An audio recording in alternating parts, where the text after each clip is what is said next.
that forensic, what? You had that recorded items. Then then IP would come and go getting information from yourselves Yeah, from time to time. from time to time. Yes. So you were working for IP in an instance. I don't see it that way at all. We have a lot of cases, so when they needed something, we'd assist. But it wasn't I mean, if I were to say I investigated that case after it was opened or after the Sable's Hills, there was really nothing that was done. Just That's fine. thank you. Check.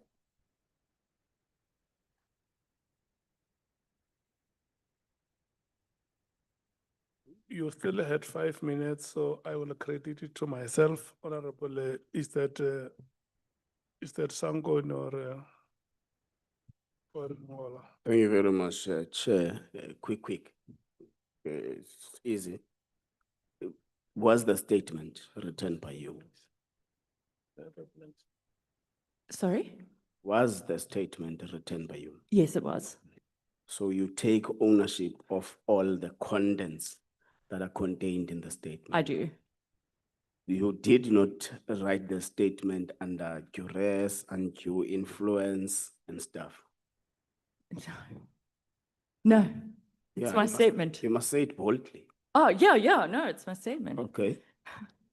Allegation have it that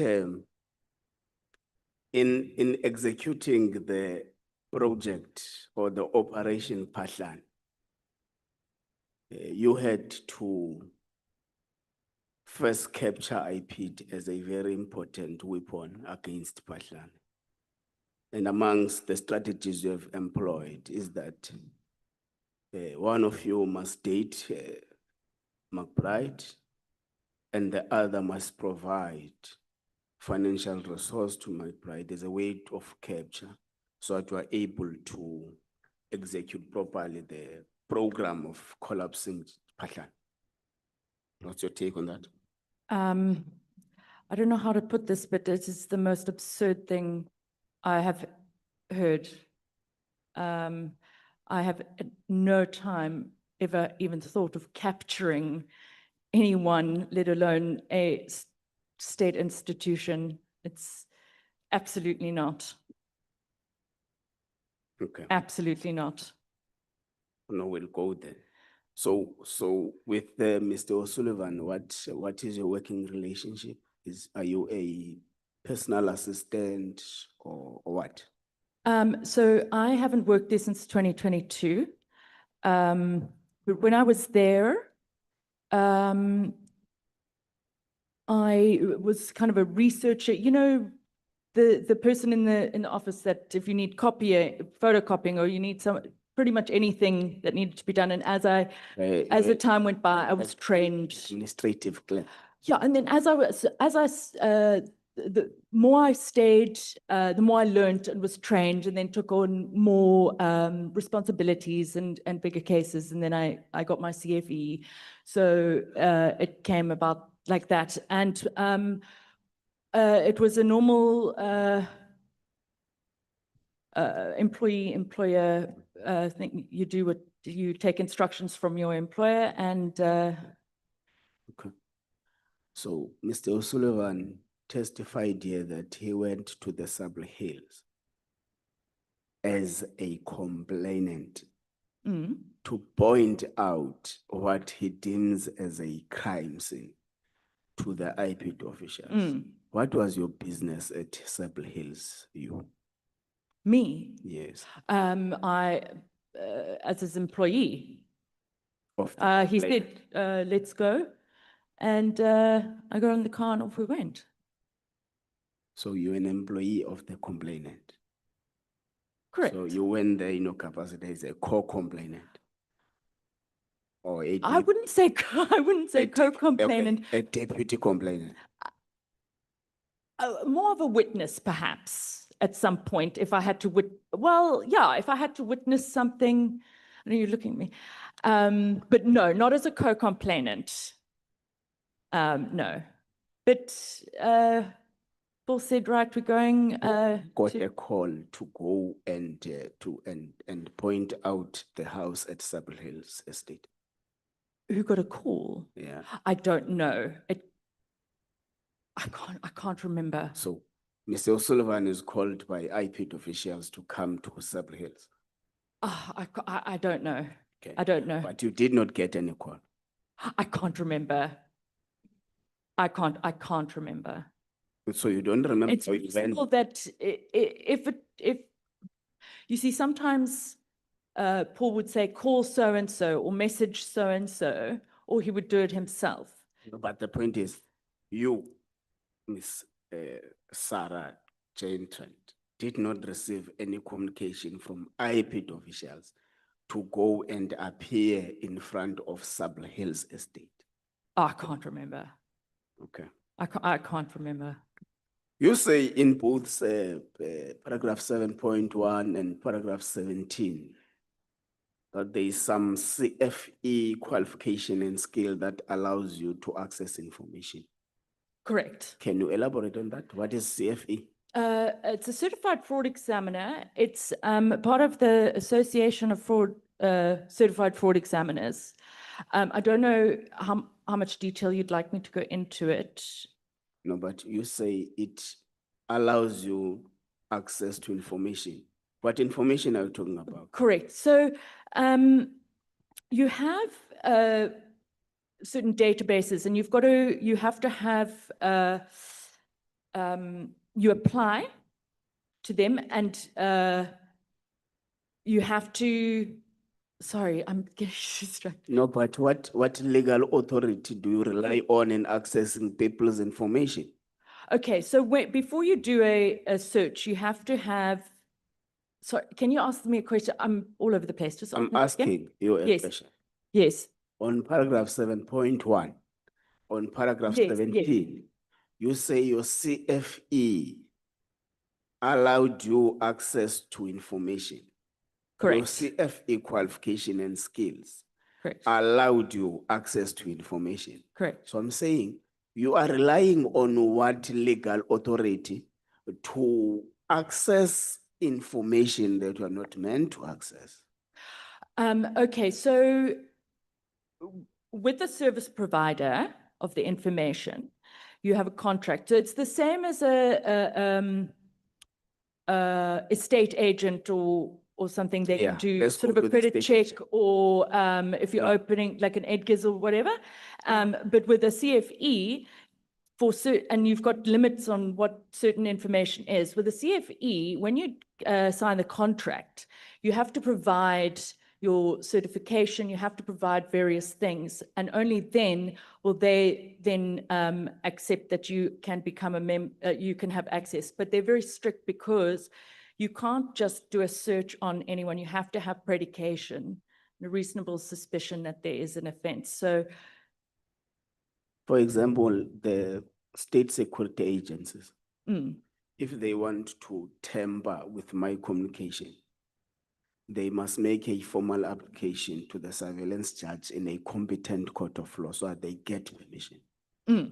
Now, you speak about the CFE and the association and speak about credit checks. Now, does the National Credit Act authorize you to access people's information? I don't know on that level, but what I do know is that this is above board. I put it to you that it doesn't, and if you are involved in anything of that sort, you are involved in an illegal operation. Okay, I deny can get that I you am. I deny I'm involved in any illegal operation. It's above board. Okay, let's go back to section 24. That which you rely on. Yes. And section 24 bases itself mostly on people under investigation. Section 24 gives legislative authority to IPID investigators, not private individuals.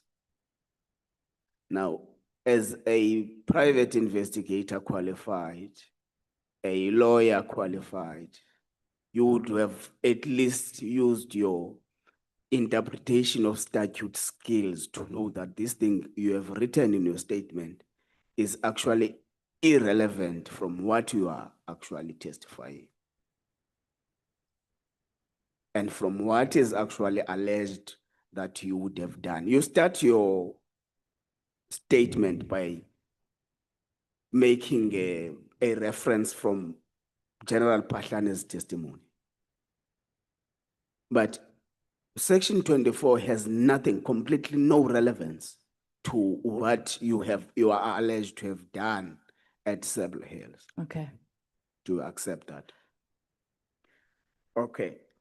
In paragraph 19, you say we accompanied IPID investigators to Sable Hills estate. We conducted investigations and interviews there. What interviews were you doing? What investigation were you doing? Under what capacity were you doing that investigation? You say in your statement, go to paragraph 17, you say the reason you went to Sable Hills, which is actually something against what Mr. O'Sullivan said.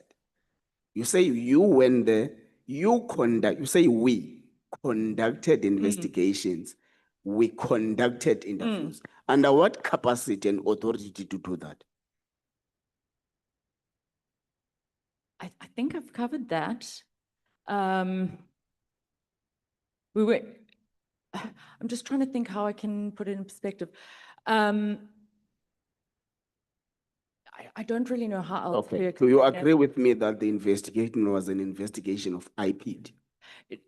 It was an IPID investigation. You agree with me that you are not an IPID official? I agree, yes. What investigation were you doing at Sable Hills estate? We were part of the investigation prior to it being opened. How were you part of the investigation? At Sable It's an Hills. IPID, it's a state investigation. Yes. You are not state officials. How were you part of any investigation? What authority do you have over any investigation? All I can say is it was not unlawful or illegal. No, it was unlawful. Do you see now why the state charged you on impersonating IPID officials? Do you understand now? Because you say it yourself. And this is a document, an official document to depose in parliament. And the state is re-enrolling your case. And you say this in parliament on record. And the state has got all the authority to request this information from us.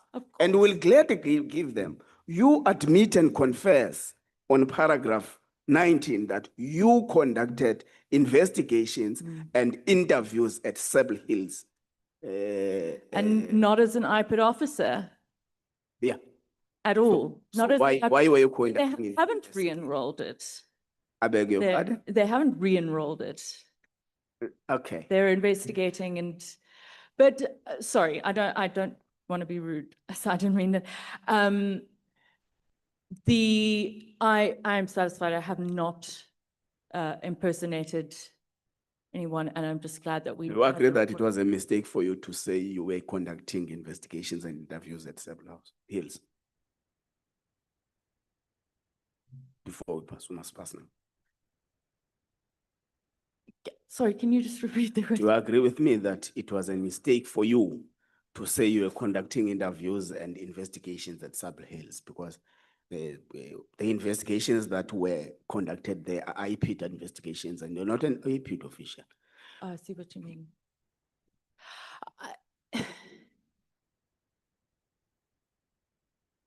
I was not conducting an IPID investigation. What investigation you conducted? I was going along to go and see the estate manager, and Why was the estate manager said? For what reason? to obtain. No, I can't.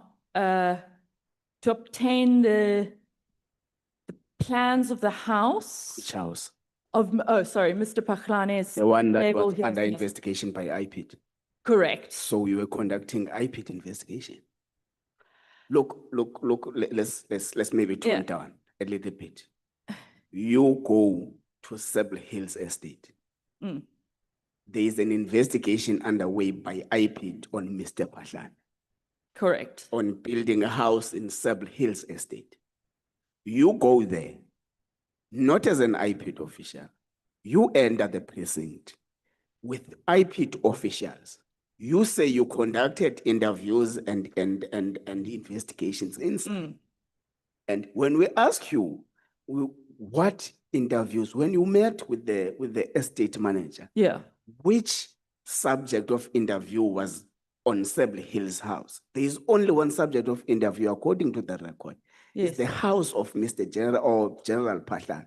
Correct. Yes. Now, there is no other interview we were doing. So I'm saying to you, that is the reason why you admit here that you conducted investigations and interviews, and the state charged you for impersonating an IPID official. Let's pass that part. I was just briefing you the can of worms you're opening for yourself here.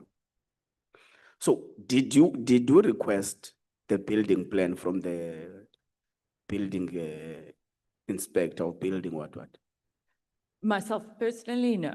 Who requested it? I can't remember, but I can't remember, but I know that that was what the purpose of going, so I don't know exactly who spoke the Did you words. request bank statements of General Pashan and anyone close to him?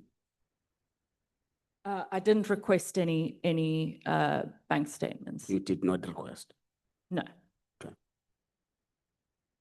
As far That's as I fine. remember. Did you ask from the security guards that were there, the security detail of General Pashan, including how many bodyguards, how many cars, how many guns, what kind of ammunition and all that? Myself, no. Who did it? I don't know what was asked. I recall allegations of that, but I did not ask any of those questions. Fine. Did IPID officials were with reprimand you from the alleged conduct of yourself and Mr. O'Sullivan? No, not on that day. So you just On that closed day. it. Okay, let's proceed. They did not reprimand you. Why are you saying the warrant of arrest was fraudulent? I didn't really get the explanation. So the statements that they'd taken that formed the basis of the warrant of arrest, some of the statements had been were not. Sorry, I'd just like to the honourable members. This situation it's a trauma response, so it's why I both are crying. So I'm very sorry if I get. You can give me even if it's one reason. Sorry? You can give me even if it's one reason. Why do you think the warrant of arrest was fraudulent? Oh, yes. Okay. So people did not tell the truth in their statements, and that we had introduced ourselves as IFID members or pretended to be, which is not true. And those were lies. And it was to stop any investigation into the acting National Commissioner of Police in South Africa. Do you respect the South African judiciary? Yes. You do. Yes. So how could you say a magistrate has issued a fraudulent warrant of arrest? I'm not saying that. And then when we're asking about the reasons, you don't blame the magistrate. You blame some other people. I mean, you are supposed to note the weaknesses you're talking about, but still there is a warrant of arrest from a magistrate. If I'm not mistaken, the magistrate makes the decision on what is presented by the prosecutor, because they have different. Okay, it's fine. I'm still not getting any response. Do you know the concept called vicarious liability? I do. You do. You say you were under unlawful arrest. Yes. Yeah. Do you understand that in terms of the principle of vicarious liability, you should have sued the minister for unlawful arrest or wrongful arrest or whatever you want to call it? Did you do that? I did not. I don't. Why did you not do it? I was told, well, firstly, I couldn't afford it. Secondly, and I did not have a lawyer. When Paul sued the state, he said that instead of me, because I probably won't get any, a lot, that I could have a percentage of what he Okay. gets. Let's That's leave why. Let's leave it still. You are not giving me an answer, boss. You are a lawyer. You're supposed to know that if you are subjected to unlawful arrest, unlawful or malicious prosecution, you can sue the minister. Yes, I do know that, But you but you also decided have to have you money for a decided not to lawyer. take that option. So it doesn't make sense, but let's pass No, it. I couldn't afford a lawyer, otherwise I would have. Okay. But I would have loved to. but I Mr. would O'Sullivan love to. paid more than 200,000 rands for McBride's lawyers. For? McBride's lawyers. Yeah, but not mine. So you are a child of a lesser court. Okay. So you asked for a warrant of arrest, you were not given. Then when does it become fraudulent? Paragraph 27, you asked for a warrant of arrest, you were not given. Then how did you then consolidate that the warrant of arrest was fraudulent? I hear what you're saying.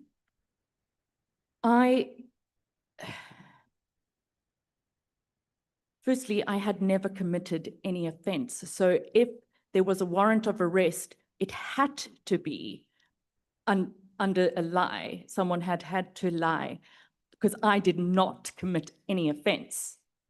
Yeah, but the point So is. it had to be a lie. Yeah, but the point is, at paragraph 27, you say, during the arrest, no warrant was issued out. So No, I didn't say no warrant was issued.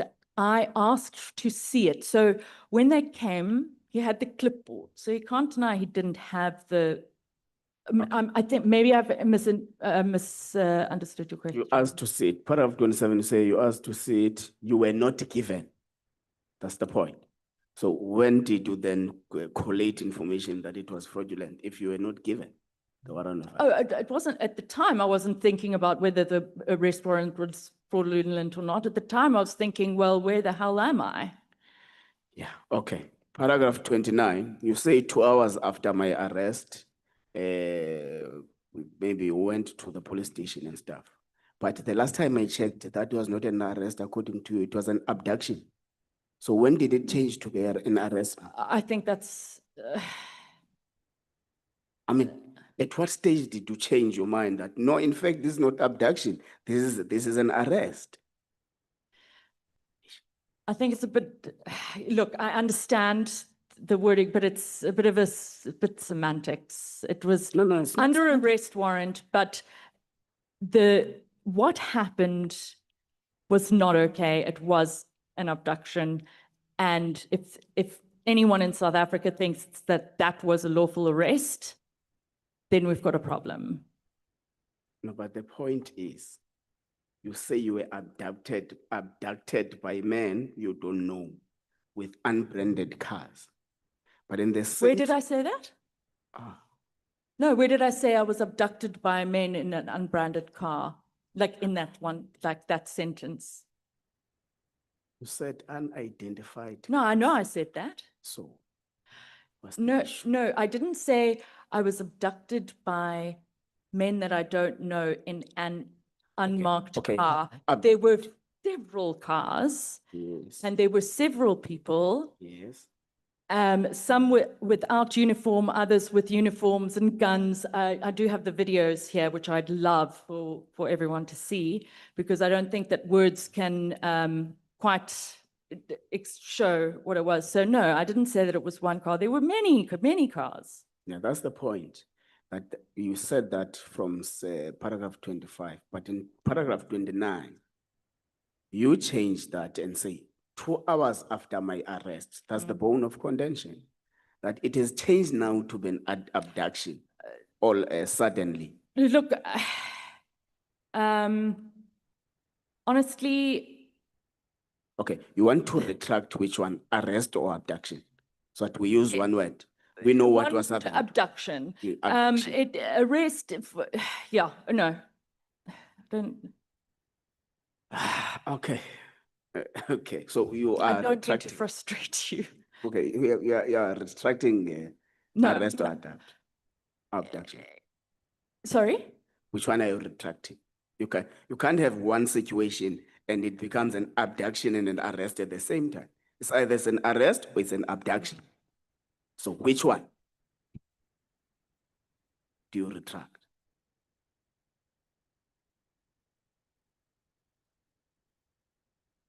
Ma'am, you were not abducted. That's the reality. No, I was. Okay, let's proceed. How did you get to know an internal memo at NPA? If you check paragraph 40, say on the 31 of May 2017, an acting Director of Public Prosecution, Gauteng Division, Pretoria, Advocate Baloyi, requested the docket I had opened against Mabu, all that.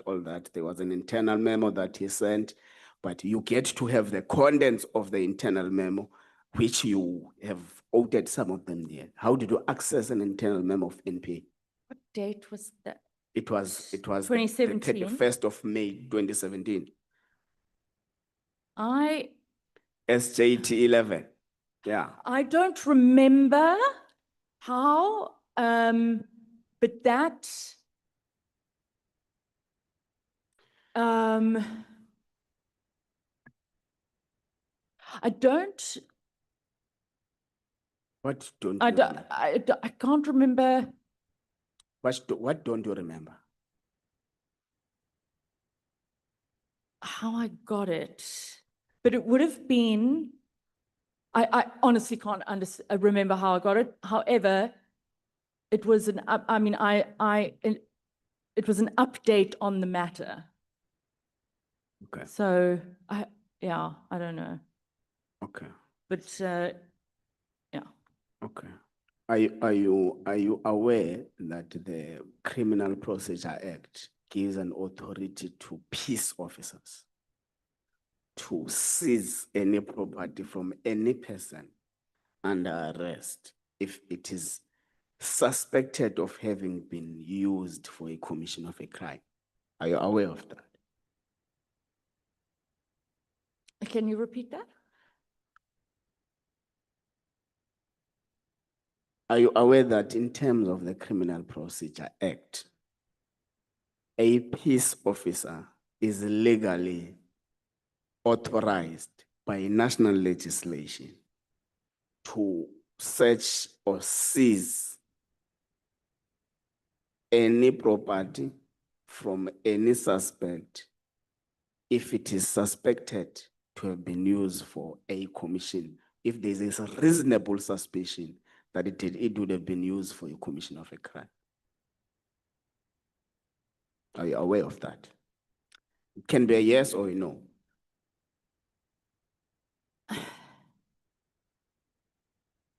Are you sorry? Are you quoting a section? Okay, let me say this. I think the law allows police officers to search or seize. There's even a topic, I think it's section 20 of the Criminal Procedure Act, that gives a scenario where a police officer can search and seize without a search and seizure warrant.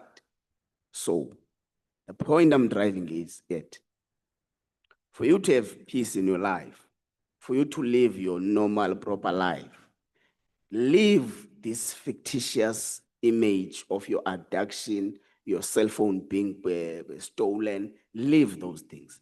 Accept the fact that the state is giving you an opportunity through its criminal procedure and process system, for you to prove yourself that this which you have been accused to have done, which include your extortion, intimidation, impersonating an IP official and all those things. Gather yourself around, prepare your case properly, because what you have given us here will not see the light of day in a court of law, because what you are giving here are just suspicions, because you are not giving a credible evidence on your phone being stolen. Your phone is this red phone that you're talking about? Is it this red phone that is in the annexure of bundles? There's a red phone here, written Nokia. No. No, It's not that's, I that- think that's Paul's, the red Paul's. Nokia. Okay, so we would advise you to go and prepare your case properly, because there is an indication, as it was said by one of the members here, that the state, through what the National Director of Public Prosecution wrote to this committee, is intending to re-enroll your case. And we are telling you that if this is the case you stand on, then you are in serious trouble, because what you are doing now, you are just giving insinuations. Your phone was not stolen. You were not abducted. So you leave that part and settle and prepare your case properly so that you are able to stand in a committed court of law. Thank you very much, Chair.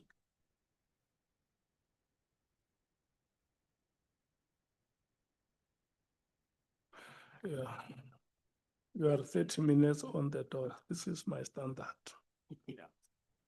Honorable Sangwan. Thank you very much, Chairperson.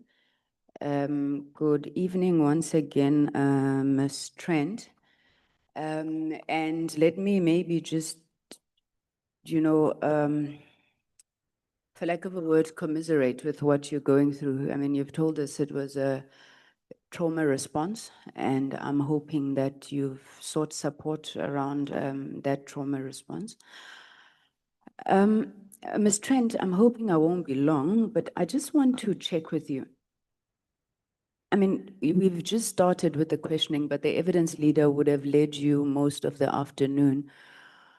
Do you realize the wrong that is being alleged here? Do you think that there's any basis for the issues that are being raised? And do you think that perhaps you could have erred together with Mr. Paul O'Sullivan in some way or the other in relation to these matters?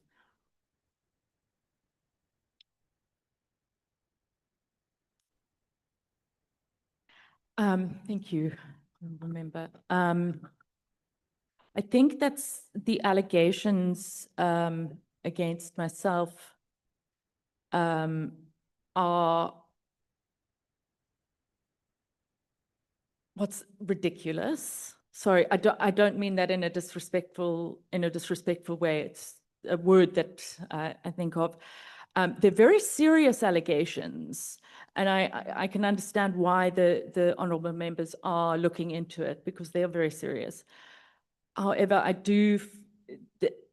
I know that I have done nothing wrong, and I know that you have a duty to investigate. Yeah, it's not a nice position to be in, to have these.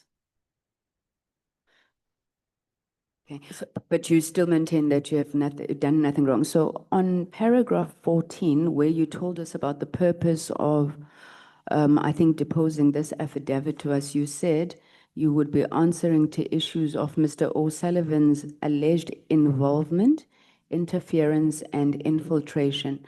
Interesting choice of words, different words with different meanings.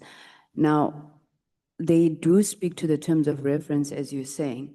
If you were to take those three words of yours, involvement, interference, infiltration, what is your averment? Was Paul just involved lightly? Did he interfere? Did he infiltrate the system? And why would you say that? So it is, I have therefore been informed that this committee requires me to give evidence regarding the alleged involvement. I'm sorry, can you ask that question? I don't mean to. What did Mr. O'Sullivan do as it relates to our law enforcement agencies, IPID in particular? Was he just involved with IPID? Did he infiltrate IPID or did he interfere in the work of IPID? Okay, no, he didn't there was no infiltration, no interference. And the involvement would have been, if they needed something, we were there. But absolutely no infiltration. However, yeah. Okay. What's your relationship like with Mr. O'Sullivan? I left his employ in 2022, and we are not in contact at all. I think we got in contact because of this the ad hoc committee and my name coming up and that. You weren't in contact before that? No, I think on Christmas he would send like a Christmas thing, and then maybe I had another job at the 2024, but we didn't. But it's we not didn't- a strained sorry. relationship or anything. No, I left, amicably. You just lost touch. Yeah, I had no reason to be in touch with Okay. him. I mean, we weren't friends or. Okay, let's go into that. So paragraph 8.4, you say Forensic for Justice NPO was an NPO that identified elements of the criminal justice system that had been captured by criminal or politically corrupt individuals, etc. How did you identify these elements? It would have been through work that we're doing. So, an example I usually use when people ask me is because we're looking at alleged criminal offences that someone's if you come to me and you say, listen, someone's committed this offence, I listen to you, I say, okay, there could be something there, let's have a look. And we open the case, but then what happens is someone will bribe to have the case lost or something like that. So when something like that happens, then Paul would make a complaint of that, and then you start to sort of see. Sorry, Sarah, I think you're digressing. How do Sorry. you identify elements of the criminal justice system? So when do you start investigating somebody? Is it always because somebody comes to tip-off, or as you say, you identify them? How do you identify I see. Okay, them? I understand your question. It would be so it would be a tip-off or something in the media. I can give an example of one of those. But usually there are so many people that ask to meet with Paul. He always meets with anyone and they'll come and give their documents. And if there is something there, alternatively, if he's seen something, Then he'll decide. He'll decide and he'll say. So no, how yeah. did he then identify the National Commissioner of Police to be investigated? Okay, so my understanding of it is it went all the way back to his investigation into Radovan Kretschmer. And there was I'm going to try and speed this up, a death threat, and then there was a witness that came forward and turned into a state witness, and then he was supposed to go into witness protection, and then they kicked him out. I don't know all the details. I'm just telling you as I recall. And then Mr. O'Sullivan complained to, it was Ria Piecha or someone, to say, listen, this state witness is being kicked out of the. Yeah, I think we know that Mr. And then, Mano. yeah, Uh-huh. and then Mr. Mkhwanazi came, and then he complained about a General Munu in Durban and about what was happening to this witness. And then he was ignored, or he couldn't get any feedback because this witness, it's a state witness, you know, it's dangerous people. And so then he said, I think there must have been an email or something, and he said, well, you know, what's up with this commissioner of police? Then he And identified then, him for yes, investigation. then, as I remember, he went to the media and he said something, and that brought attention to police whistleblowers, who then contacted Mr. O'Sullivan, and then he met with them, and they said, "Oh, we saw that you have identified Okay. red flags," and then that's how the IPID, or as we call it, the IPID pipeline basically- came about. Mr. O'Sullivan has got beef with the general, the National Commissioner of Police, who will not do what he wants, which is to investigate and deal with these people, including General Manu. I'm not sure if it was a general. Then he decides to go shout about it in the media, and then people say, aha, we've got something you can use, right?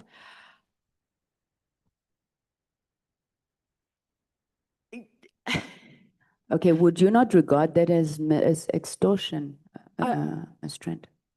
I wouldn't. Okay, let's move. Sorry, I'm going to run out of time. Why that's did you fine. resign from Forensic for Justice and O'Sullivan and Associate? So at the time, so it was, when did, I don't want to get the wrong date. No, don't worry about the Okay, date. Why? so at the time, I didn't want to continue working there. I wanted to see what else I could. But you I didn't could have a do. job. You just resigned. Yeah, so I resigned, but Mr. O'Sullivan said that I could remain under employment until I found another job. Why would you guys do that? I mean, you want to go somewhere, you resigned, you're fed up with your current situation, and then you still stay. How does that work? Sorry. I resigned as a director, not as, yeah. I think because I'd been there for so long, how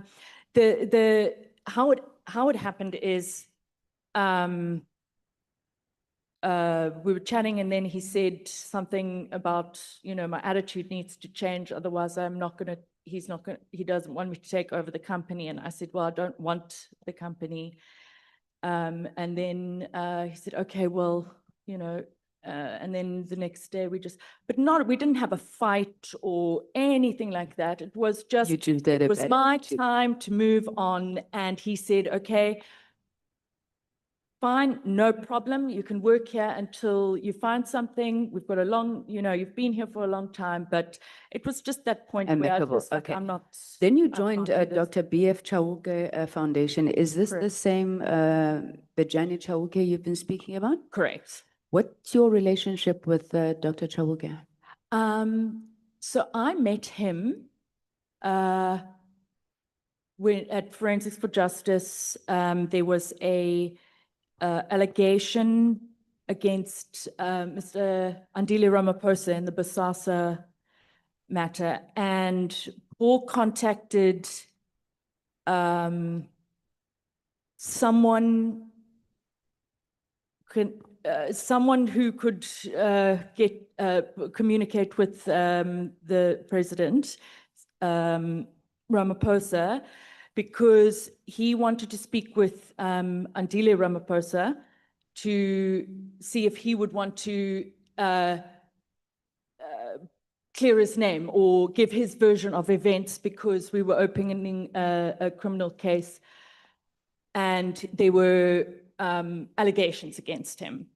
And so that's how I met Mr. Chauke, or Dr. Chauke. And then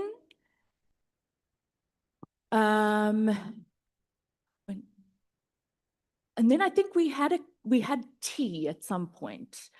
And then when I left, there was something happened in the news. Must have become very close for him to now hire you at his foundation and come to you guys for tip-offs around, you know, who to hire for national commissioner and so forth? I don't know what the correspondence was or how that came about, but I do know that there were searches done on that. I don't think that he asked Paul to do to do that. I don't even think he had. Sorry, you don't think he I don't asked think Paul he to do asked what? Paul to vet potential commissioners of police. However, I don't have the correspondence but yeah, but Paul and Bajani are not friends or anything, but Are you friends with Bajan? I wouldn't say friends, but I worked for his foundation. Okay. Okay, so Honorable Ngola has already asked you about investigation, so I won't go back there. But I'm quite keen to find out. So when you and Mr. O'Sullivan were at General Pahlane's house and you were speaking about all these issues, why were you looking for the plans for his house? What were you going to do with that? So, as I understand, the case on corruption, with corruption, the house, it was impossible for the house to have been built on what he, within his means. So what Mr. O'Sullivan had done was, you have a Google Earth, but you can have, there's a tool that you can use called Google Earth History. I don't know if he's gone through this with you guys. And I'm assuming that's where the plans came, and then it's for to get the Okay, sorry. architects. Let's leave it. I think I get what you're saying. I'm just uncomfortable about, you know, civilians going into an estate looking for people's house plans. Now, Advocate Mashocha says that, sorry, he's quoting somebody, I think Mr. Uester, that when he refused Mr. O'Sullivan to give the information across, Mr. O'Sullivan informed him that he may be imprisoned for 2 years. And that's when Mr. Uester complied. Do you also refute these allegations that Mr. O'Sullivan said Mr. Uester would be imprisoned for 2 years if he didn't give over the info? I don't think it was if you don't give the information. I think he may have quoted from the act that would have said non-compliance, but I can't. But you agree that's not even his place. He's not an IPID investigator. I think he was just quoting an act. Why is he even interviewing Mr. Uester? In our investigations, we often will phone someone up that may have information, and so it's not IPID was unusual. there, okay, okay. I mean, IPID was there, right? That's what I'm Yes. saying. Tell me, now you've been saying that you recorded these conversations. Why were you recording and not the investigators? They never recorded. For me, I just recorded all the meetings just so that I had that on my file. Actually, when I started working for Paul, if he walked into the office, I'd just push record because everything was the speed of light. So that's just what I did. And Okay. But now, why did you not bring us either the recordings or the transcripts? I mean, I'm sure this would have just exonerated you from everything that you said. You know, about not claiming to be IPID, you know, telling them that you are not investigators. I just find it curious that you haven't included that as part of your bundle. Oh, have I given it?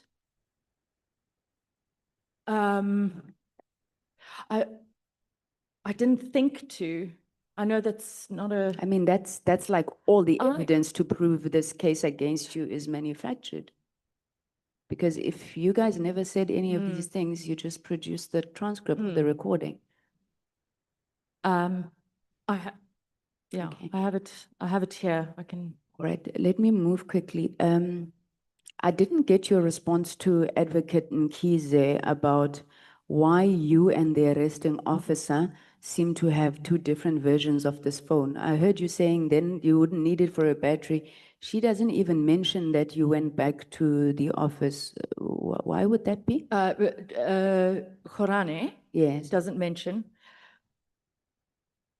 I don't know why he didn't mention it. Okay. Did you arrange a polygraph test between Mr. McBride and Mr. Mokededi? I organized a polygraph. I think I wasn't in contact with either the polygraph, either the polygraph lady contacted, yeah. You did? And did I contact him? Did you organize? I organized it, yes. Why would yes. you be organizing polygraph tests on matters relating to IPID investigations? So what happened is there was this, Mokotedi came with these outrageous claims of a bribe with overthrowing the government. I mean, it was just. Yeah, but why are bizarre. you And the that one all, with it? yeah, so and then that went viral all over the news. And someone dared someone to take a polygraph, I think, in a news, on TV or something like that. And Paul said, organize, arrange, he was overseas. Okay. And that's Did what you I then did. agree to provide Mr. McBride with the questions so he would know in advance the questions to be asked to him? I think that I can't remember. That's quite a big thing, Sarah. You can't not remember that. No, I honestly don't remember That was cooking the polygraph test. No, you know the questions. No. I Okay. definitely not. I'm sure I will Definitely find not. your WhatsApp communications around that. In my last 10 minutes, I just want to move to last part. Were you part of a security WhatsApp group which had McBride, Siseko, Mahlangu, Binang, Rapesu, and other people? Were you part of that group? Yes, at one point. Okay. Now, what business do you have being in WhatsApp groups with IPID investigators? So as I remember, there was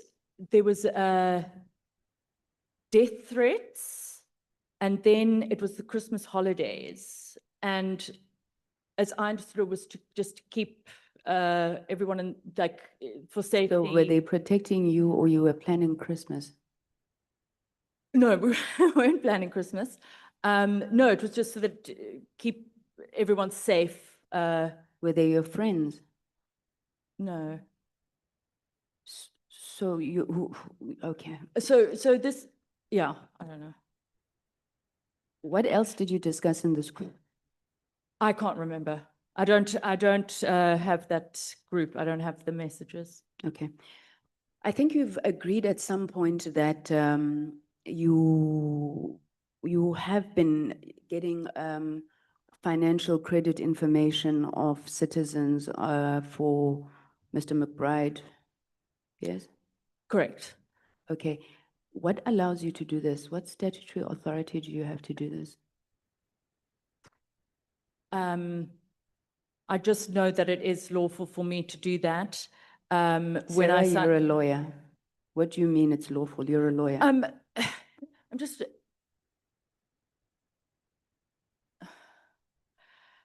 Okay. Just give me a second. Yeah.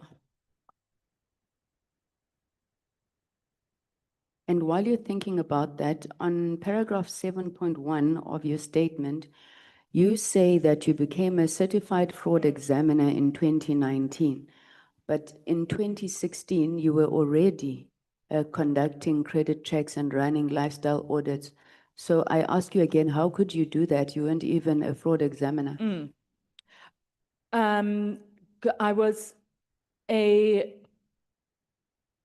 attorney, so that's also part of. I didn't think of that.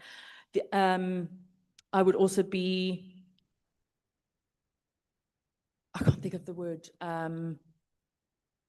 Let me tell you what Mr. considered. O'Sullivan said when I asked him this. He said the National Credit Act allows people to get such reports, which may be used for, amongst others, investigations into fraud, corruption, blah, blah, blah. He just forgot to mention that the regulation goes so far as to say, provided that SAPS or any other statutory enforcement agency conducts that investigation.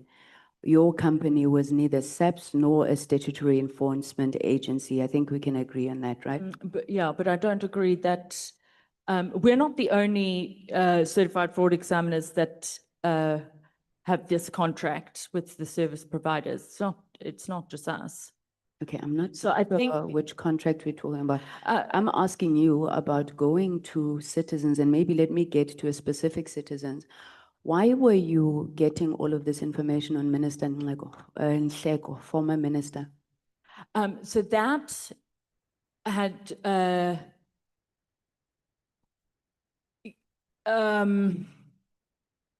just trying to think. Okay, maybe let me prompt your mind. Mr. McBride sent you a message saying Nhleko is trying to get rid of me again. Okay, so, and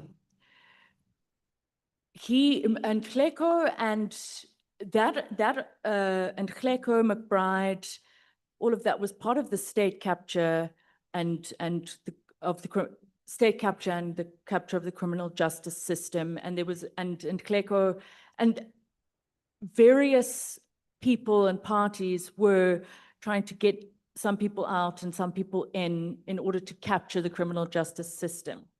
And this all happened together when the investigation into General Mkhwanazi occurred. So you They use had the to same get- modus operandi, right? Now, Minister Nhleko is unhappy with Mr. McBride. You decide, let's dig up some dirt on Minister Nhleko. Because let's assume you could investigate fraud, which is a disputed point right now. You respond and you say, do you have an ID number or a cell number? He asks you off, you say Nhleko, you said, yeah, send quickly. He sends you Mr. Nhleko's ID number, and you will respond by saying, I'll let you know if there's anything fishy. You're also asking for a title deed to his house and his vehicle ownership. Will let you know when I get them. What on earth is this? So that was on a sort of a lifestyle. Why are you Audit. doing lifestyle things on ministers? Because Mr. McBride is unhappy that the minister wants to get rid of him. Well, What authority do you have, Sarah, that allows you to do that? Sorry, Ms. Trent. the capture of the criminal justice system. By who? Because right now, that's the issue in question, whether it is yourselves or the other people you're alleging captured them. No, I hear you. So please just help me understand this.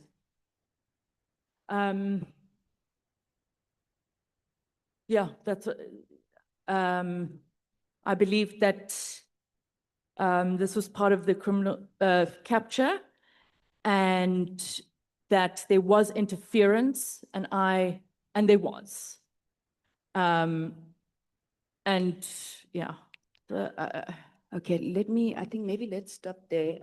You just said something that was very interesting to me. You said, I'm actually looking for your comment because I wrote it down. You said, if anybody thinks that this arrest was lawful, then we have a problem. This committee has received a letter from the National Commissioner of Police, General Fani Masemola, and he says your arrest was lawful. I think we have a problem then. yeah, we do. We have a big problem. Okay. We have a Thank you big very problem if he thinks that that was a lawful, huge problem. Thank you very much. Thank you, Chairperson. Thank you, Sarah. Chair, Trent. Honorable Nomvalo. Chair, can I just get clarity? The witness was asked a question and she didn't answer the question. Eh, The witness was asked state capture by who? And she didn't answer that question.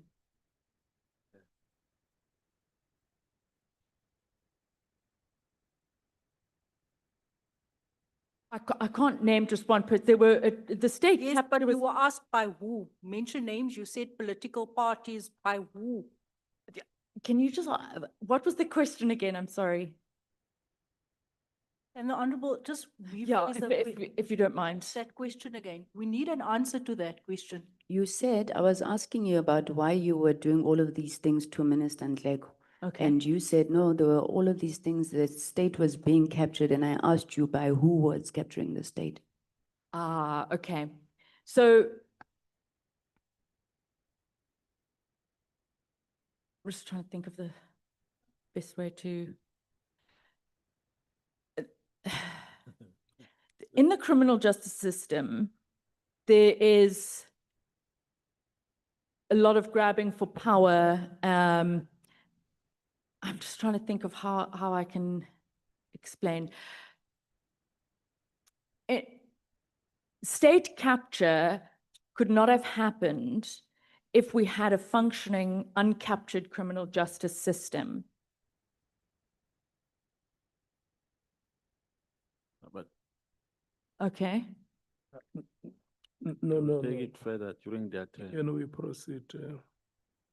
We cannot do a merry-go-round the whole night. Honorable Nomvalo. Thank you, Chair. Good evening, ma'am. Good evening, Honorable Nomvalo. I want to start by appealing to your conscience. When I look at your profile here and your educational background, I can safely say that you have worked hard to become who you are today. You are saying here you obtained a certificate in market management, you obtained the Bachelor of Laws, you got admitted as an attorney of the High Court, you became a certified fraud examiner, and so on and so forth. And then, in my view, you started to experience problems when you met a man called Paul O'Sullivan. Are you proud for having worked with Paul O'Sullivan?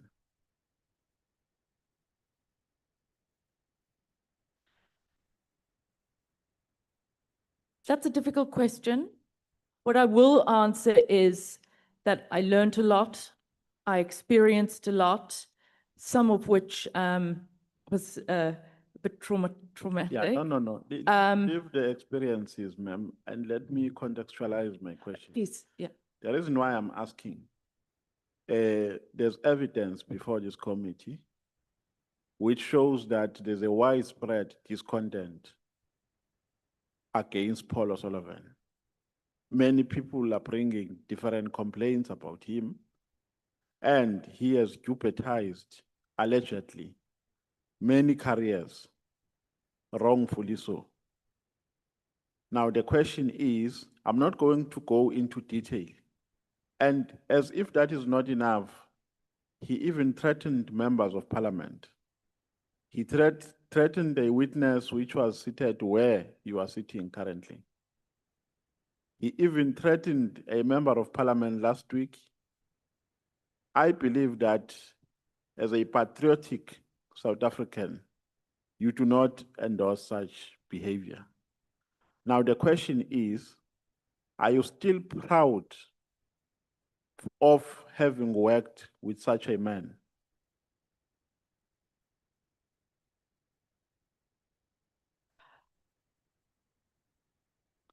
I no longer tell people that I used to work with him. No, we are not. We are not responding to my question now. Am I proud to say that I had worked? Are you proud? Leave alone his questionable history and desire to be a South African citizen, because that's where I'm going as well. I'm going to ask you a question. If you made enough research about him before you joined his company and about his intentions for coming into our country. For now, let's deal with this one. Are you still proud, having learned all these allegations and having learned all the evidence that has been adduced before this committee against him? Are you still proud for having worked with him?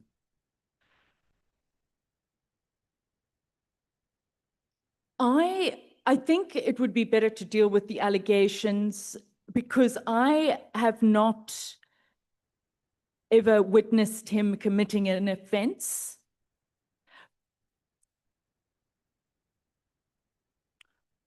Okay, let me ask you this question because seemingly I'm not going to get an answer on this one. Do you associate yourself with the wrongdoings orchestrated by Paul O'Sullivan? Ma'am, here I'm talking about a person who has not denied some of the allegations I've explained to you. He came to this committee, we asked him about threatening a witness who was there, Mr. Ngabinde. He has not denied, he did not even become evasive. He took ownership of all these things that I've spoken about. Now I'm asking you, do you associate yourself, do you still associate yourself with that character? No, Are you proud of having worked with him? After he has conceded to all these things, are you still proud? I'm sad. You are sad. Yeah. If you can be given an opportunity, because I believe you are a South African, were you born here in South Africa? And I believe you love this country. And I believe you are protective of your reputation and of your character. And the manner in which you have worked for your profile in terms of your educational background, you wouldn't allow your character to be easily destroyed by another person. No. Is that correct? Now, if I give you an opportunity here to clean your name, and the only way you can clean your name is by telling nothing but the truth. I'm telling you, South Africa will regain confidence in you. We've given some witnesses that opportunity here, and some espoused our advices, and they received a standing ovation. If I'm giving you an opportunity here to clean your name, will you take advantage of that? I don't know. I will tell whatever you need, but I don't know if, like I said, I've never witnessed him committing an offense, but I will take any opportunity. Sorry, can you ask that question again? No, the question is too long, ma'am. There are many questions I have for you. Would you take an opportunity of cleaning your name if I give that opportunity to you? Because your name is currently tainted through your association with Mr. Paul O'Sullivan. And the only instrument you can use to cleanse your name is by telling nothing but the truth. Correct. Would you take that opportunity? Yes, I would. Would you take advantage of it? Yes.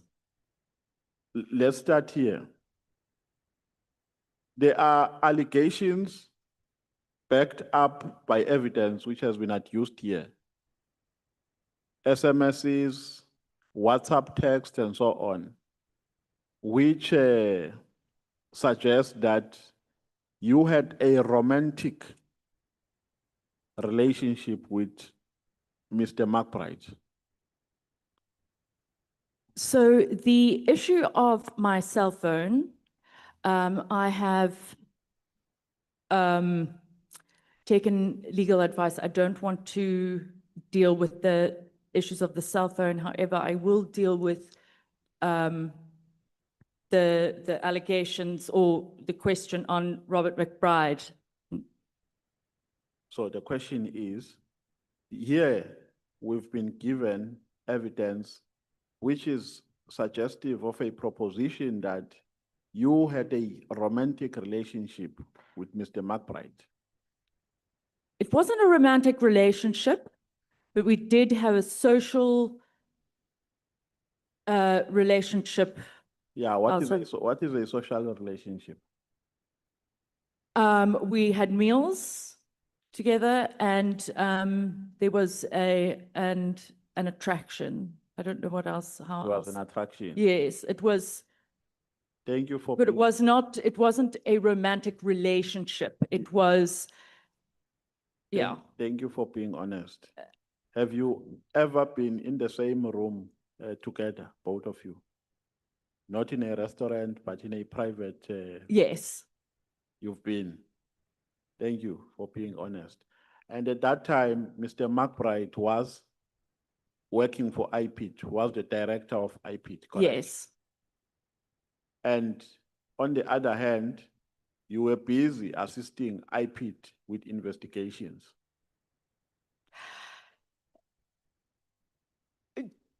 The, w- the assistance in the investigation was not investigation. We weren't on the ground. It was, could you carry out this? Could you do some desktop research? I'm not there. So it wasn't a, it wasn't I'm a, saying, yeah, even if that's how you describe it, but I'm saying at that time, you were assisting IPIT in its work. Let me not say in its investigations, because I know what I want to get for now. So on the other hand, while you are having this relationship with Mr. McBride, you are assisting IPIT on the other hand in its work, correct? yeah, but it wasn't a relationship. No, but you have explained it. So and yes, I so thought, I had communications with IPID investigators, and I had socialized with Mr. McBride. I yes. don't No, believe that I've, No, ma'am, let's not be all over the place. I'm going to guide you through my questions. So just follow me. Yeah, I'm the driver of this conversation. Now, you are busy with McBride. You are having the relationship that you have described, right?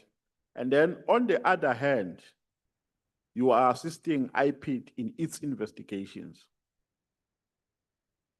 or in its work. Let me not say investigations because you become argumentative when I use that term. You assist IPIT in its work.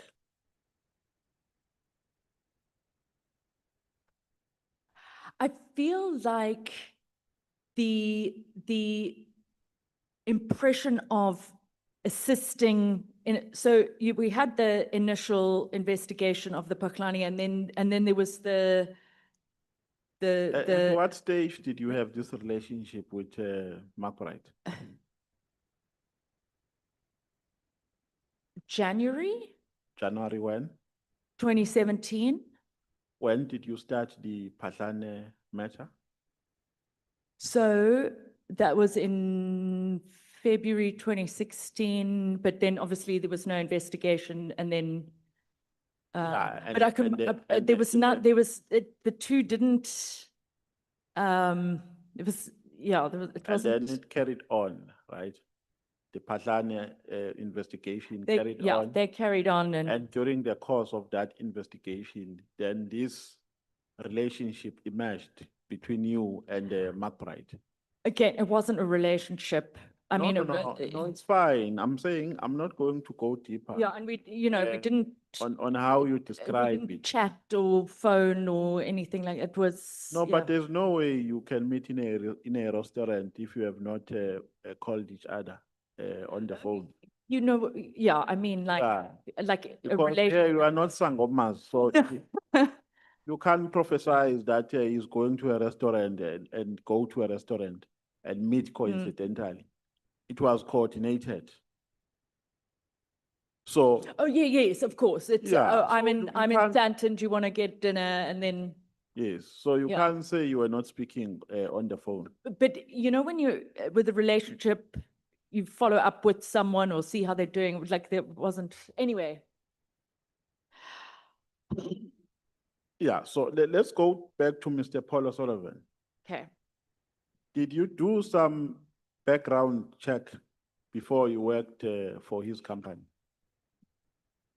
No, I Googled him.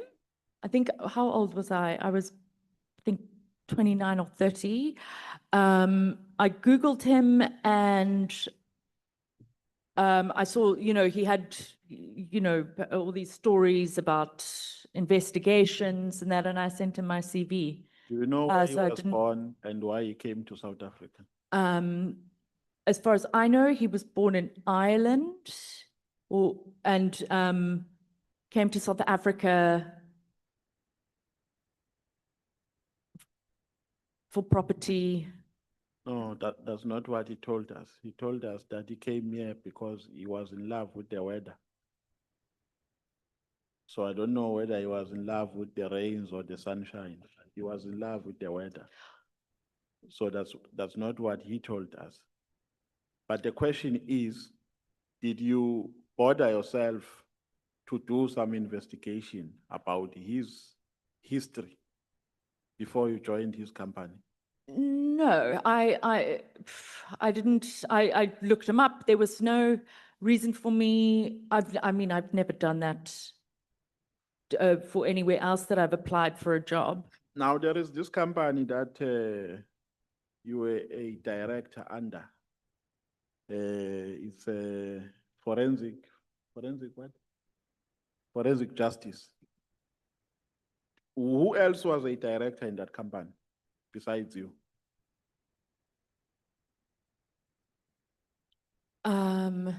So there would have been. It would probably have been two of the staff or colleagues at Paul O'Sullivan and Associates. Were there no directors who were not South African citizens, foreign directors? No, not that I know of. So there were no foreign directors? No foreign directors in Forensics for Justice. Yes. No. Do you know who was funding the company? Who was funding Yes. Forensics for Where was it getting its funding from? from Paul O'Sullivan? I don't think we got any funding. No, so was it not foreign funded? No.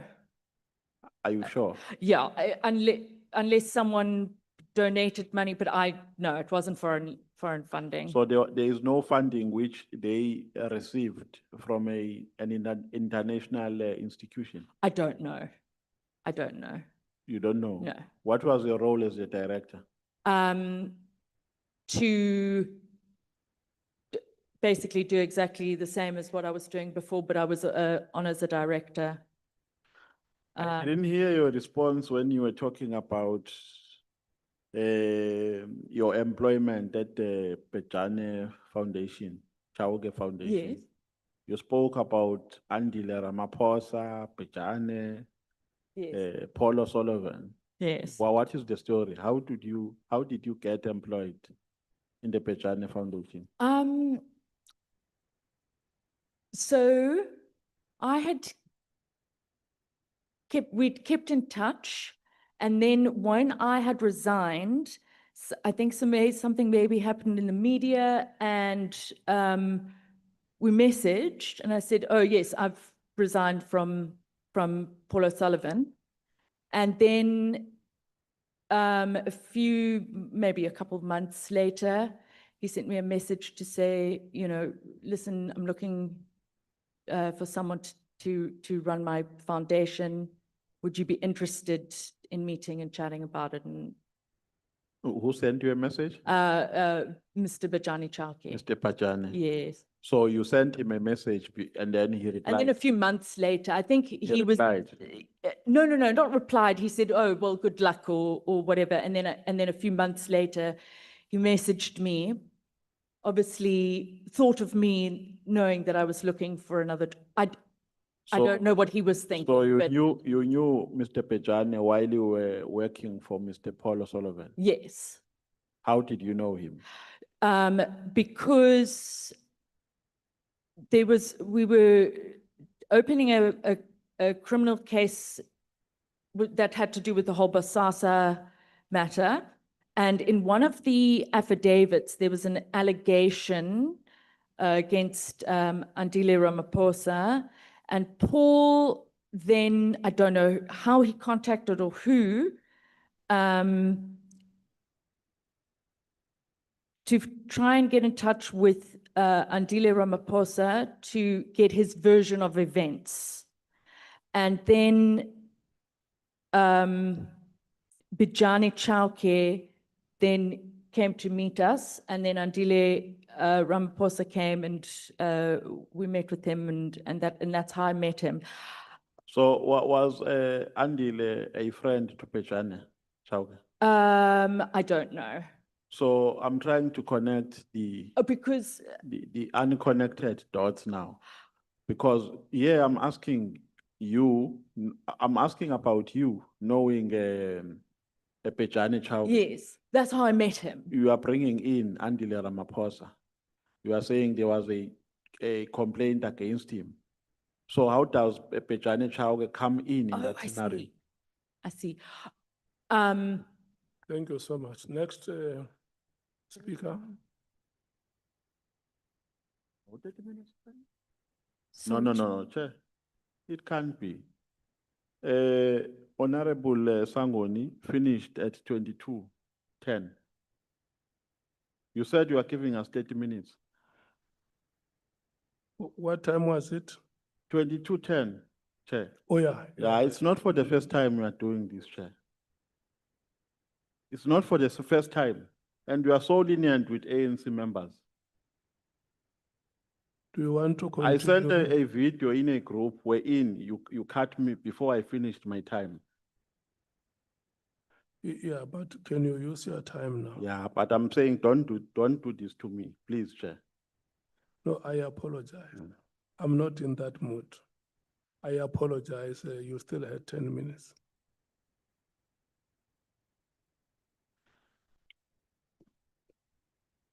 So what I'm trying to understand here, Miss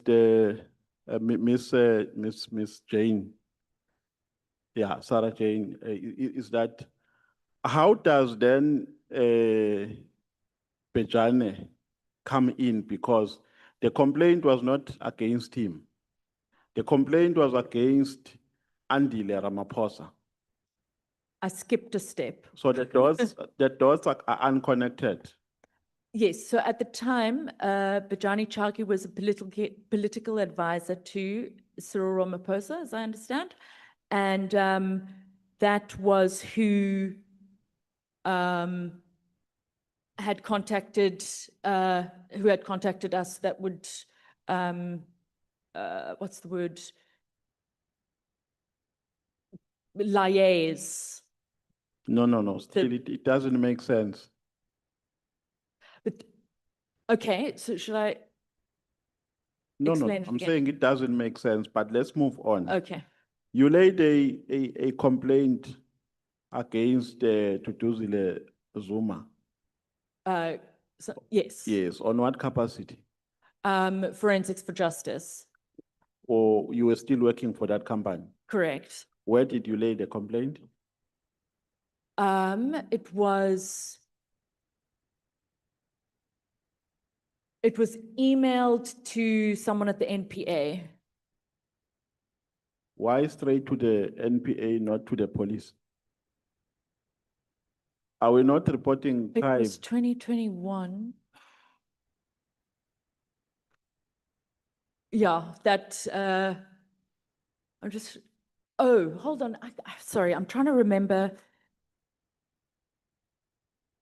who commissioned it, because I can get back to you on that, because I'm not 100% sure. I can't remember, and I don't want to commit to, No, the reason why I'm asking here yeah. is that, you know, when you were explaining your modus operandi, you told us that you were assisting institutions.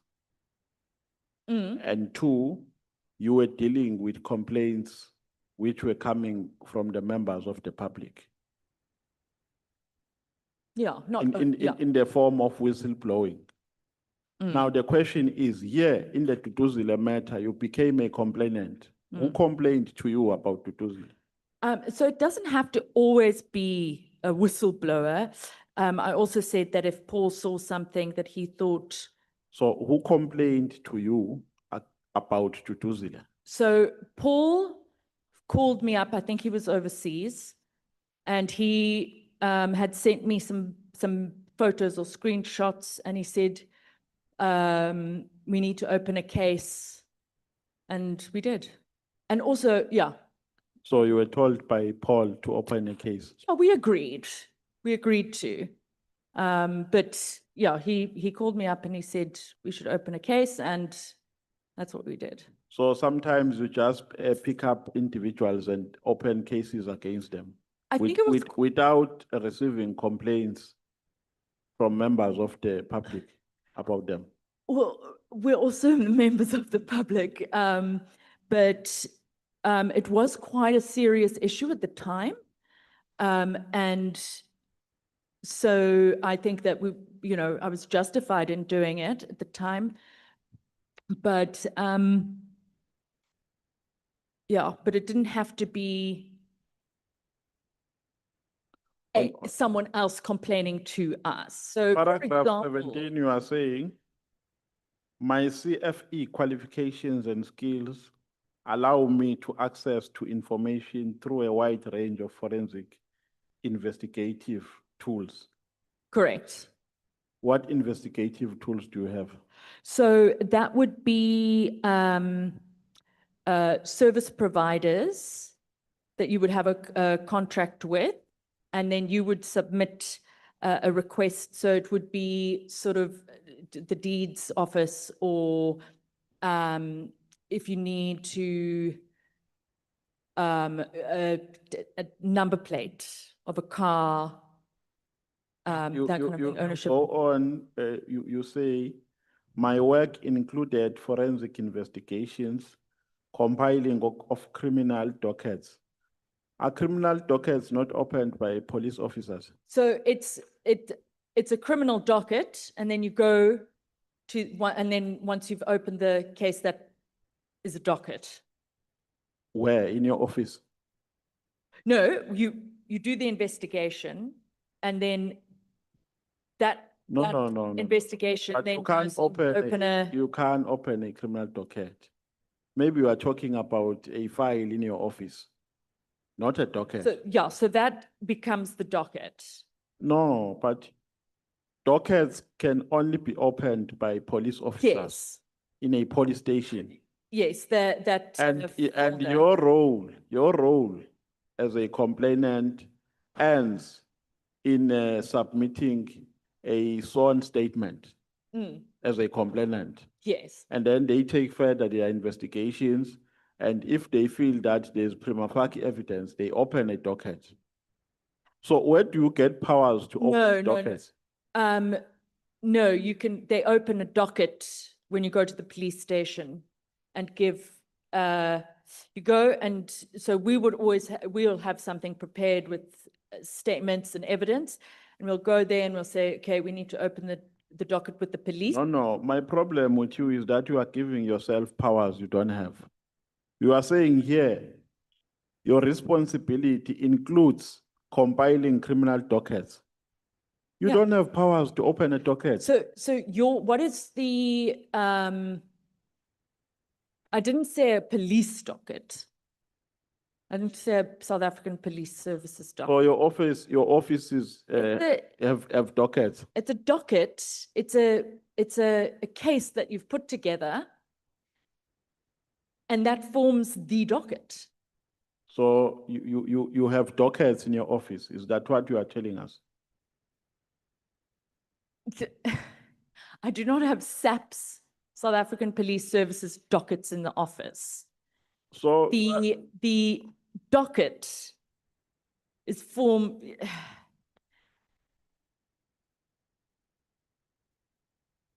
It is a criminal docket. but Okay, no, in no, the sense no. of it, No, it's I don't fine. have, I don't have, Fine, I'm about police to run, I'm dockets about to run, in our run office. out of time. We are complaining here about a man who was driving you to the police station eating pepcorns. Was that a police officer? yes, He was eating he was a popcorns. He was eating popcorn. gun and then he's eating and driving like this. Where was he eating popcorns?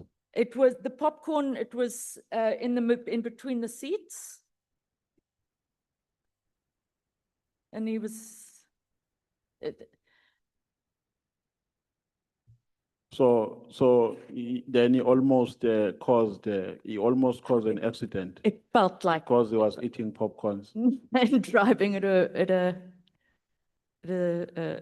There's a complaint here by Advocate Mashuka that the memorandum, which was compiled by two DPPs, leaked. And here in your statement, you are quoting a memorandum. Honorable Ngola has asked you about that memorandum. A memorandum leaks, and in your statement, you write about it. You quote it. yes. How did you get access to a leaked document? If it don't was think it not was leaked, if it leaked. was not leaked to you, I don't think it was leaked. do we have people we are working with in the NPA? No, Do you have journalists that you are working with? no, Do you work with Afroforum? no, I don't know. But your boss admitted here that he works with Afroforum. Yes, he has a, So how is An it association. possible that he works with Afroforum and you don't work with them? um, Whereas you do the same thing? yeah, no, but remember, I haven't been there for 4 years, 3.5, 4 years. Thank you, Chair. Thank you.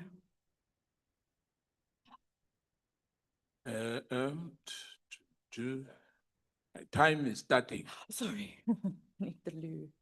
Do you want a break? I just need the toilet, but No, you can ask the chair. if I may, but I don't want to waste your time. No, I'm fine. Is your time running? May I go to the bathroom?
Chair.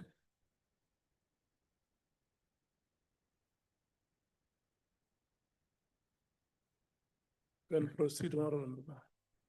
Thank you, Chair. Good evening, Ms. Sarah Jane Trent. Good evening, Honorable Skhosana. I'm going to start by following up to my honorable colleague, Honorable Nomvalo.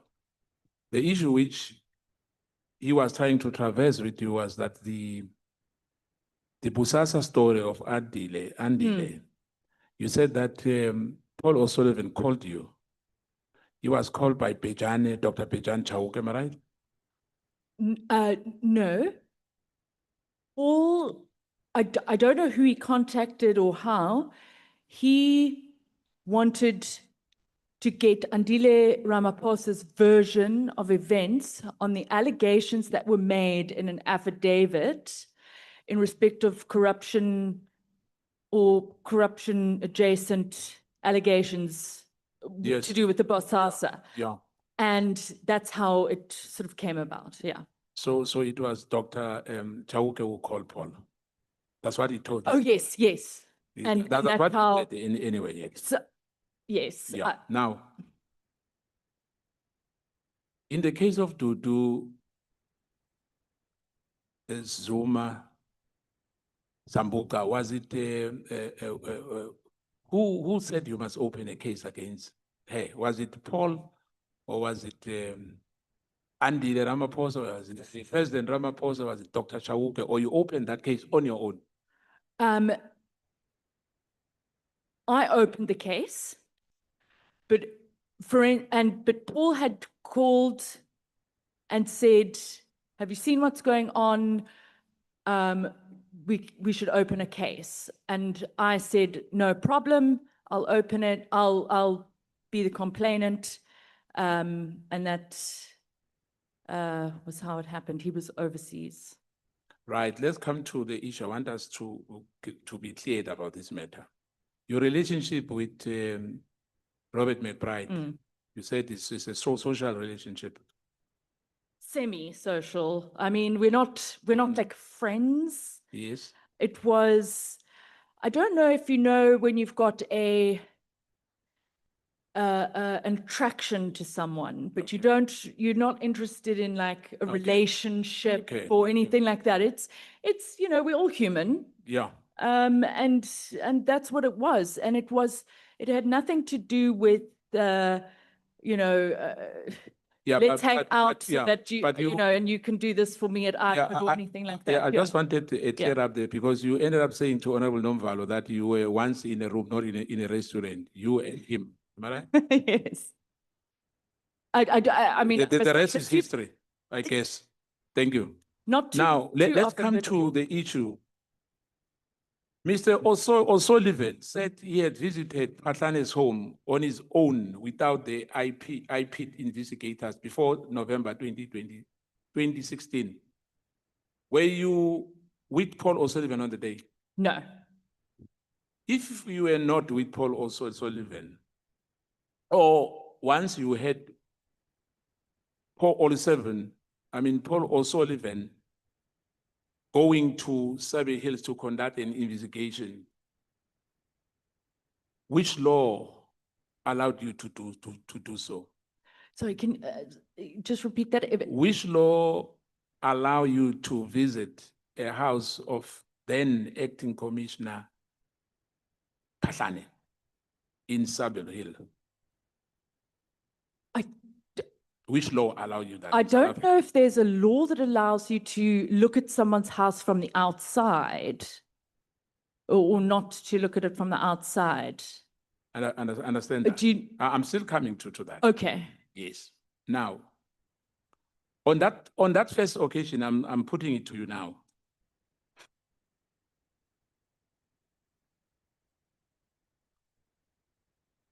There was no IPID. Pardon? There was no IPID. I'm asking you. There was no IPID. Did Paul told you that he went there alone? When he went there alone? Yes. There wouldn't have been. Actually, I can't say that. I wasn't there. I didn't know.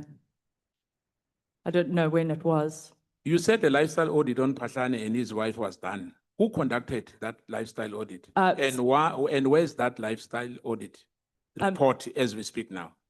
Mr. O'Sullivan did that, and I think he set out his findings, which includes the house and the building thereof, which would be in the criminal complaint with IPID.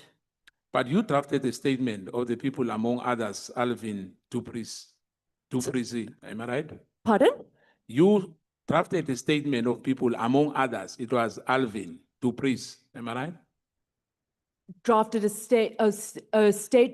Yes. Of people, among others, yes. I'm just trying to think. So if I can explain. Okay, let me put it to you quick Yeah. because of time. Yes, please. You sent that draft to Mahlangu on his request.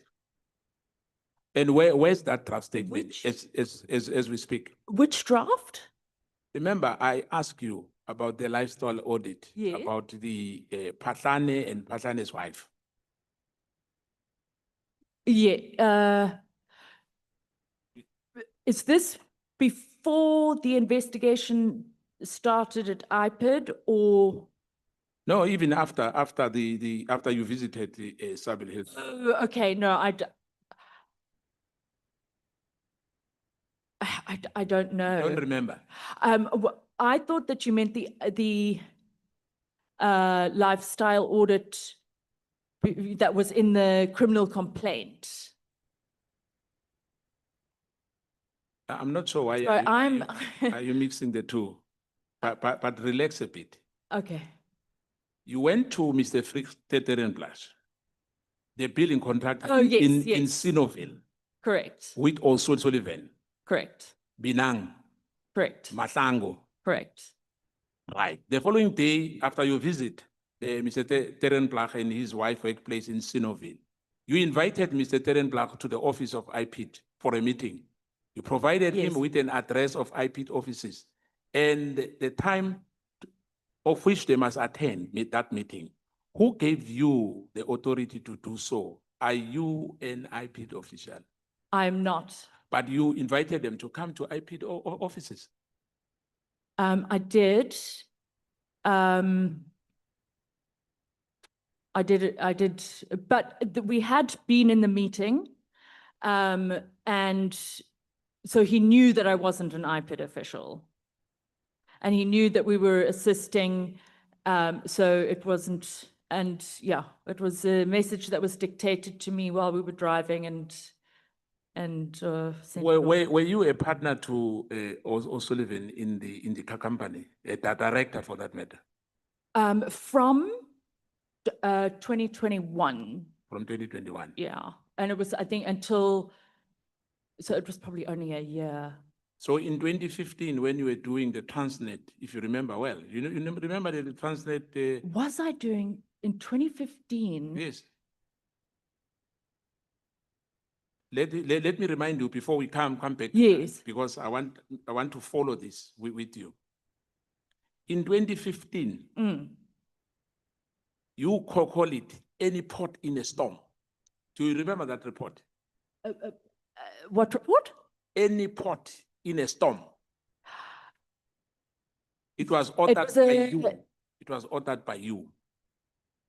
Oh, okay, sorry, I do, it's You remember the, that? yes.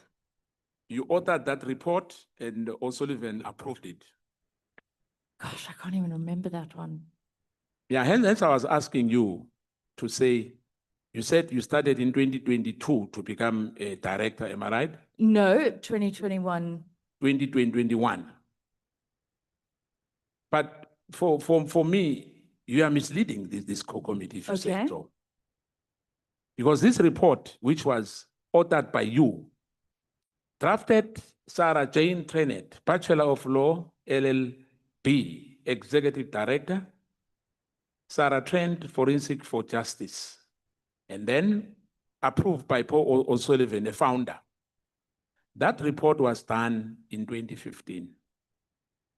It's here with me in front of Can you. I see that? No, you'll see it. I'll send Uh, it to the, Yeah. yeah, because remember you 15, said, they would never, I wouldn't have signed anything in 2015. I was, no, in fact, I'm the one who was making a mistake. okay, It was 2018. 2018. Yes. So if you say you become a director in 2022, it's misleading.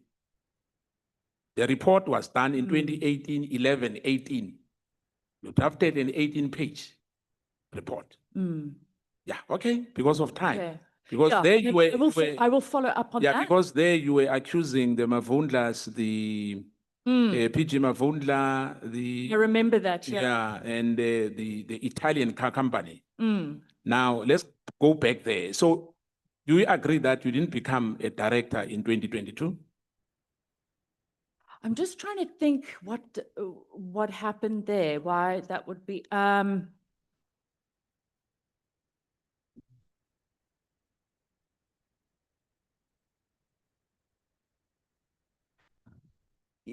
I come back to you on that?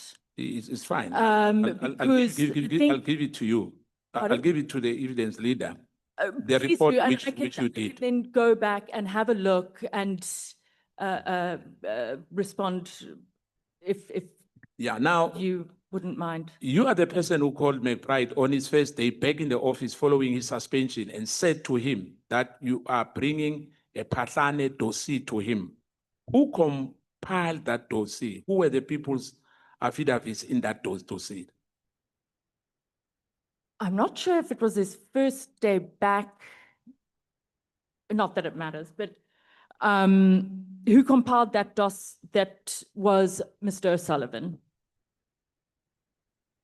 Now, Ms. Trent, can you tell us about your investigation in the report of Transnet widening of Harbour project, which is alleged to have been terminated or set aside as a result of your report? Or I must just shy away because you say you don't remember anything about that. I really don't, but I would be more than happy to go back and have a look, refresh my memory and. Yeah, because there were black assist you. companies, just to remind you. Yeah. There were black companies who were awarded a contract of 4.2 billion rand at Transnet. Now there was WPHO and Group 5, which indeed were the people who had an interest in that tender.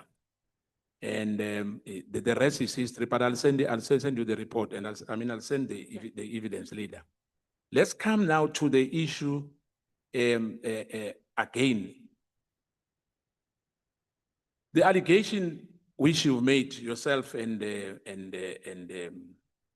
also Sullivan in that report. Anyway, and let me just leave it because you said you don't have. I thought that you'll remember because it's not long anyway, because your partner, your co-director says 40 years, 25, he can't remember. But you should remember, 2018 is not long, I remember the matter, but yeah. Now, were you working with Mandla, Mahlangu? Yes, I didn't work with him. It's the same thing. If he needed something, but he was the one that I think I saw or met. If he came to the office and said, "Oh, can you quickly run a check for me?" But because I think he was the lead. But you sent a memorandum, internal memorandum to Karen, who was speaking about the warrants of arrest. Do you know Karen? No, I don't. But it's your WhatsApp message. Oh, I don't know. Yeah, but it's your WhatsApp message, to Karen Morgan. What do you call it? The surname? It's the journalist. Mon. I can't remember. No, but it's your WhatsApp to Mandla. I don't know if it's my WhatsApp. Remember what I'm reading from you here. There was a braai which took place at 3 o'clock. You remember that braai? At the infamous Kretcher house. You were part of that braai. Yes. Now, you sent that email, and you were speaking about the Nati, was it Nati Ntleko? the conflict with McBride. I mean, this is your conversation between Okay, yourself I don't and Mahlangu. I don't have any recollection of this. I have no idea. You know, you. Yeah, when after Okay. my phone was taken, I never got any of those messages Mahlangu, back. let me remind you, Mahlangu said to you, you said to Mahlangu, morning, hope you are feeling better. What magistrate court will your section 205 go to? Just finishing the draft.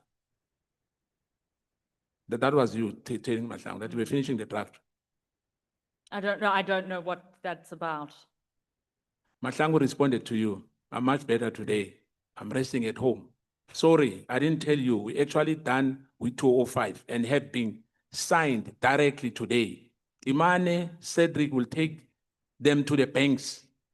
The one for Vodacom has been sent and signed by Cullinan Magistrate, and for the banks, it was Pretoria Magistrate Court. Did you have a good relationship with those courts? No, I don't remember any of. But what I don't understand, Sarah, Yes. you were controlling Mahlangu yourself and also Sullivan and Kabinde. You were controlling Mahlangu and Kabinde. You were drafting section 205 for them. So That's what you said. This is not me. Remember, it's your WhatsApp message. the thing is, I dispute the WhatsApp messages, but you've put a question to me. So a section 205 affidavit is just an affidavit. So if you've done an investigation, I've done an investigation and Yeah. I've put it together, right? You know what needs to go in the section 205, Yeah, but I I understand. cannot issue or I go to the understand court. that. But what I'm asking you, were you drafting section 205 for IPID? I mean, Mahlangu could not draft a section 205 for himself. Oh, no, and I and think he Kabinde. did. I don't, look, there was no, bad faith. It was under pressure, lack of resources. From We where? have computers. From IPID. IPID don't have those things we are mentioning. No. I'm just saying that, like, we offer. No, I understand that you offer. Okay. But I'm saying IPID does not have, I'm talking about the state here. That you were drafting for them a section 205 because they didn't have the capacity. Oh, I cannot remember, and I don't know what it was, because it could have been just this sort of the skeleton of a statement, or it could have been, I don't know, but it wouldn't have been the actual official document. Sorry if I'm not answering. But is that correct in your view? What? What you were doing with Mahlangu, with IPID? When we say the IPID or the security justice system in this country were infiltrated, we were correct. Because you were doing that. You are not a member of IPID. You are not a policewoman. I did Do you not. agree? Do you agree? I'm not a police Yes. woman. I'm not an But IPID officer. But you were 100% But I did not involve myself unlawfully at all. No, it was unlawful for you to do that. It wasn't. Mahlangu could have done that himself. I And think he Kabinde did. could have done. But why then were you drafting for them? Just to help. No. I No, there's more to swear. it than what meets an eye. But be that as it may, let's go to the next one. You've been communicating with Mahlangu here. In fact, you were in charge of your company with Paul Sullivan. You were in charge of IPID. And there's evidence. It's not an information, evidence. I'll tell you now. Let me tell you about the issue of your correspondence with Mahlangu. Hi there. Do you have a statement for Alvin? Sorry, Chair. Sorry. I don't want to be discussing what's on my cell phone records, please.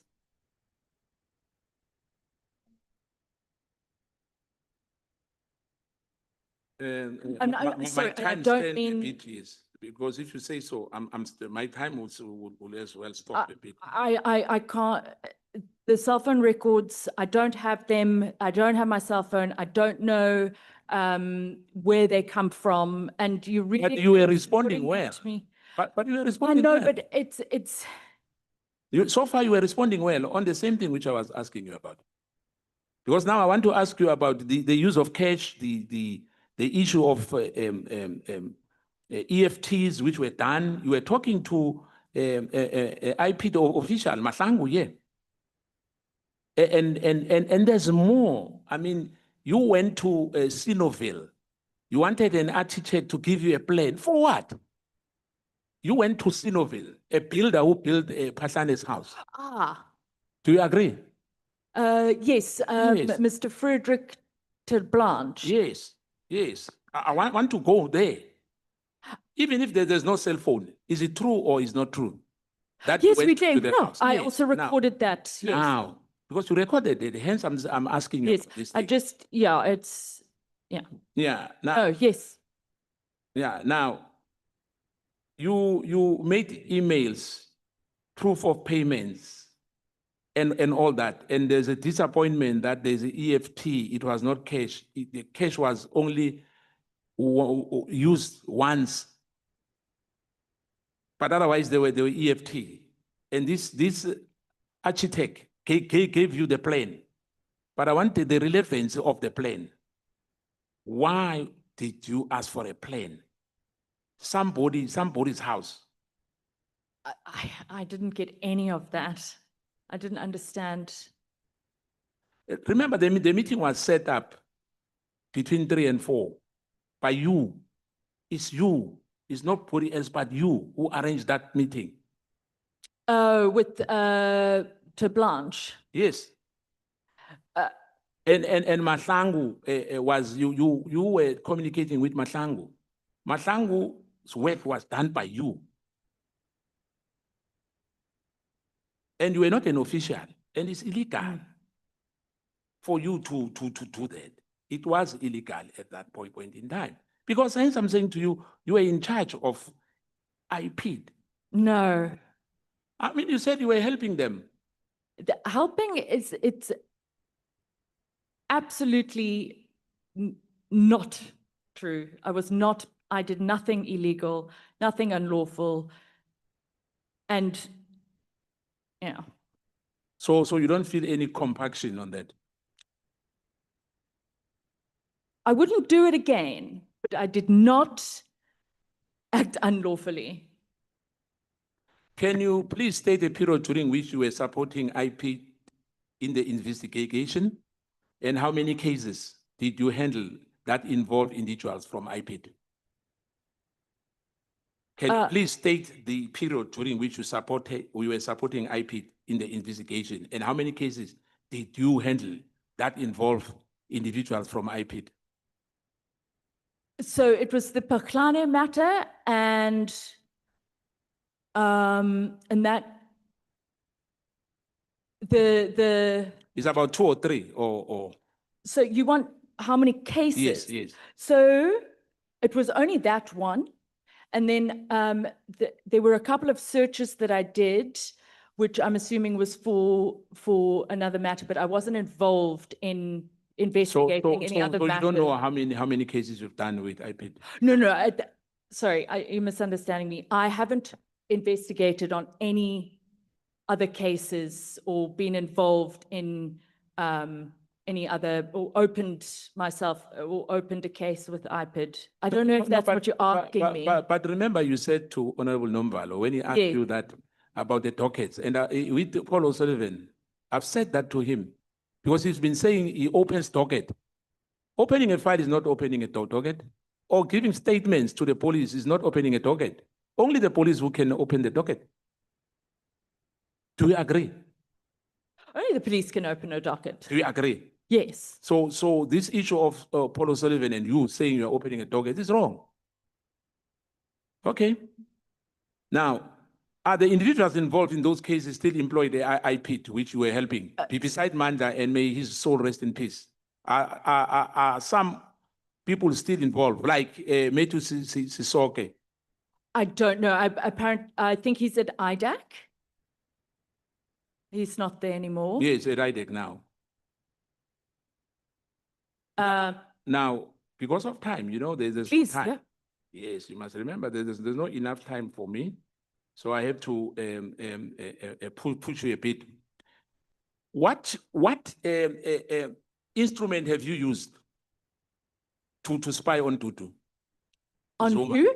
On Tutu Zuma. What instrument? Yes, To spy on her? yes. Oh my gosh, I've never spied on anyone. Did you never use Pegasus Never. in your life at all? Never, never, never.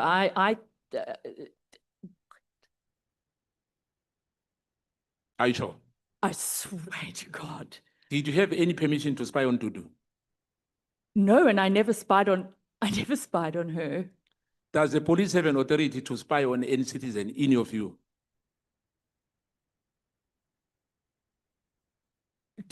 I guess if they have a warrant, or I'm not exactly sure how they Works. do the interception Now- and that kind of thing. Now, you say you've never used Pegasus for spying.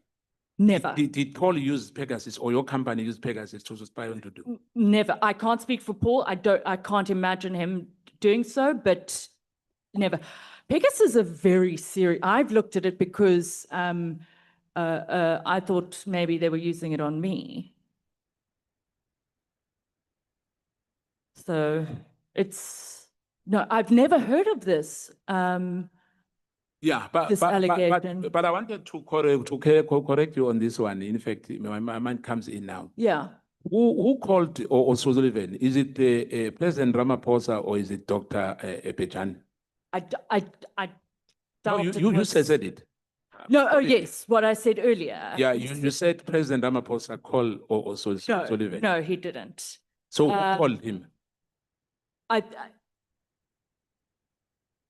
Bijani Chalki was then put in touch with Paul, but I was not privy to the communications as to how that came about. So I don't know or remember. He could have sent an email or a WhatsApp, and then someone would have said, well, Dr. Chalki is the person to liaise with and speak to him.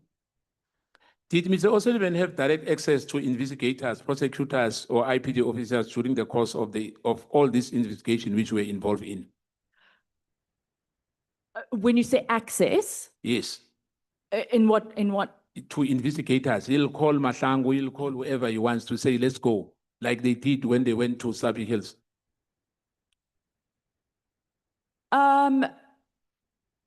Yeah, but I mean, he would call up and say, look, there's I don't want to generalize, so I'm trying to think.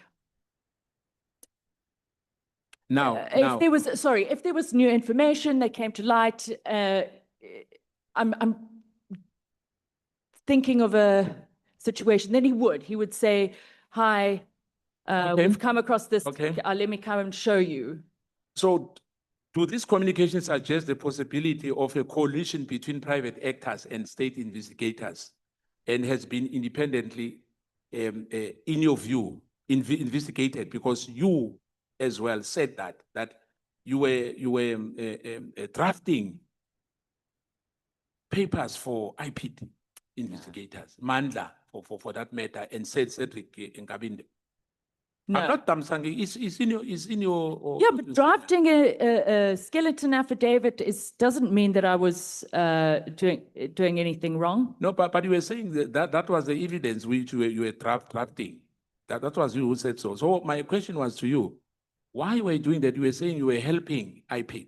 And I said to you, why helping investigators? Because those people I like hear you. Yes. I hear you.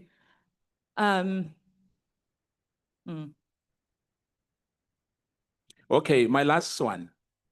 Do you have regrets of working with Mr. Paul or Sullivan in other matters?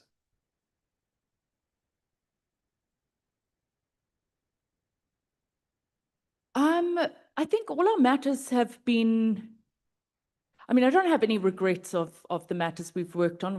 We've taken on a matter, investigated- So are you saying that you can repeat what you've been doing with, without any doubt? Because for me, I'm a bit ambivalent with you. I've got mixed feelings now about you. Yes. Yes. I have a completely different way of doing my work and how I handle and. No, and but do- my question is, if you've been given another chance, will you do the same thing which you were doing over years with Mr. O'Sullivan? No. So you have Sorry, that's some too- regrets. That's just too general a question. Let me first understand what you're asking before I answer. No, I was asking you that if you have to repeat what you've done in the past few years, you work with Mr. O'Sullivan, will you still do the same thing? Will you repeat the same thing which you were doing with Mr. Paul O'Sullivan? Are you talking about a specific? No, whatever you have About done, everything. yes. I don't know if I can answer that. Intimidating people Oh, I don't know. and threatening people and No, I would not do that, extorting no. people as well. So you'll never do that again. I did not send threatening emails. No, it's or- him. I remember it's your Yeah, company But, as well. no, you're right. No, I don't agree with that. you I can't- don't you agree won't- with you the won't way repeat of, that that's again. the way to speak. I don't agree with it. And I you'll would never not- repeat that again. Never. Thank you. Thank you, Chair. Thank you, Honorable Skosana.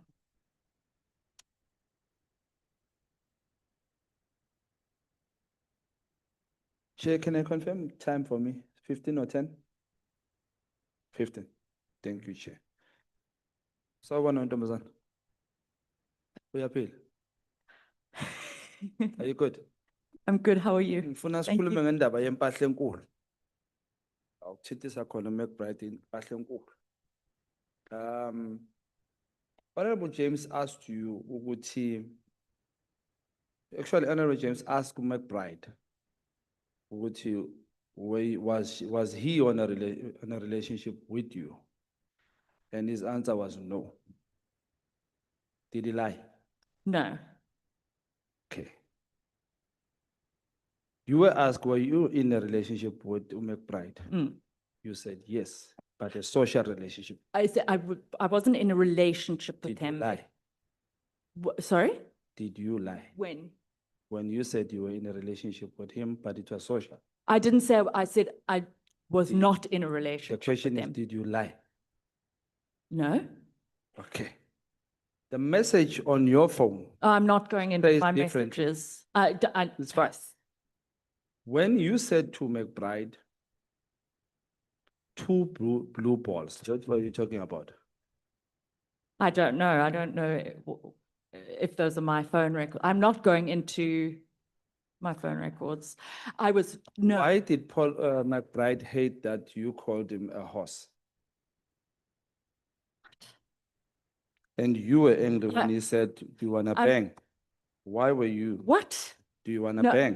Chairperson. I need protection, please. These messages were obtained when you were arrested. No, that was stolen. No, It it is was not subject stolen. of a Phones criminal were seized when you were investigation. arrested. I'm- Your phones were seized when you were arrested. I'm not discussing my cell phone records. I will answer Have you anything, ever but I'm slept not with going, Mr. McBride? I'm not answering that. Okay, something else now. You're not on message. Have you slept with Mr. McBride? Not answering that. Okay. Were you in an intimate relationship Not with him? answering on my cell phone. Not on your cell phone, I'm no longer there. Yeah, okay. Have you ever slept with Mr. McBride? Yes, I have. Okay, so you were not in a relationship. I was not in a relationship. What is that? What do you call that? A hookup? Okay. How many times? I don't know. Were you a weapon used by Mr. Paul O'Sullivan? No. And if I was, I did not, and I will take my revenge if I was. Okay, before we go somewhere, let's start here. Duduzile Zuma writes a tweet on Twitter, and you go and open a case against her, correct? There were quite a few tweets and videos. And you opened a case against those because of Correct. those, right?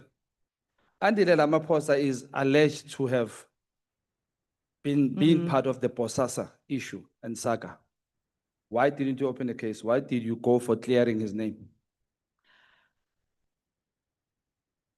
Well, if you compare the two matters, firstly, you would have to ask Paul No, no, I'm about asking- no, I understand, on, why he wanted to contact for that version of events. But if you compare the two matters, that was 2021 riots. I mean, that brought the country to Let's its knees. quickly- It's remember very they said different I to have 10 ask. minutes. Remember, Sorry? remember they said I have 10 minutes. Sorry, just, So the question is, to do write a tweet, you open a case.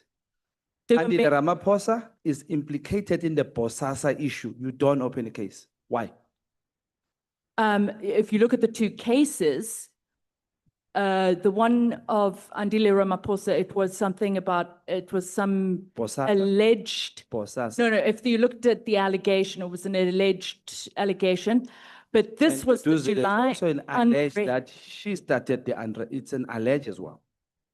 You No, were no, in court right now, when Yeah. you were asked whether do you think this is political? You said yes. What, do I think what is political? The attack on Duduzi Zuma. I didn't say But yes. let's go back. You did. Let's go back. The question is very simple. Bosasa is a corruption case. You are known in your organization to be hating on corruption, right? Yes, And Ramaphosa is implicated there. yes. Did you investigate? You went Yes, straight for No, clearing yeah, the name. And again, on your first, what you said here, first thing you said Ramaphosa called Bejan. I don't know. Ramaphosa called don't know. Paul Sullivan. You said that. You- No, It's on record, you said that. No, I said. Do you want to correct Dani- that maybe? No, I never said, You said, okay, let me repeat to you. You said Ramaphosa called Paul. Then Bejane comes in the picture to clear this matter. We'll rewind the video. I did check it. You said that. Now, my question specifically is this. Why on Duduzi Zuma you'll go and open a case, but on Ramaphosa's son, when he is implicated in corruption, you don't investigate, you don't open a case, you go for clarification of his name? Why? it has to do with both the cases. It's not as simple Are you as. sure you're a lawyer? If Kodwa? they Are were, you sure you are a lawyer? I'm a non-practicing, Did you study law? yes. Seriously, I'm not that good in English, but I'm going to ask you this question again. Try to listen to my question. Why on Duduzi Zuma you went and opened a case on those allegations, but on She was inciting violence and brought the country to alleged. its knees. alleged, right? And Andile Ramaphosa was alleged to have freaking received something in a bank account, and that was it. It is Was there money very received by Andile? different. Pardon? Was there money received by Andile? No. Are you Uh, sure? The allegation was Wait, about. just there, the- just there, just there. the Are you alleg- sure? The allegation was about him receiving money into an From? ABSA bank account. I can't remember, but he had no Okay, wait a ABSA minute. bank. Let's not rush. You say the allegation was about him receiving money from Sorry, Kusasa, right? And then I Let me help corrected you. myself. Okay. It was about a bank account, an ABSA, and there was an ABSA, he was alleged to have received or paid, it was something about an ABSA, and we checked whether there was an ABSA bank account registered in his name. And that was And and it money was in wasn't, that account, right? he didn't have an ABSA bank. Look, Money was in that account. he didn't have, if I'm remembering the bank name Okay, but let's correctly. leave it there. the- Let's go back to the a very simple alleged question. bank, But he we're gonna did not- make it implicated for yourself. Let's make it easy. On this side, you went to clear his name immediately. On this side, you went to open a case immediately. Are you with me? Mm. Why there's so unfairness? Why? Because it's Ramaphosa. Are you getting something from Ramaphosa? No, Do you think Paul is still friends with Ramaphosa? I don't think, Have you met Cyril Ramaphosa? I have President not. Cyril Ramaphosa? I have not. You have not. You have not. No, Okay. When last did you speak to Paul O'Sullivan? Yesterday? On phone? Yeah, Okay. You, or today. I mean, I saw him, but yeah. you saw him before to yesterday and today? We've been chatting since I've been there was the talk of me being called. I was not very happy, and so I told him that he needs to come and that Okay, so I you can't were- be. you have been in contact. It's his. Let's it's his, quickly go to this main- now. Since you say you studied law, do you understand what is infiltration in regard to IPID? What would be maybe infiltration? maybe What you would could. be? Okay, What maybe you could tell me what it could be, and okay, I. between you and Paul O'Sullivan, who infiltrated IPID? Neither. Let's qualify this with a definition. Infiltration is a person who works in a space where he's not supposed to be, right? Like being in going to Patlane's house as an IPID official, that would be wrong, right? No, If it was the case. Going to Patlane's house as an IPID. I official. wasn't going as an No, no, I iPad. didn't say you went. You are saying that. Did you go to Patlane's house as an IPID? I went to Paklani's house. I did not You go as an answered that. iPad. Now you've answered that question, and I did a favor and asked you that question. Now this is a different question. I'm asking, if you went to Patlane's house as an IPID official, that will be deemed wrong, right?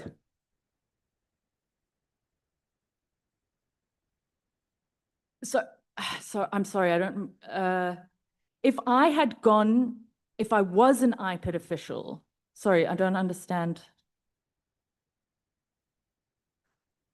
Okay. Who between you and Apollo Sullivan infiltrated IPID?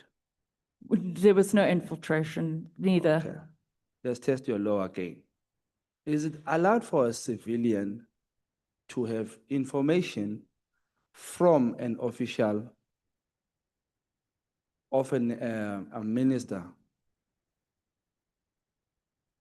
or information that is supposedly to be known by an IPID official only? For example, McBride gives you an ID number of Honorable Ntleko. Was that correct? Was that in law? I don't remember if he sent me the He did ID send you. number. It did. Um, Was that correct? The question is, was that, I don't Lawful. see that there was, that was illegal. why not? Are you sure you're a lawyer, Marae? Are you sure? If I'm a police officer and I give you information in my docket as a civilian, isn't that, is that lawful? You have to understand that as a certified fraud examiner, Ah, it's I don't know how to explain it. are you allowed to mingle with the dockets of IPID? Pardon? Are you allowed to mingle with the dockets of IPID? Am I allowed to? To mingle, to be part, to touch or even see dockets of IPID? In terms of law, the one that you studied. It depends if we, Are you sure? Would you studied law? I'm gonna ask you again. Yeah. Are you sure you studied law? I did. Are you allowed to be touching documents or dockets that are from IPID? Not without their consent. So did McBride give you consent to give information? To give information. Yeah, To? to you? Did McBride give consent? To give you Sorry, information? what information? You said you must be given consent before you start handling information. Oh, no. I can't demand to look at information from them, but if But they, if he gives it to you, is it doing a lawful thing? it depends, no, not necessarily, but if it's for, I don't see why Which he school of law would. did you go? Pardon? Where did you study your law? UNISA. I studied. Is UNISA credible in terms of law? I want to study law and I want to go to UNISA. Now I'm starting to doubt it. Is it credible? I don't know. Do you trust it? Do you think they they did a good job on you? Hmm? Let's go again. Are you allowed to have information of the minister, i.e. ID? Is Mr. McBride allowed to give you such information? Yes. Is he allowed? Is that on record? You're saying that on record? And can you follow the What mfundo I yalo say sisi is, ngakithi? at the time, I did not believe that there was anything wrong or anything unlawful. Okay, If- that's fair. If evidence is presented to the contrary, so be it, but the it wasn't some, yeah, sorry. Okay, when you, Hmm. okay, let's leave that. Just put it on record that you and McBride did something very wrong, especially McBride. A case must be open on that matter. Now, did you and your cabal that had a meeting apparently with two DA members, AfroForum and journalists, did you have control of media? Did I have? Did you guys have control of media? Did you control media? When you say Journalists- control, Journalists, did you control journalists? in, Did you know information before it appeared on the media? I, If something will appear tomorrow, did you know today that heads up, tomorrow something is coming? Did you have such preview? sometimes, Why was that? What is it because of friends in the media or you control media? well, usually CCs every single journalist or media house. But blind would copies, the every media time house emails. tell him something that he didn't send to them? Pardon? Would, Honorable Kapa.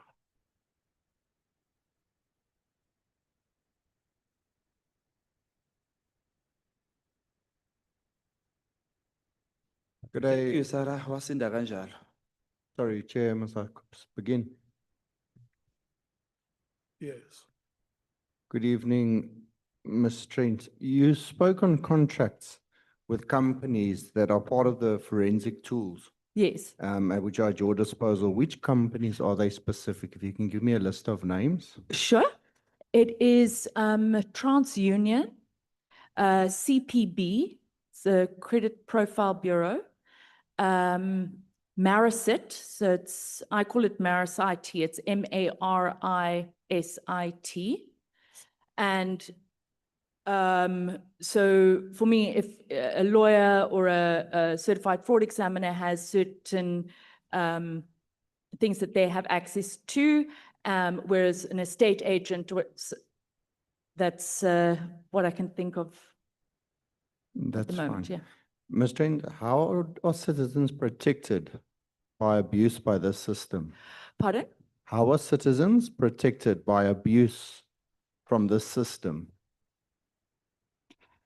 If one were to be corrupt, and I'm not saying you are corrupt, I'm asking if one were to be corrupt and have access to these systems, would it put a citizen at risk? Yes. Are they- And yes. Is there anything in place to prevent abuse? So, I don't know. I think that the best would be to look at sort of how their structures are. But for me, if I do a search, I have to have reasonable suspicion of something. You And- can't just, yeah, A but it reasonable doesn't. suspicion, but who do you that- give that to? Yes, exactly. So it would be, they could possibly, I'm not making a judgment, but it is a good question, you know, how is the public protected from that? Because I think only a certain, sorry, I'm rambling. No problem.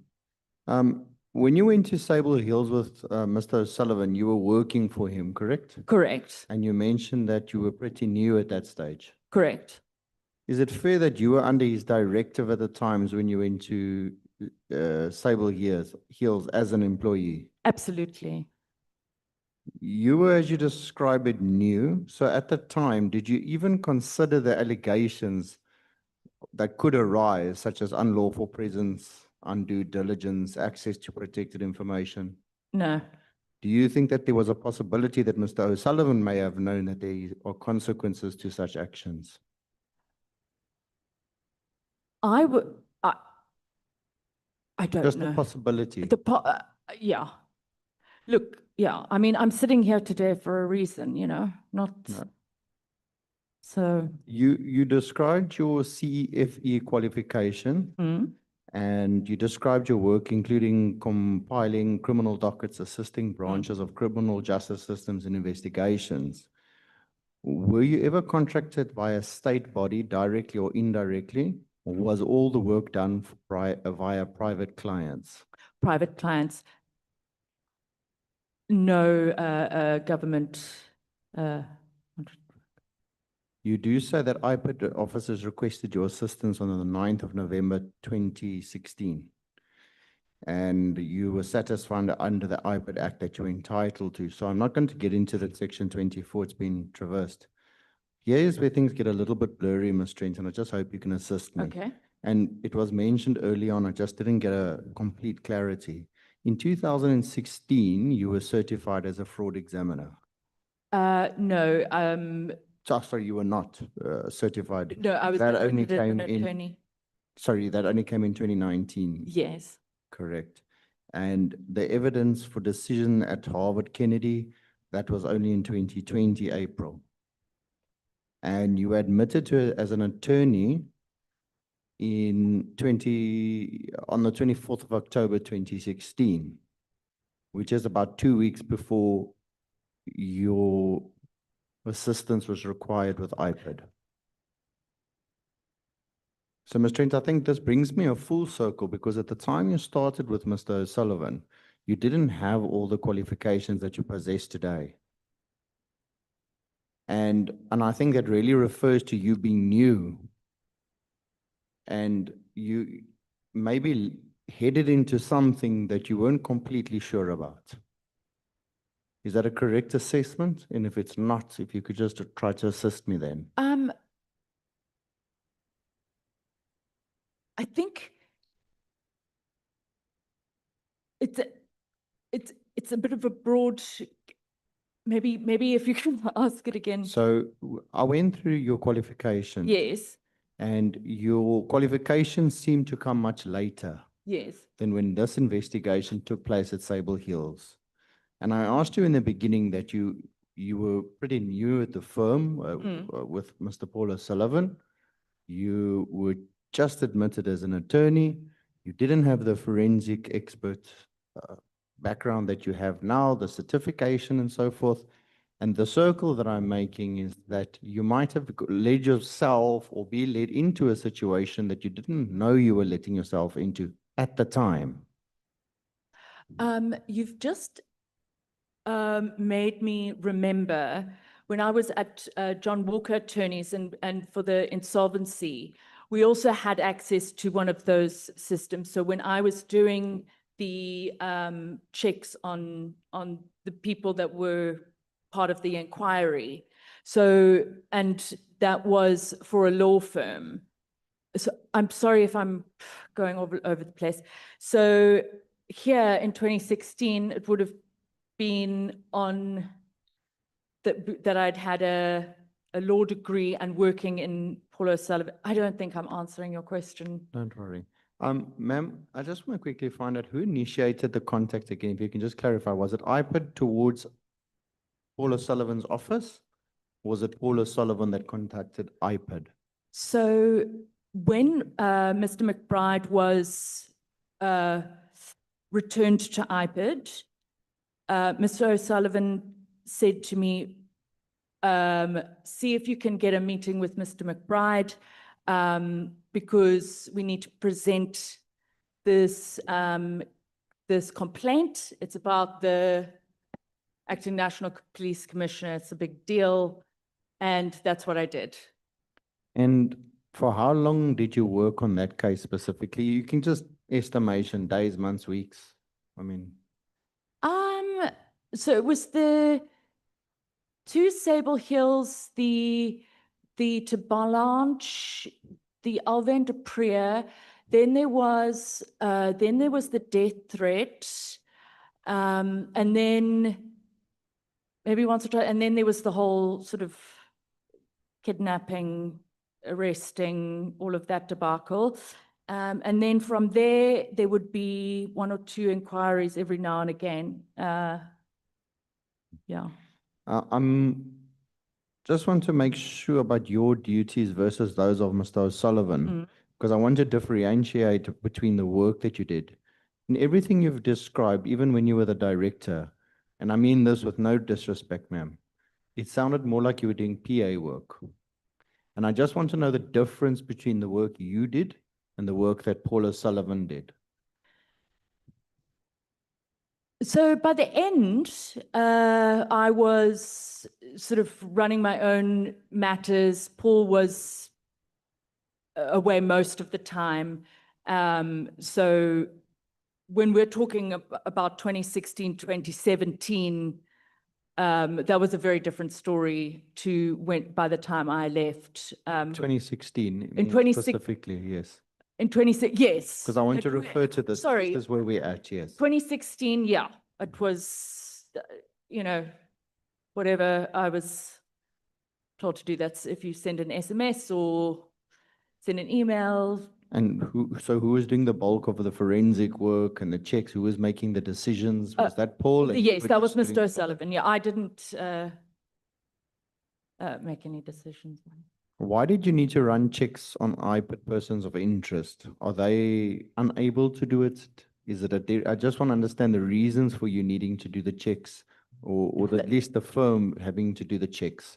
Why wasn't iPad capacitated to run their own checks, do their own research? Is it that they didn't have resources? Because we're trying to understand Yeah. what the problem is in iPad, what the problem is in SAPS, whether it would be in the NPA. And if the problem is resourcing, and then that's why they couldn't do it, then we understand the reasoning behind it. So that is why I'm asking you that specific question. So try to limit it within what were the reasons you needed to do that specific work for iPad. Okay, it was the quickest way to get information for their investigation.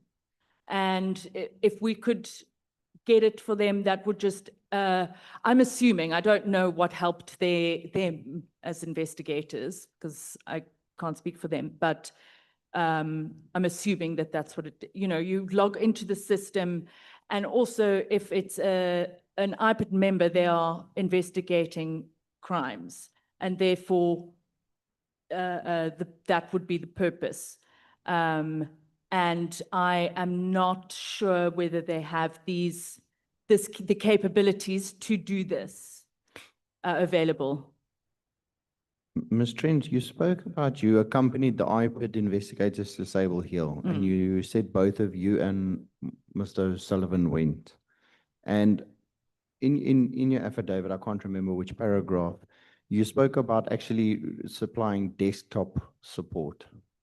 Why do you think Mr. Sullivan wanted you to go there as well? Because your duties were secretarial in nature. You were in the office, desktop research, doing checks on the systems, so forth. And also a aspiring certified fraud examiner. So it was to learn. yeah.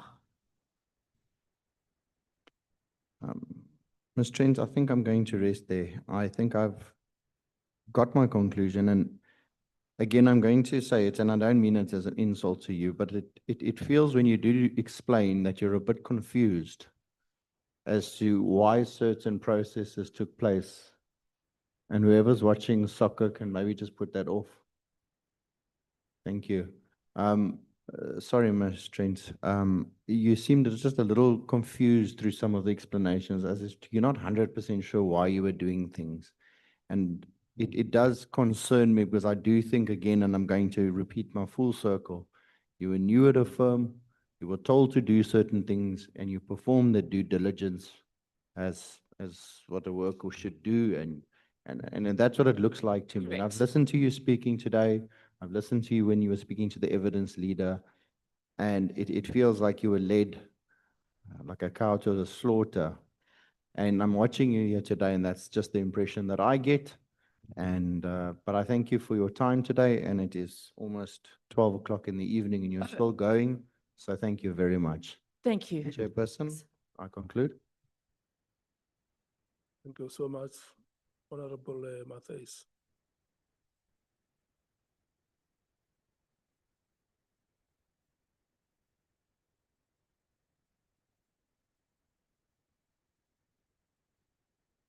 Good evening again, Ms. Trent. I want to go to start off with your torture abduction case. The NPA declined to prosecute. Correct. Did you consider going to the Human Rights Commission? And Why not?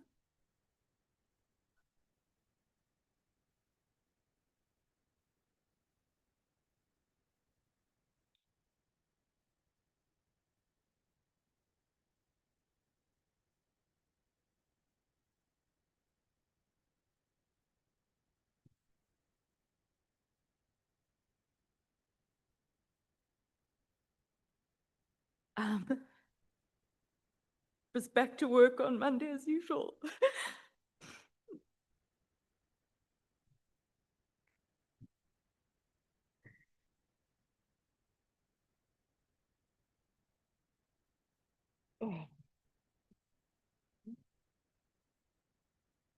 Thank you.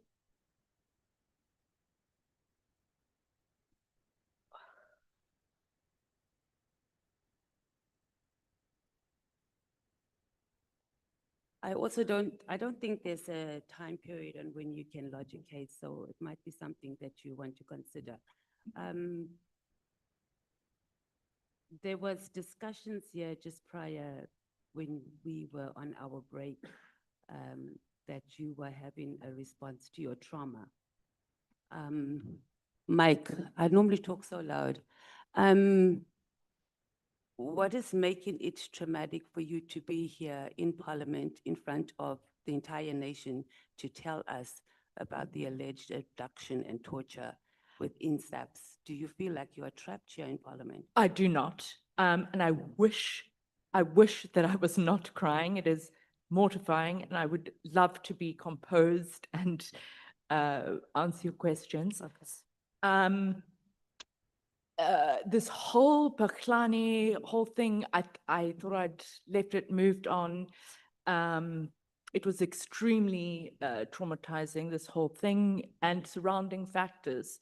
And I was not expecting to respond this way. And it's, No, I understand that you might not have been, but I would have thought that it could have also been a healing process to be able to tell your story on the platform that you yes, have.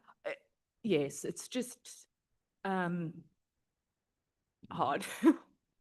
Understand. When we spoke or when the question came up about Dudu Zuma and you opening the case, is she convicted? Because my understanding, she's still on. Oh, she's still on trial. Yeah. So when you refer to her, you said you spoke as if she was I'm already. sorry, I must apologize for And when that. you spoke about Andile, you said alleged corruption, but when you spoke, and very passionately so, Just from the weight of it, but I apologize for not, for crime making is that judgment. let's talk, you said about the mess. So you had some communication. Yeah, I am talking far away. You had communication with O'Sullivan when you refer to this whole Parliament process. Yes, the ad You hoc. refer to it as a mess. Oh, no, His no, no, best- no. No, yeah, that he's caused Yeah, this he's mess for mess. me. Okay, so before the mess that you refer to, his mess, when was the last time you communicated with him?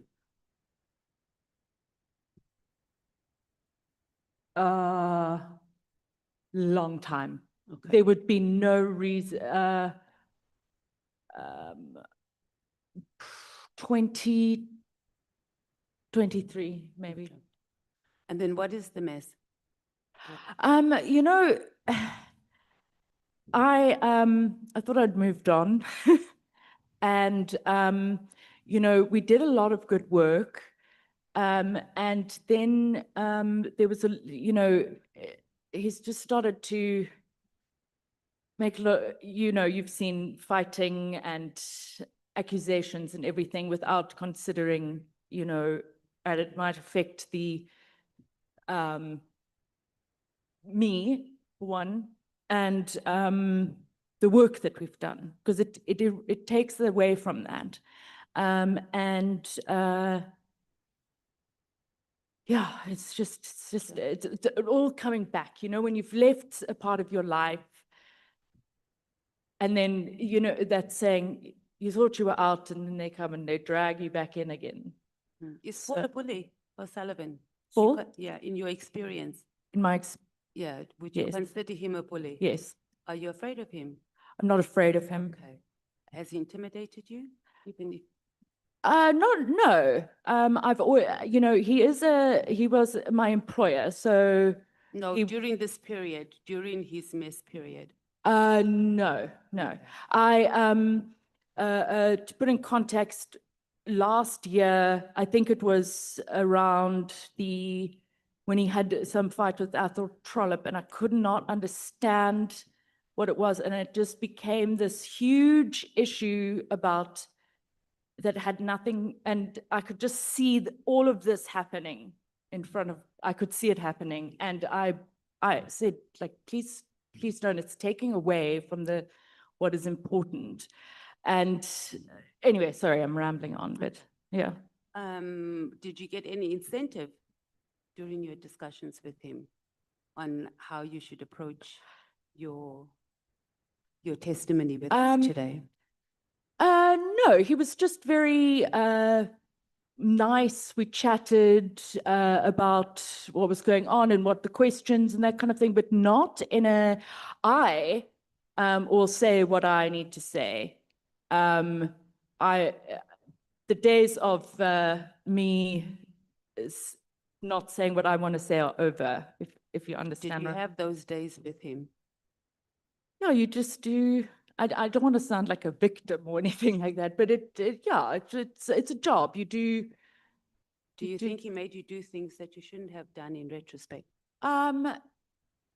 No, but there were things where had I been able to have a say as to, for example, an email going out, I would have said no.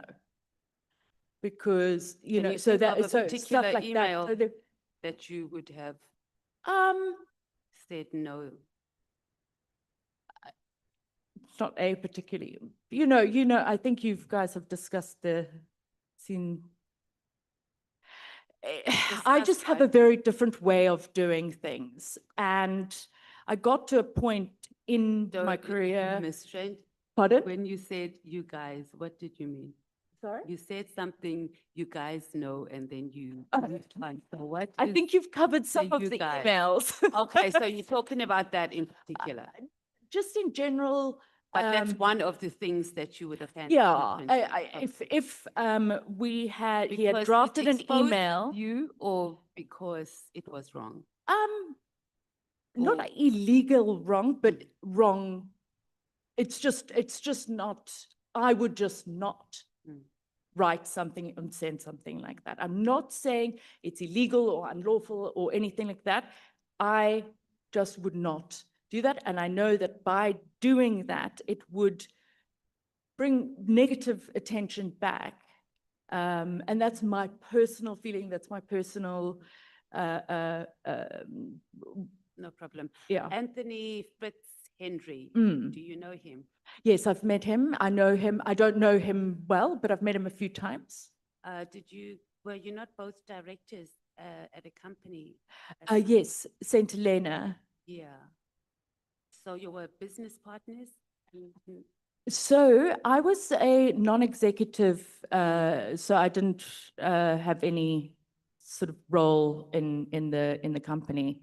And I don't think that it did anything. I actually, yeah, and then I can't remember when I was. Dangerous to be a non-director with, Yeah. and you don't know what they. I mean, it was part of the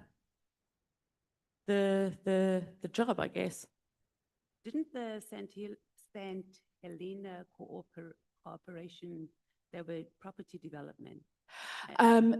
Yeah, so I remember when I arrived or came to Paul O'Sullivan and Associates, they were looking at, I think that they were planning on building an airport on St. Helena, which would improve tourism or something like that. So as I understand, it was a property development project. Did you know what was in the portfolio when you were a non-director? So I think that was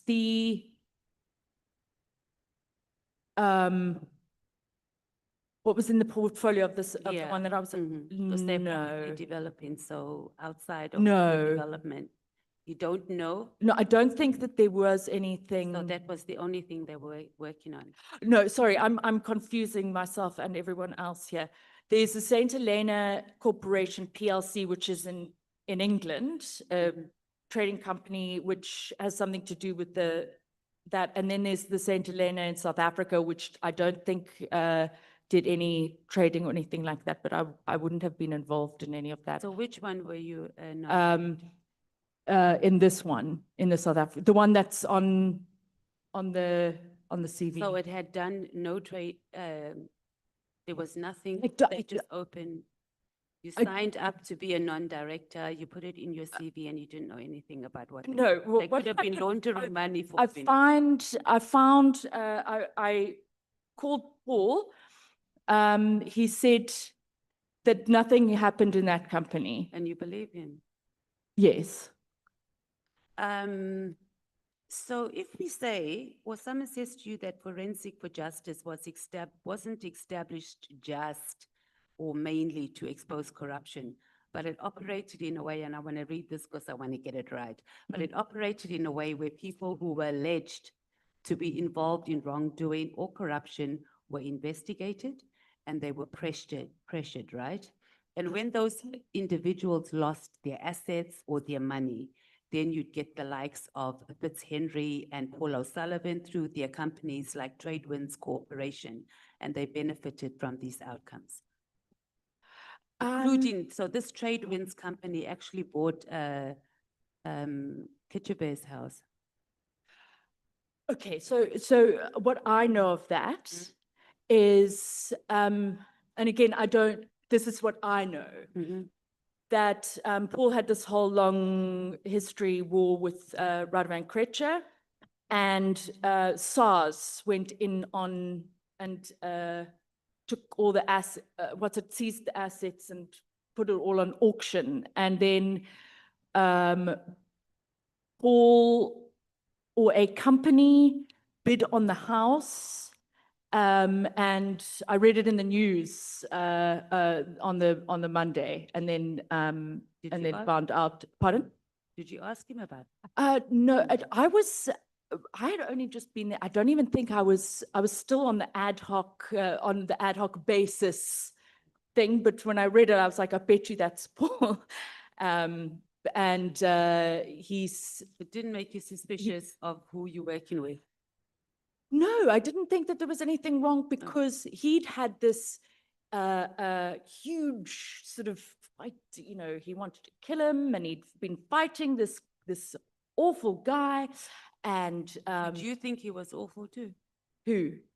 Radovan Krejcir? Yes.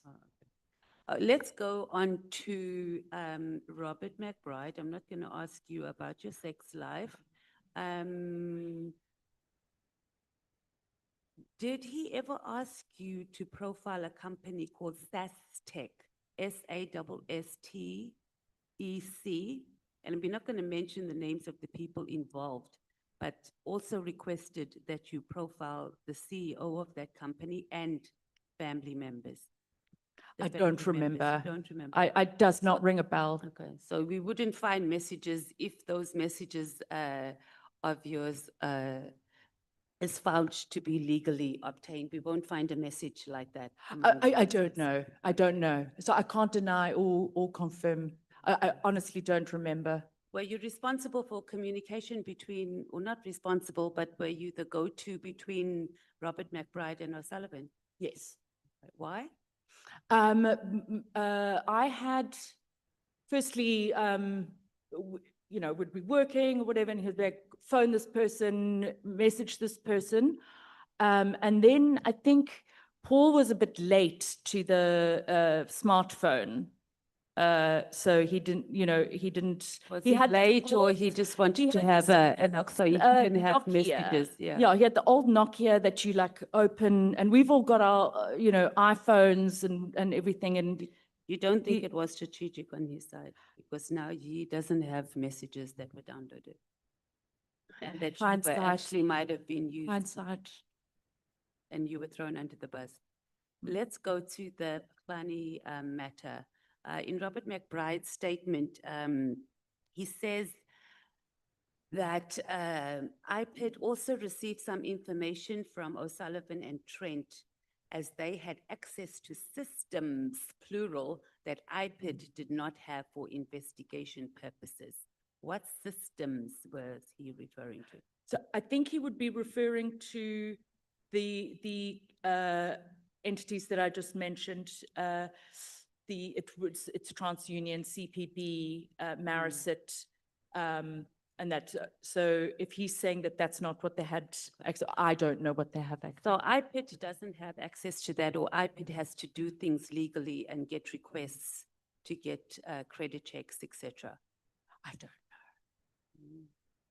So you didn't ask McBride? No. I When don't they think were that there's asking any. you to do that, a whole state institution is asking you to do it. It didn't bother you that they were not able to do it? Because it can't be that IPID cannot do credit checks if they need. to Oh, do it. I mean, if you look at the resources, have you been to the iPad offices? Besides that, it can't be that IPID does not have access to do that, so they were taking shortcuts. I don't know. That I don't know.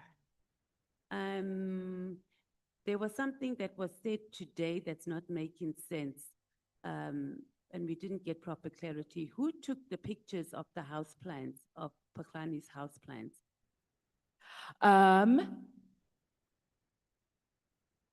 I think Paul, Sir Sullivan, he had his phone in the one, and then the camera. So he used a camera because he was using Nokia phones? Yes. Okay, so he did take the pictures, and that was at the, As far as I remember, but that's, you were there to take notes, so you would remember.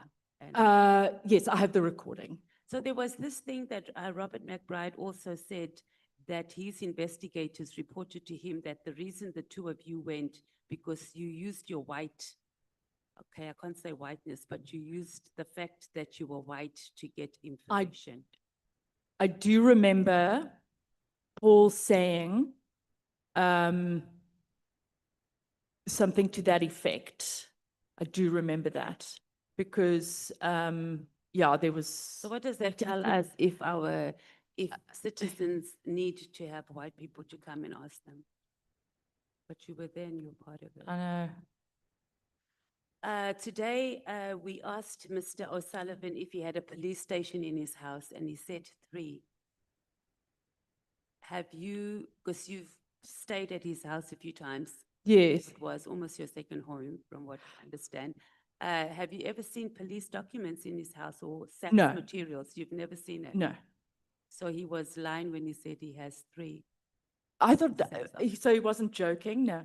I What do you mean, 3? And the reason we're asking this is that in 2024, Kritchevic's son Dennis was arrested, Okay. right? And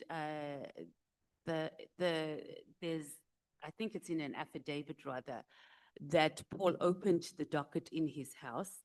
Then a SAPS officer came to collect it and took it to the police station to finalize it. Do you know anything about I that? know And then nothing later about the NPA refused to prosecute I don't, because the case was so weak. I want to go back again, Ms. Trent, to this credit, this certified fraud examiner thing, because I think I don't understand it fully, and I'm sure South Africans want to know. So tell me, do you have access to a portal of information being a certified fraud examiner? so so there's an option, for example, on TransUnion or Marisit. So you say, okay, you want to find out the company details, like a SIPSI search, but you've got to choose under what you are doing it. So it's fraud examination, corruption examination, whatever, and you've got to click on that. And you can only click on that if you have been approved by the service provider, and the approval is So based which service on- provider? So TransUnion, for So, example? so there's TransUnion, Okay, there's- that's fine. Okay, okay. just say one of them, and, right? and I'll check if there are any others, and, Okay. And the Association of Certified Fraud Examiners, right? They issued the certificate yes, that you would use to go and register at TransUnion, for example. correct. Right. Now, this Association of Certified Fraud Examiners, who regulates it? Like, forget their self-regulation. Yeah, like, the which self- statutory body regulates them? Because if I want to go and lodge a complaint against a member, it might not be criminal. Which regulatory authority would I go to? I don't know. Okay, that's interesting. And then what happens, so what we understand here in South Africa, I don't know about in other countries, and even with real estate agents, they can't go and access your information without you giving them permission. So you were accessing people's information without their permission. If you suspected, and we don't know about this association, who they answer to. So Chair, who's disappeared, we want to ask our evidence leaders that we write to this association and get clarity on how are they issuing out certificates, and also to the credit unions, TransUnion, Western Union, and all the others, on how they just allow someone who has a membership that they pay for to click and say that they are a member, and then they can just give out information. Because we've got very strict privacy records, and people can't just be accessing information based on them being suspicious. The polygraph test, you said that, are we not going to find any evidence later that this was something that was instigated between you, McBride, and O'Sullivan? I wouldn't say. You've agreed that you facilitated it, but Yeah. you're asking who instigated it. Was it part of the plot? It wasn't a plot. It was basically, it was how I understand it is, Mkhwanazi was on the news making these wild allegations of treason and Arab Spring, and then Paul's overseas, and it's when you have that kind of allegation. we get that. Sorry, I'm I'm wasting saying- a time. Right. And so I think maybe Mr. McBride dared Mkhwanazi to a polygraph. But was there a discussion amongst the group of IPED people who were doing this investigation? And to then do so? yes, and then I spoke to both Paul and Robert, and I spoke to the polygraph Okay, woman. then you and, yes. facilitated it, but it wasn't that, it was something that was decided, it was instigated here in response to what was going on outside, that you were being accused of overthrowing the state, etc. Yeah, and it wasn't anything like, oh, let's cook up the whole thing. It was But it was literally, a plot. it was the most ridiculous allegations. I'm not talking Yeah. about the allegation. Sorry, I'm I know, saying- I I was know. asking about, you saying that was, your response was to do that. Yes. Let's talk about, why would Paul O'Sullivan say that he was asked to vet possible national commissioners? I mean, it's even there in his book. And he's done multiple interviews about that I'm sure you might have even helped facilitate those interviews. Which interviews? When he goes on He's TV the, saying he's the that, media guy. oh, he's the media He's the, guy yeah, that you don't says see you me in the must feel- media until I'm crying on national TV. No, I know Thanks. that. So, but I'm saying you facilitated the interviews for him to go and tell the world how. Oh, no, was I his- didn't Oh, you didn't. facilitate with the Only- media, okay. no. But do you have anything to say on why he would tell the world that he was asked to bet possible national? Don't know why he said that. Is Um, it something that he did regularly just to make up stories and position himself as, it's something he does? I would say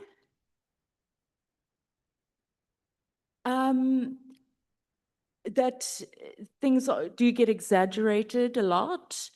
I don't think you put in that a bit kindly. And certain, I just sometimes don't understand why he would say what he says.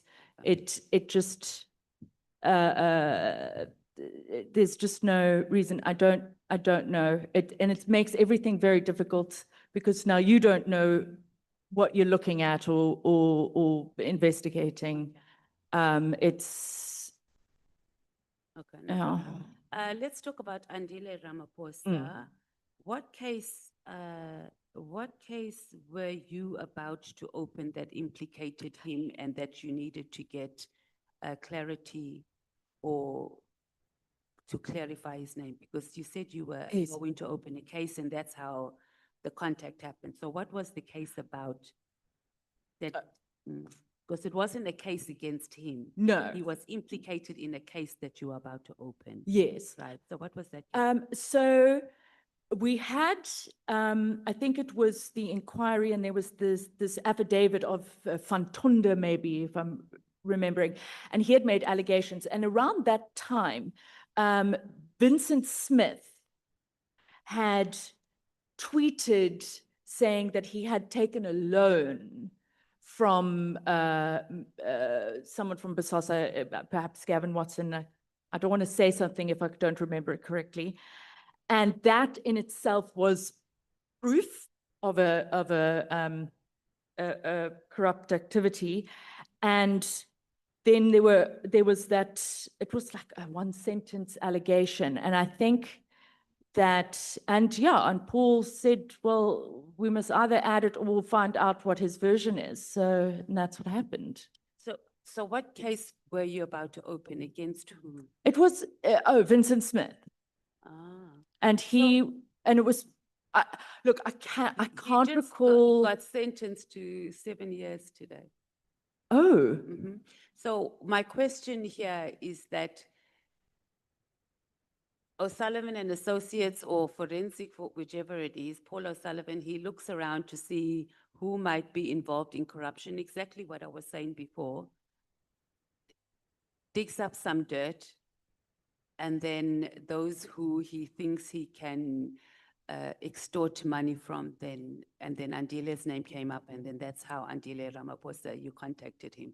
Why would you just randomly go and say, I'm going to go and open a case against Vincent Smith? Like the target is high profile people. And then you go and look on who's involved in this, and then let's go and see. Because, and then soon after that, you get a job as a CEO. oh, no, not wasn't soon after. Not soon after. There was nothing Okay. dodgy there.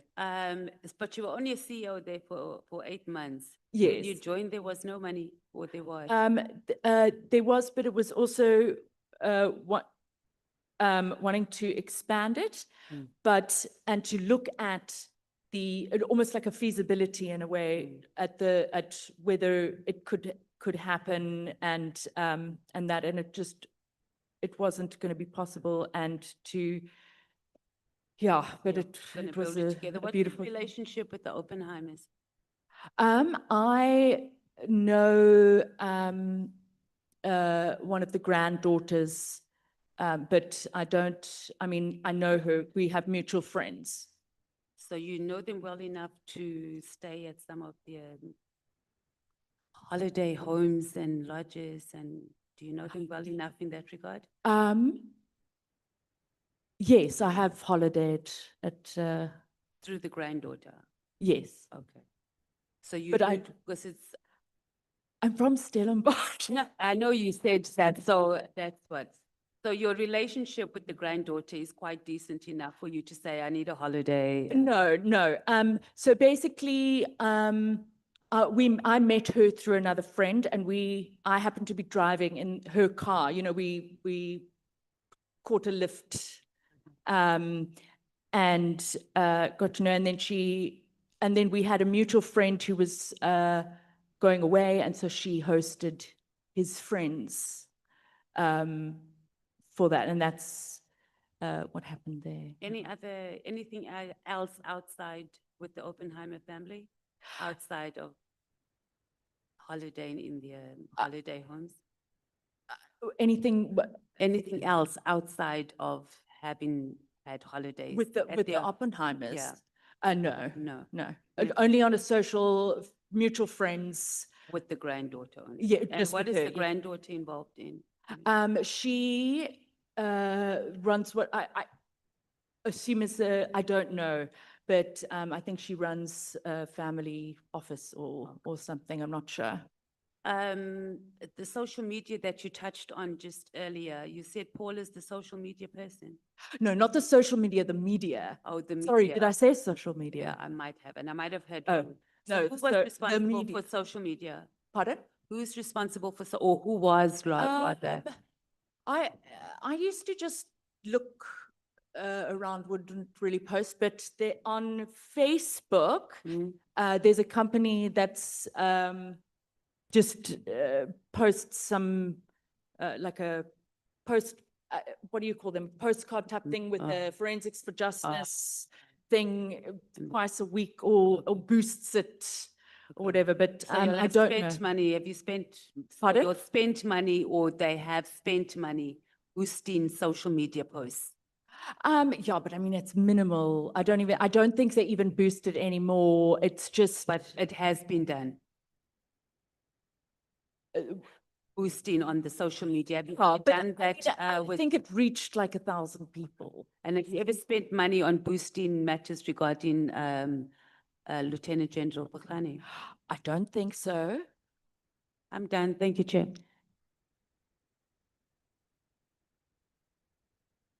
Bangazita.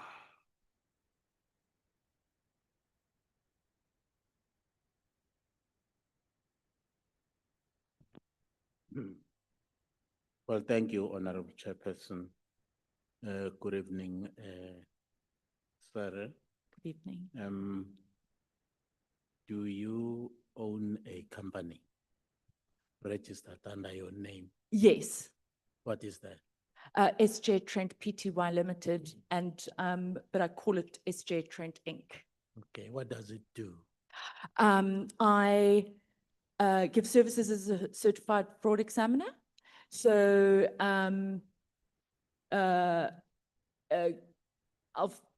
so a client will come to me with an issue, and it'll usually be about a fraud or financial crime, and then I will look into it and give all kinds of advice or feedback or a report or something like that. So that's what I would then do. Is it still operational? Yes. Who is the complainant in in General Patlana's case? As far as I know, it's Mr. Sullivan. And I know that there was a Colonel Moonsamy, and there were pop crew guys who gave statements as well. But the complainant was Mr. Sullivan. But what is he complaining about? Corruption. What corruption? Can you unpack that? Gosh, it's so late. So if I had the the complaint, I'd be able to assist a bit better. Yeah, okay. He had said something in the media that about then General Mkhwanazi and how I don't know what it was said. And then because of that, police whistleblowers came to him and said, look, we've been trying to have someone investigate what's been going on at the forensics lab where Mkhwanazi had been. So he did that and took statements, and then you with that made the complaint to IPID. I don't know if I'm asking that because you were part of the team that investigated. What exactly were you investigating? If put differently, what were you investigating against General Mkhwanazi? Oh, okay. Oh, I see. So the allegations were that service providers to the forensic science laboratories, and then, so for example, there was this, they gave us one of the supposed fingerprint brushes, but it was a makeup brush. Now, with a fingerprint brush, it has to be very fine squirrel hair. So what was happening is that they were using makeup brushes for fingerprints. And then the other thing is they had expired crime scene chemicals that were exploding on the scene or in the vehicles. So we got the photos of that and we got the statements and all of that. And then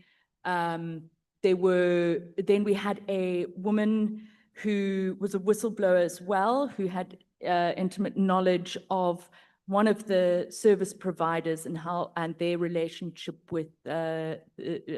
Mkhwanazi then, and that's what it was based on. And then the further investigation would have led to whatever it led to. Was corruption part of the the issues that you were investigating? I think so. I just can't, perhaps I should have, I can't remember. I don't want to say something that I mean, corruption, yes, it was, yeah. Okay. All right. I mean, how does his house then become a focal point of the investigation? Because in the lifestyle, if you look at, so what he did was, he goes, okay, let's do a lifestyle on him. And so he'll see, look, there's this property. And then you go on Google Earth and you can see in these, oh, okay, that's a pretty massive house for this. And then off we went on that. And then when you compare the income that he was getting at the time to how much the house had been built, what the cars he had at the time, it was impossible to have been able to afford any of that. And that's where the red flag came up. And this was the head of police for South Africa at the time. So, yeah. I find it very contradictory. You are actually saying to us that he was the head of South African Police, National Commissioner. Why would he not be able to afford a car? No, at the time that the house was built, he was not. What was he? He was heading up the forensics lab. What was his rank? I don't know, but I think Not a lieutenant general. I don't know, but I just remember that he couldn't have afforded it. Can I put to you that he was a lieutenant general? All right. Do you know how much they are paid? No. No, I mean, we're talking a long time ago, so. So what was wrong with General Mkhwanazi building for himself a house? Nothing's wrong with building a house. And you know what? Our investigation did lead somewhere. I'm asking. You are part of that investigation. Yes. what is wrong? Was he the only human being in South Africa that was building that kind of a house? No. I see a lot of houses, marvelous houses in Johannesburg. Mm. Have you investigated all of those people? No, but I think that if there's a red flag like that, what excuses the chief of police in a country just because he's the chief of police? He should be held accountable, and he shouldn't be protected because he is the head of the police. I can't accept that. I find it hard to accept that you want to actually condemn the general simply because he's head of the police, that he should actually No. not be actually able to build a house of his dream, a dream house of his own. He's working, he's getting a salary. There are institutions out there which are ready to actually give him money to go and build a house because he has a stable income and is the head of the South African police. I mean, what? I don't all this believe- drama. I don't believe he could have afforded that. But again, And Paul was here and Yes. told us that he owns a private jet. Paul owns a private jet. Is that true? No, no, are you saying that? Sorry, I He- interrupted you. I should have He listened to it. said so. Sorry? He said so himself, telling us. Paul said, no, he has a private plane. Paul O'Sullivan. Does he not own a jet? No. But he well, told us that he I was don't- actually he was driving his own jet. No, it's a private plane. I don't know if he still has it now. But when I was working for him, it was like a 4-seater plane that you fly. There's no, I don't know where. He's going to ask whether a lifestyle audit has actually been carried out against him to find out exactly whether he can afford that kind of life. He doesn't have a jet. Oh, actually, I don't know because I don't, but at the time, I can't imagine. Okay, move on. Sorry.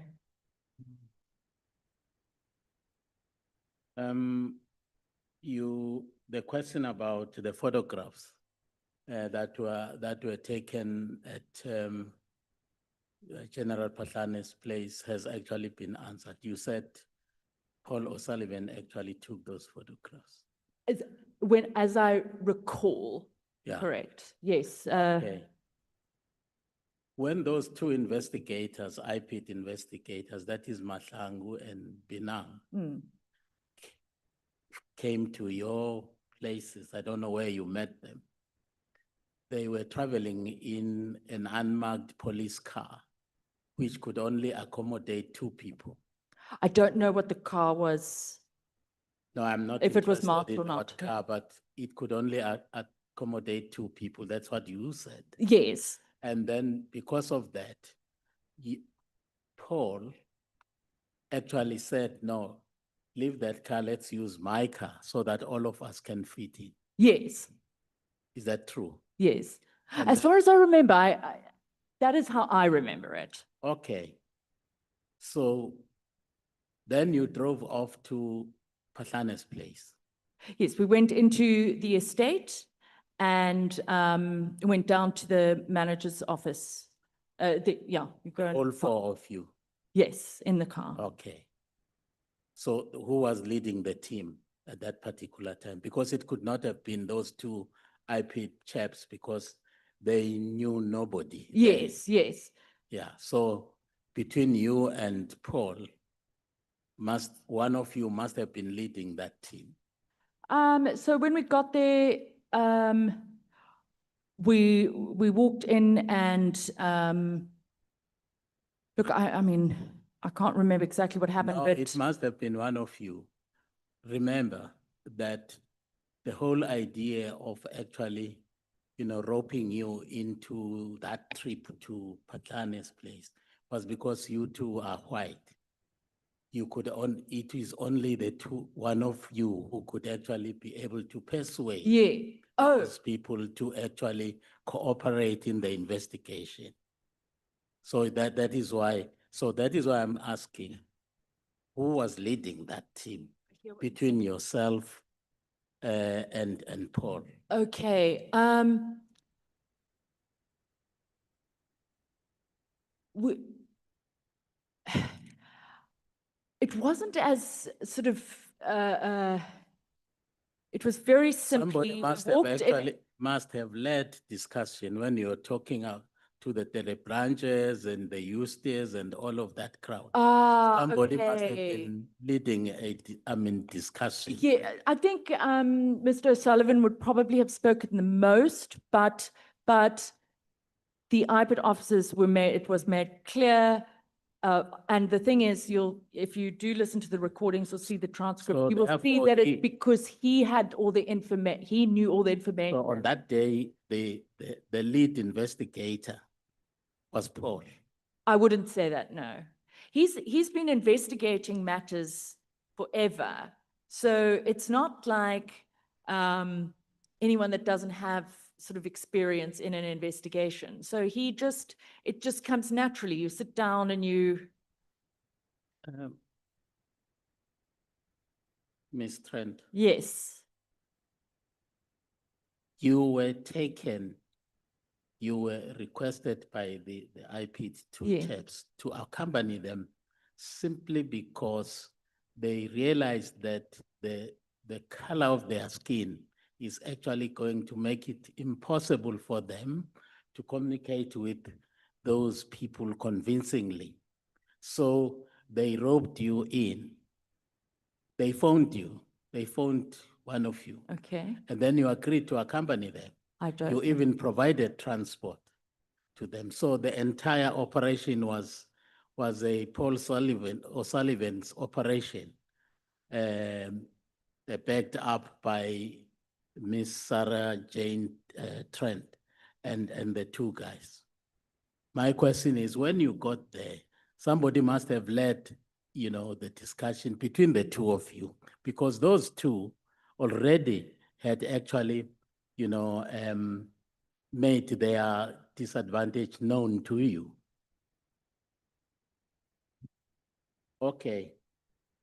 I just want to put to you that you were actually leading that investigation. And secondly, Paul, when he got there, he took photographs.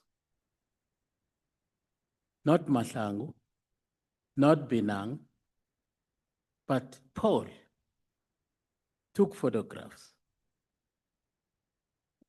Where are those photographs? What was he taking photograph for? As far as I What can did he do recall, with them?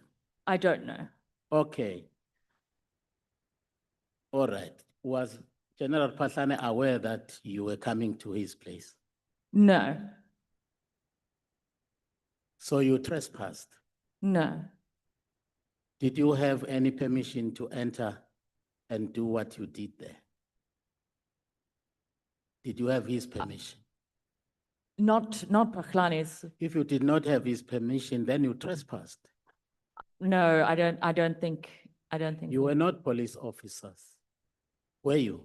No. We You were, went there and you took photographs without his permission. we were assisting the IPID investigators and Okay, went I don't in care with them. whether you were. We assisting. didn't trespass. No, I don't care. You were not police officers. No, I never made out to be took- such. You ever. entered the premises of somebody without his permission. And to make matters worse, you took photographs of his place. Mm. To do what with the photographs?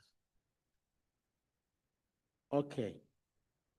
So I want to put it to you that you were leading that investigation. All right.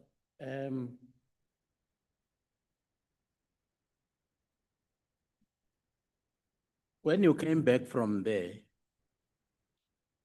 Lieutenant General, who's that, Mabula, opened a case of fraud and impersonating IPID against you. And you actually say in your statement that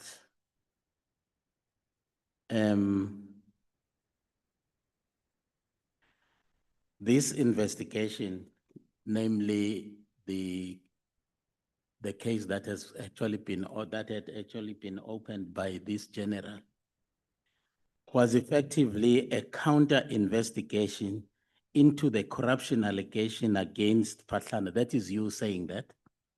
And only concerned itself with the manner in which IPID was conducting its investigation.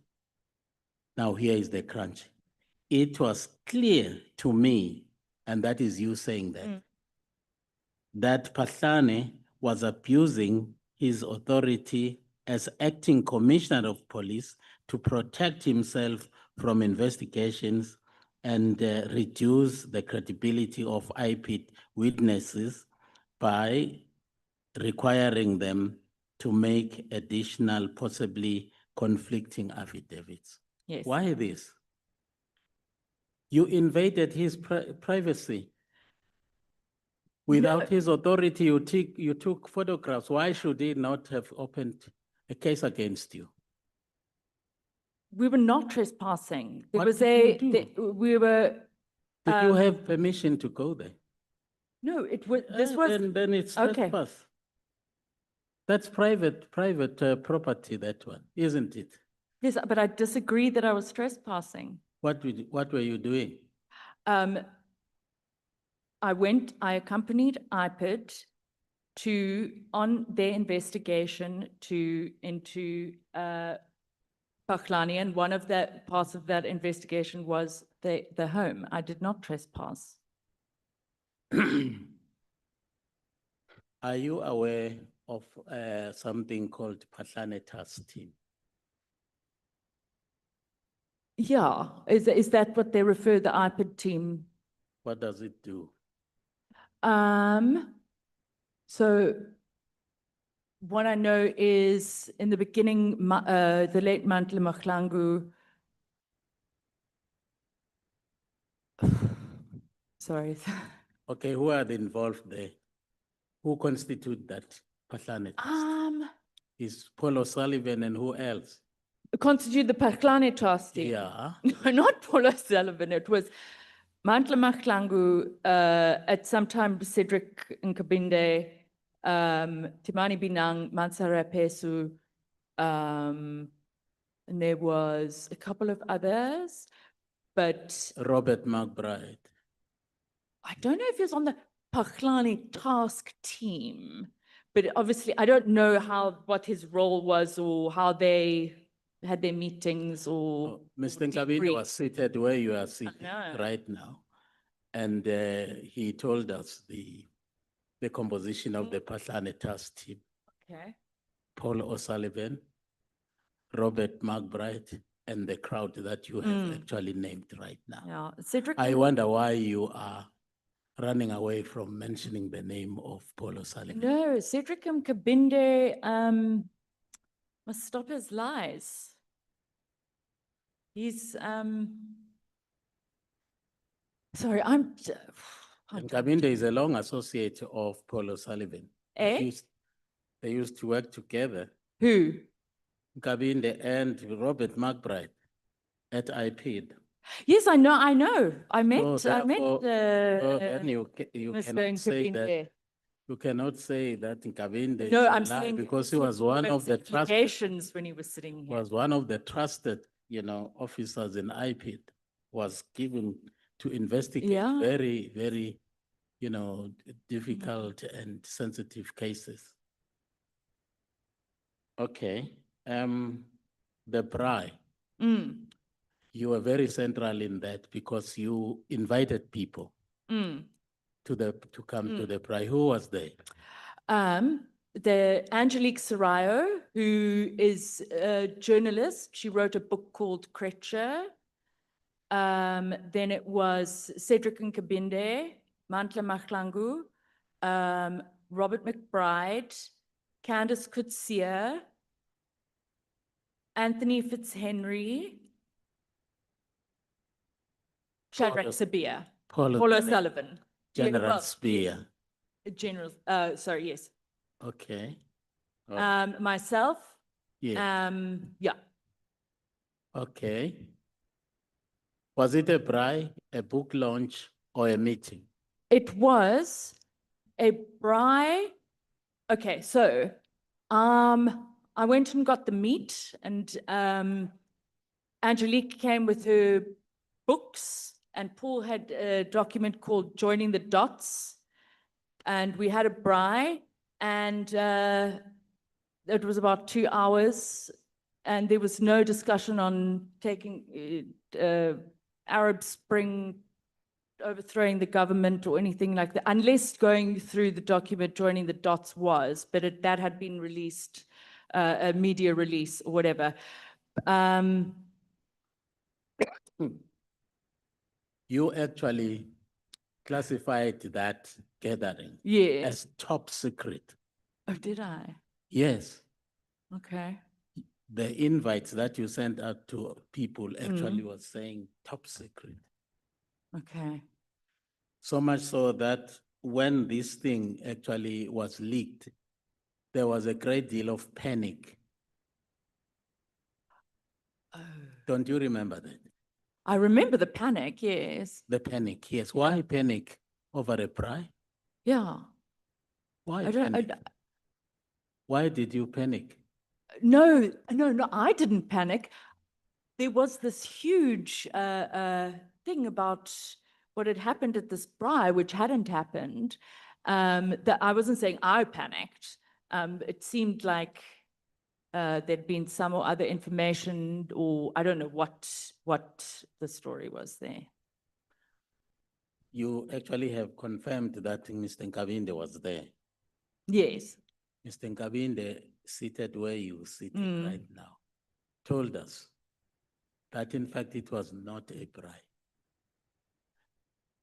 And neither was it a book launch, but it was a top secret meeting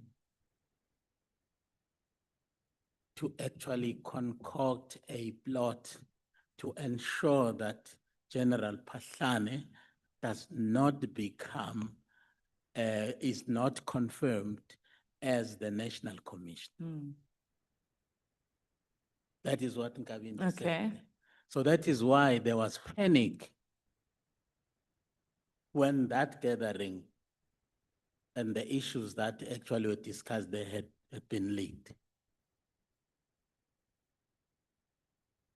And then, so what is your take on that?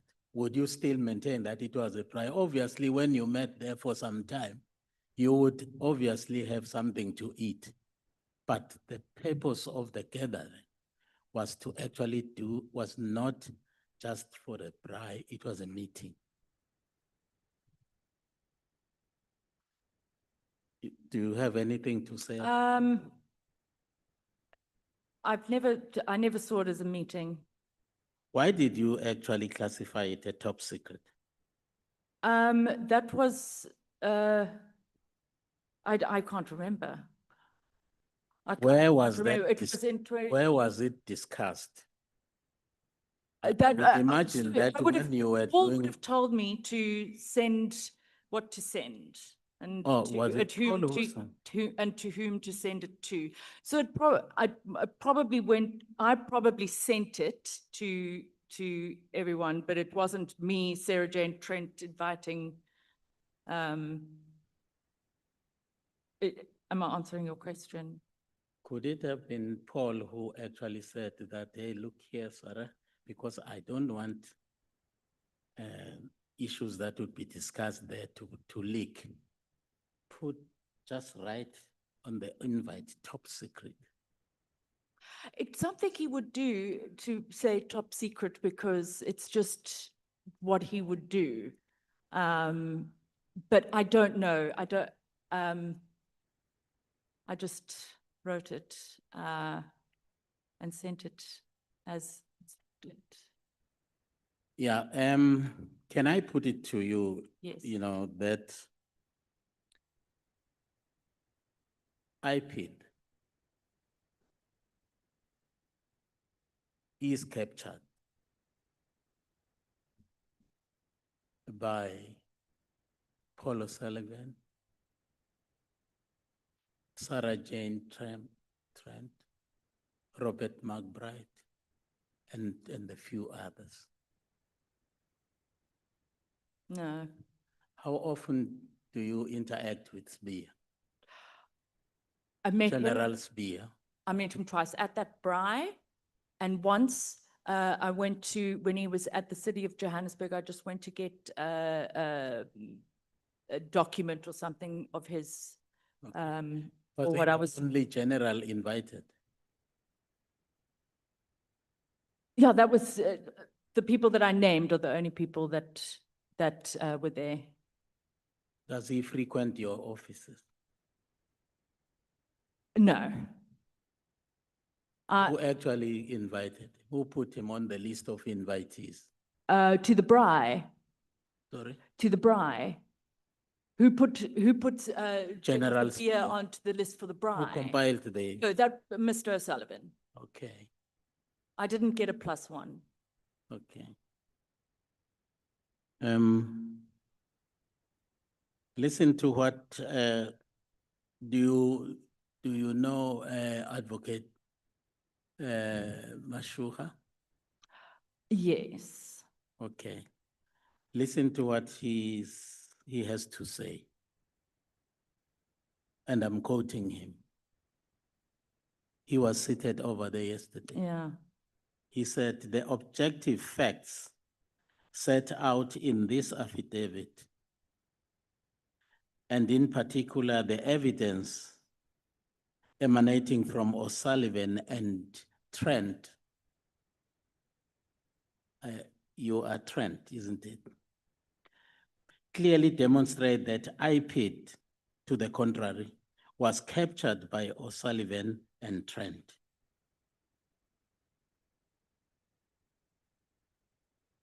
What do you have to say? I think it is a ridiculous thing to say when capturing iPad or an institution, it needs a lot more than a couple of illegally downloaded WhatsApps to show capturing. The criminal justice system has been captured for a hell of a long time. It's not just now that this is happening. It's been a long time and it's very, very broken. And sorry, I'm not going to ramble. One of my colleagues actually asked you about the Section 205 subpoenas. Mm. And listen to what Advocate Mashuha had to say about that. Mm. The evidence clearly demonstrates that Trent and O'Sullivan even went to the extent of preparing Section 205 subpoenas and statements, which were presented as if they were compiled by IPID officials. When you say presented, presented to whom? Subpoenas and statements which were presented wherever, could be court or wherever, as if they were compiled by IPID issue. I think the operative word here is as if. Okay, I think it would be issued to whom? It would be one thing if In other words, you prepared those statements as if they were actually prepared by IPID. You prepared these documents for IPID to actually prove that IPID actually is in the palm of your hands. No, I disagree. I think it would, yeah, no. Okay, thank you, Honorable Chairperson. Thank you.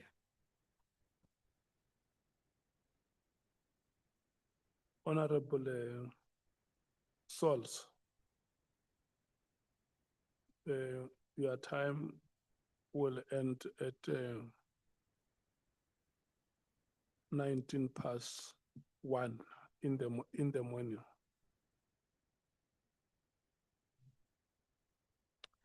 Thank you, Chair. Uh, Good morning, Sarah Jane, Miss Sarah Jane. Good morning, Honorable Source. Um,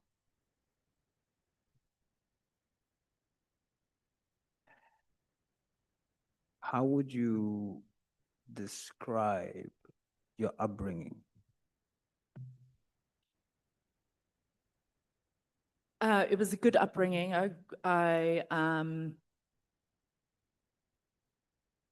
Where do I start? I grew up, my father was a farm manager. My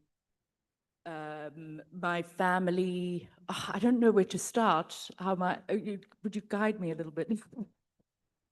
Anything you want to share about your experiences in your upbringing? I grew up in a family where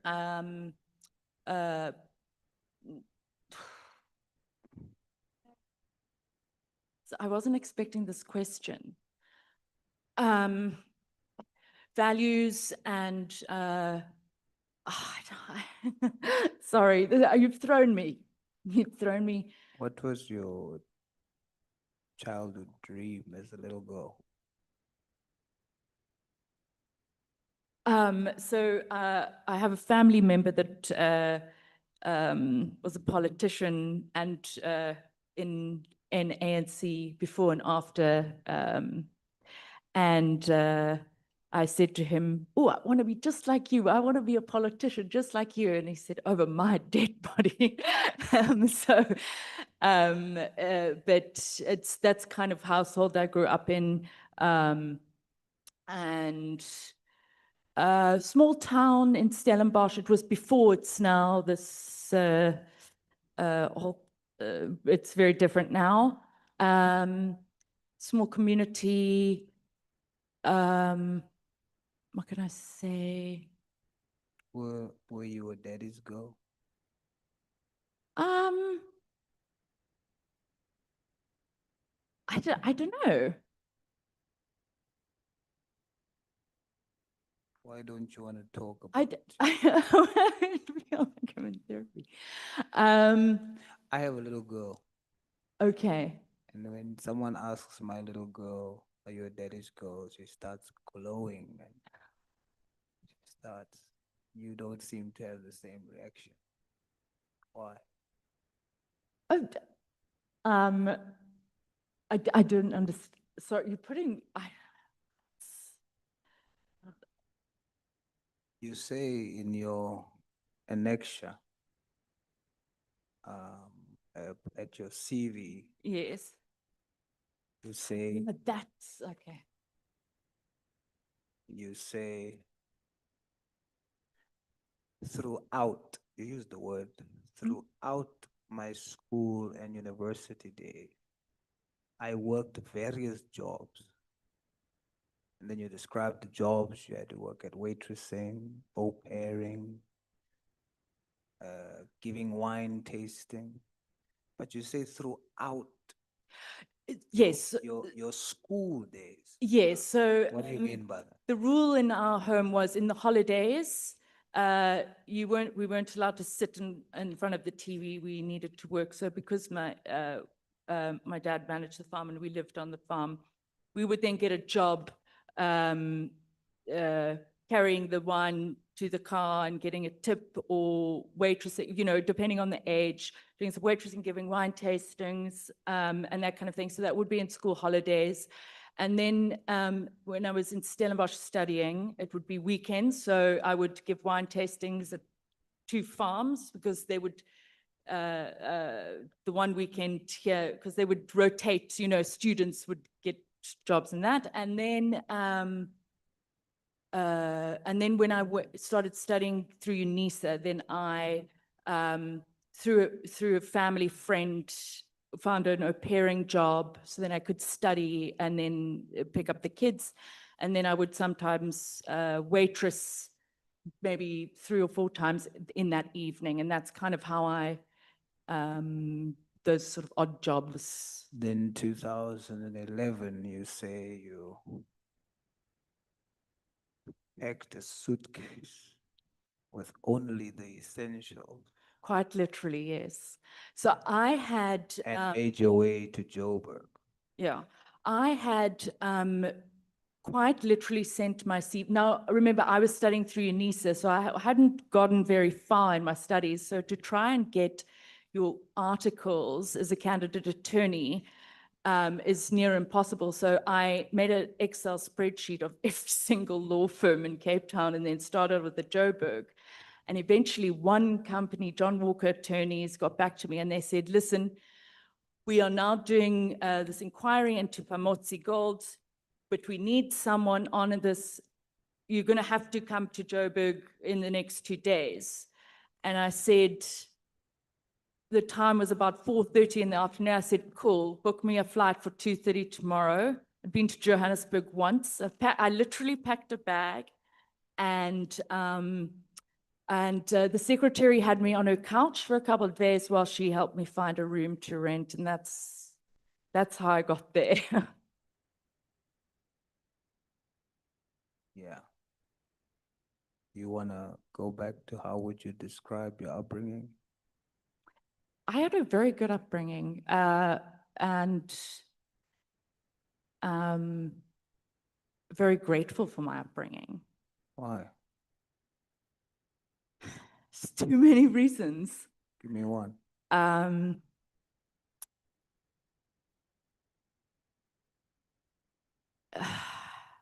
Okay. So, It's quite personal, I feel like, yeah. yeah. So then in 2015, so now you just have a bag, go to Joburg, you're gonna start this job, sleeping on the couch, you're trying to make a way for yourself. 2015, at age 31, you then look on Google, see this guy, Mr. O'Sullivan. And Google will show you hero. Google will show you the master investigator. And that's what you are introduced to. Do you have a pen with you? A pen. There. You have a pen with you? Yes, I do. You have a blank page? It's my time, guys. Relax. It's my 30 minutes. Your pen? Draw a 6. Draw a 6. Do you see the 6? Yep. Now, if I had to stand on the opposite side of you, that same 6 will look like a 9 to me. Mm. You see that? Who would be wrong? It depends on which side of the page you're standing on. So if I say to you, I see a 9, you say to me, no, I see a 6. Who would be wrong? I'd say, yes, you see a 9 and I see a 6. So neither would be wrong. Yeah. So Google was right. But Google only showed you from one perspective, right? Until you got into it. And you also started seeing the whole. It can exist at the same time. And my fear, Ms. Trent, is that you don't want to talk about the whole and the things that you really experienced. So I'm going to try and see if we can get there. You see, I put it to you. Listen to your story. And I put it to you that you are for the boardroom, not the streets. You are about books, not bullets. But you are a dove in a snake's den.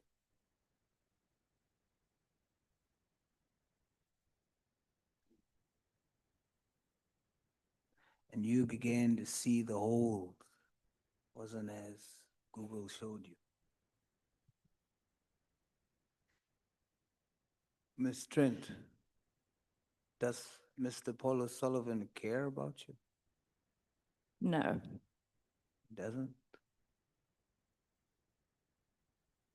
and you're sitting there, and the reason why you can't explain anything to anybody here is because you're trying hard to explain something that you yourself don't even understand.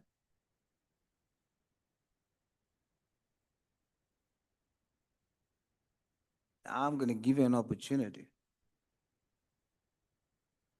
to try and speak about the things you don't want to speak about. When you couldn't afford your legal fees, he didn't think to pay for you. Miss Trent, does Paul O'Sullivan care about you? As far as I'm concerned, no. During this arrest, his lawyer comes to pick him up. You stand outside, stranded in the dark. He drives off, leaves you there alone. Miss Trent, does Paul O'Sullivan care about you? Look around you. Turn around. Who's here with you? Who?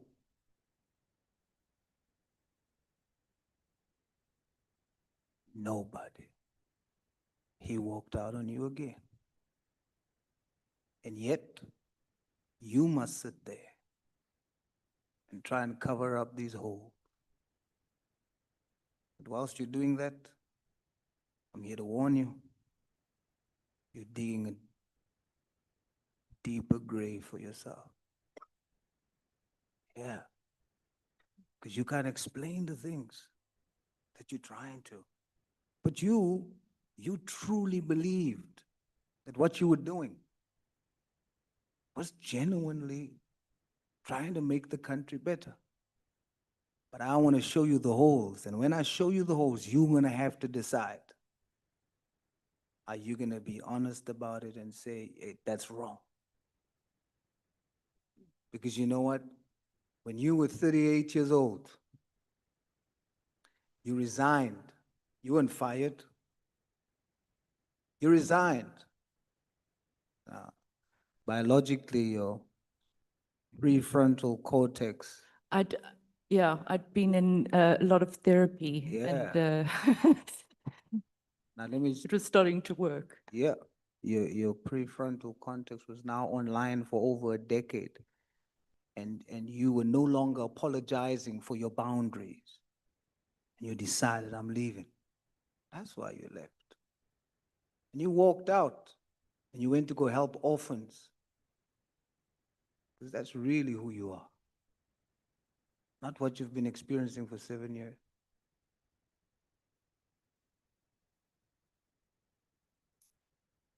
So now you're in your 40s. And let me tell you, if you're not going to decide today what you walked away from, you're going to continue walking. You're going to be stuck at this point for the remainder of your life.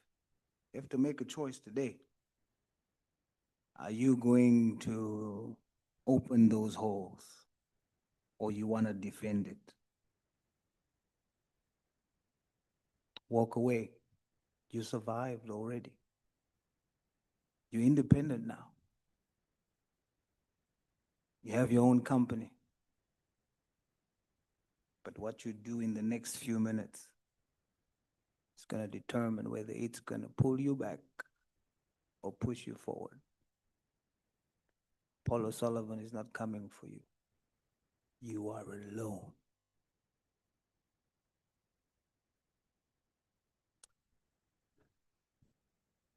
Ms. Trent, you guys were not investigators.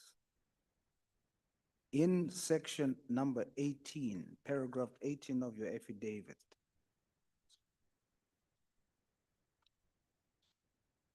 paragraph 18 of your affidavit,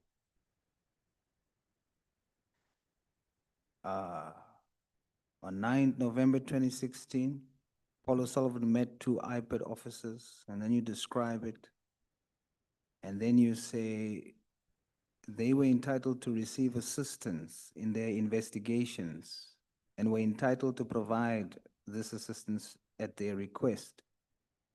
You then say this included what? Informing them if and when we had any new information, carrying out certain forensic report checks, that's what you were qualified to do, on persons of interest, desktop research, and consulting from time to time. Now that is within the framework of the law. You were informants, not investigators. The moment you say you're an investigator, that's why you put that section there, but that is outside of the legal framework for what you guys were doing. When you say you informants, you are then saying you are assisting the police with information with their investigation. You were not doing the investigation. Yeah? I'm not saying it is in your affidavit, but that's not what you've been saying the whole time. You know why you haven't been saying it? You're about to talk now, and I'm giving you the understanding of what truth is, because that will set you free.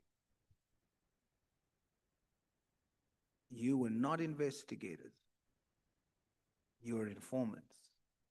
It's described here, as you have described it here, is how it should be. That's legal. Do you see that? I see that. Now, take me to the day on 9th November when you went to Mr. Patlane's house. How did that happen? Did Paul call you, or how did that happen? I can't remember. I would have been at the office. Yeah. So you at the office, what happened? We get in the car and No, but how does this happen? You at the office, you don't know about going to Patlane's house. He comes and tell you. I can't remember because he could have asked me to call Mantla Mahlangu, or he called me, or I'm not sure how the communication was, but at the end of the day, it was agreed that we would meet at 7. Yes, but he explains to you, you are going there for what? Oh, we're going to show the IPN investigators the house and to go and see the estate manager. Wow. I can't remember exactly what was said. Please, I need to. That's fine. Yeah. Relax, listen. Trust me. I have some inclination of what you're going through. Yeah. It's on you to just be truthful. Absolutely. Now, the idea you have is you going to deal with corruption, you're going to find evidence for it. That's you, because that's the impression you're getting. And it's your job, you're going to get in with your boss and you're going to go there, right? Yeah, You know what? correct. Do you know what really happened? What really happened, Ms. Trent, is that 11 months ago, before that day, your boss sent a threatening email to General Patlane. And he wanted him to deal with General, is it Mosul or Moon? Munu. Munu. He wanted him to deal with Munu. And then he gave him 10 days to deal with Munu, and if he doesn't, then he's going to take focus off Munu and he's going to go for him. The 10 days passed. Patlane refused. He didn't do anything. And guess what Paul did? Now, if it was about corruption, then you guys should then deal with both Munu, and General Patlane, because it's about corruption, it's not about the person, but because of Paul O'Sullivan's God status, which you know about. He needs to decide. We're not going after him, we're going after him because he doesn't want to do what I tell him to do. And you just have to follow. You went that day on the 9th of November, not because there was some investigation that came up. It's because Paul O'Sullivan decided to change his target because General Patlane did not obey him. You guys now get there. As you walk in, you're now there with two IPED officials. Do you tell the staff there you are not IPED officials? Do you tell them? I don't say I am not an IPID official.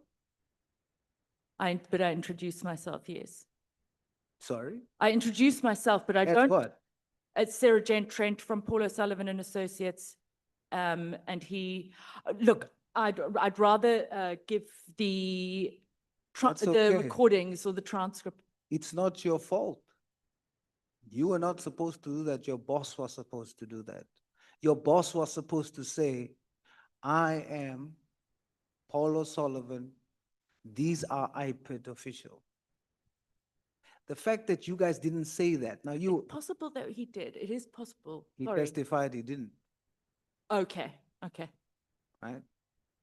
So you are an attorney, although you're not practicing.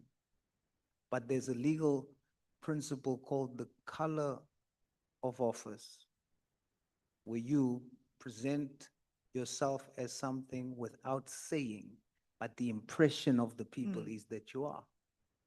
Misrepresentation by silence.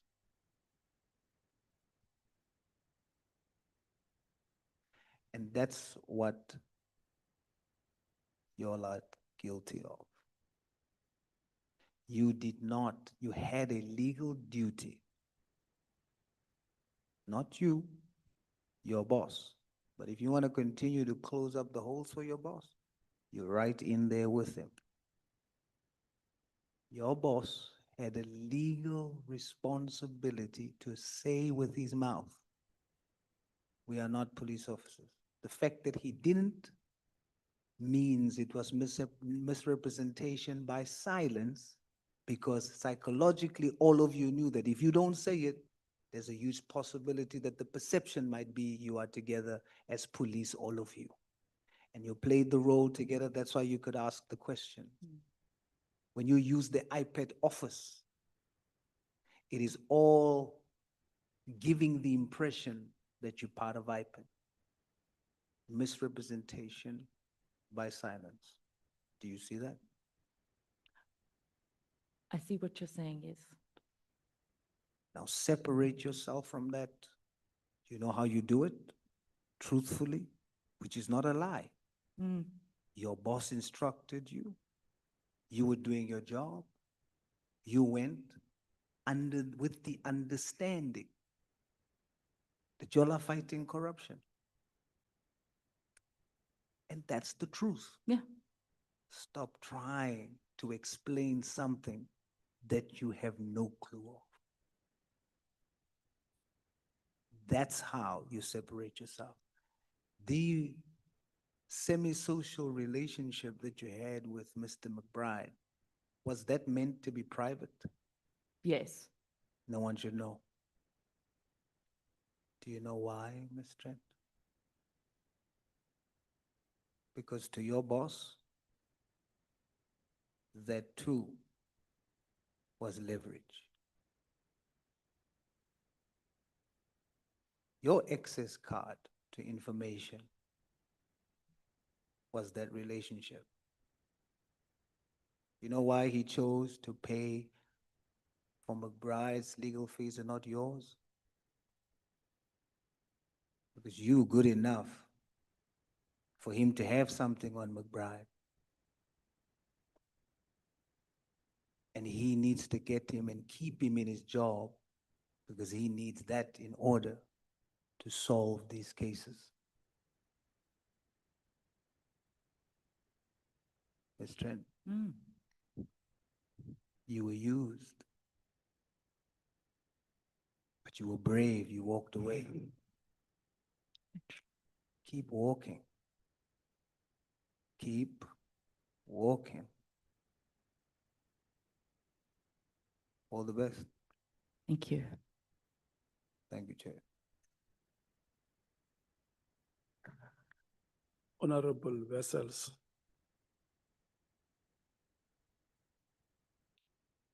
Thank you, Chairperson. Good morning, Ms. Trent. Good morning, honorable vessels. I'm considering if I should ask questions just to get us to breakfast times. So Well, we're up for it. we've had the best of this, but no, I'm literally covered in terms of all the questions. The colleagues have covered me. Yeah, Chairperson, I rest. Thank you.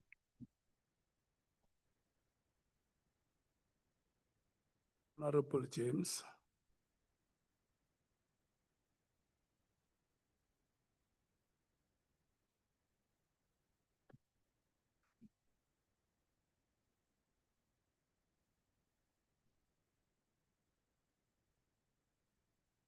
What just happened with honorable vessels now? We're still busy stretching.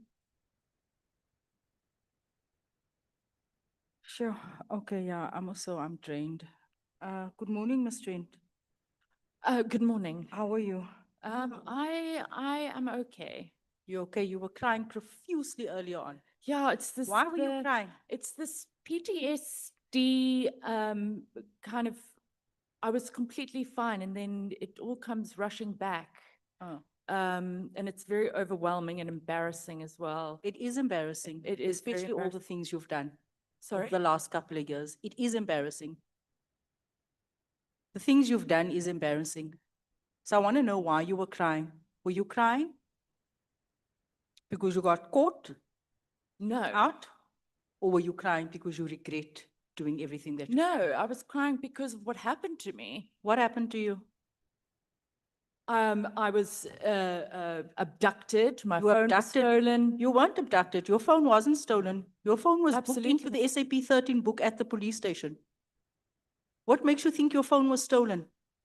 It was It wasn't stolen. stolen, I'm telling you, it wasn't stolen. It It was was. booked into an SAP 13 book at the police station. It was put into a forensic bag in front of you. Have You you got signed the warrant chain of Yes, custody? I do. Then So you why, must know that why it's- did you come before and saying what happened to you like you're the victim? You are not the victim here. South Africans are the victims. Our communities, those are the people who's the victims here. While IPID was meant to be investigating corrupt policemen, what were they doing? Working hand in glove with yourself and Mr. Paul O'Sullivan. You are not the victim here. You should be celebrating today. Because Mr. Vincent Smith was arrested. You shouldn't be crying. That was all you're doing. You said earlier on. Am I right? I opened the case, I didn't. Yeah, you opened the case. He was finally arrested today to 7 years imprisonment. Thrill-seeking behavior.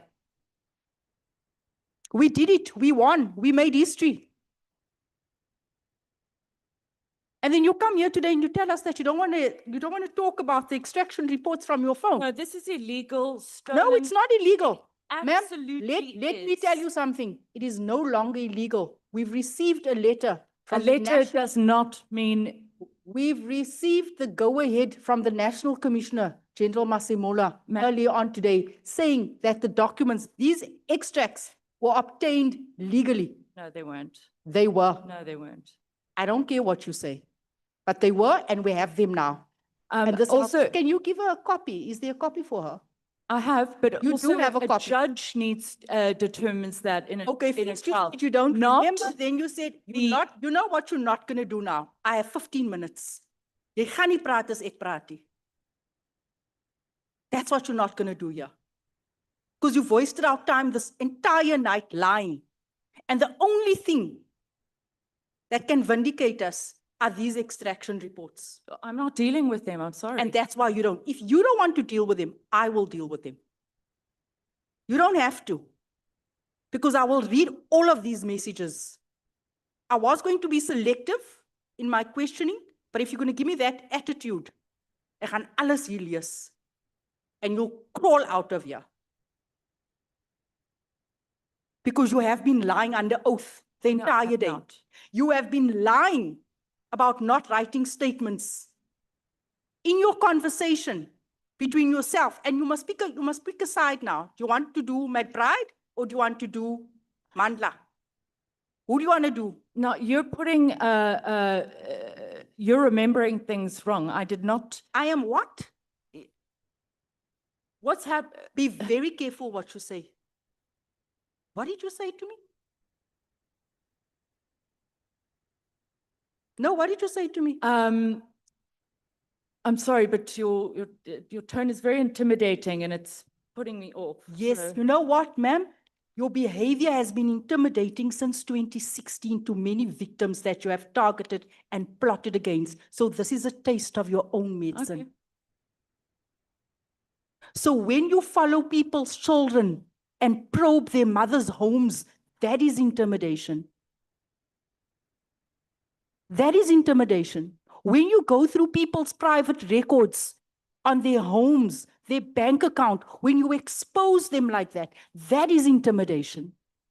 When you're sharing numbers of ministers, when you are saying, let us next on our list is the minister, let's go. That is intimidation. You came here today crying. Yet you were going after top cops of this country. And today you are a victim. I don't No. understand. I No. don't understand why you were crying. Well, you don't know me, so. No, I don't have to know you. I know you. I know you based on what you were busy with. Based on these documents.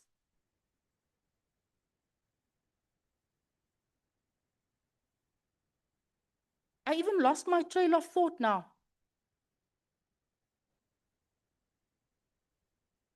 Let's turn to the Patlani matter. Who was the complainant in the matter?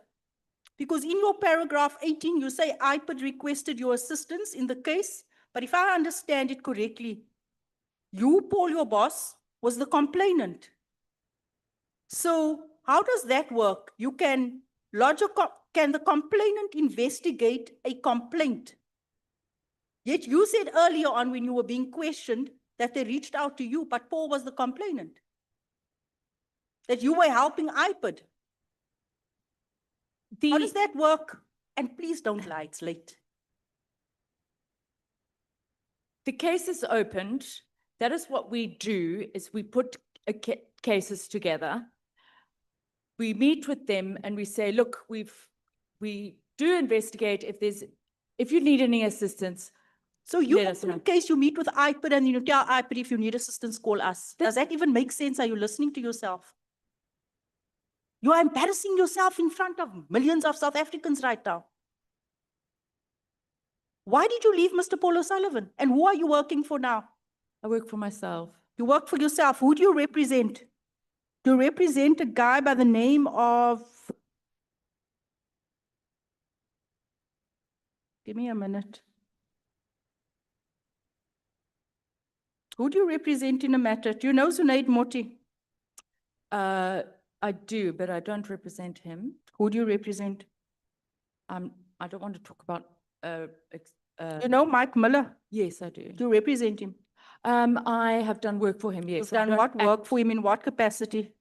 I have a confidentiality agreement with the client. I can't talk about their work. Isn't it that Zunaid Moti is in a major dispute with Mike Miller at the moment? That is correct. That is correct. Who's representing Zunaid Moti? I don't know. Paul O'Sullivan. Why are you saying yes? You just said you don't know. Well, representing. You in remember what way? now?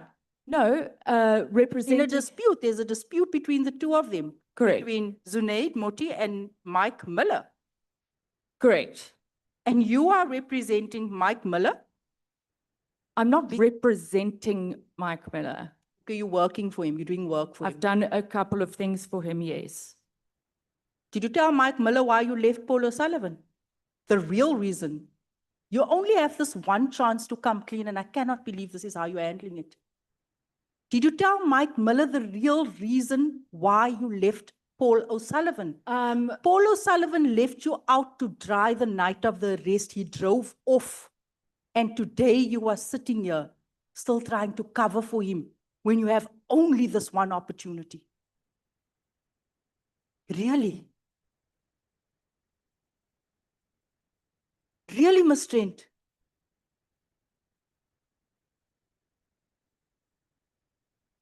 You are opting to cover instead of the truth.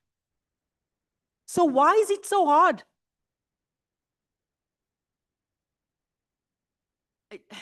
there's nothing to cover up. I mean, I've always said, I've never witnessed him committing any offense. And that's what I said that very clearly to. So he's never lied my- and created false affidavits, Paul O'Sullivan. No, Never not, ever. no, not false affidavits. What has he done? What do you mean? What has he done? You said, no, not false affidavits, like there's something else. No, no, no, you said lied or made false affidavits. I cannot believe that you are wasting your one chance. As to why you left Mr. Paul O'Sullivan, as to why you didn't have contact with him for 4 years. Why didn't you have contact with him for 4 years? Why only now? I cannot believe. What happened?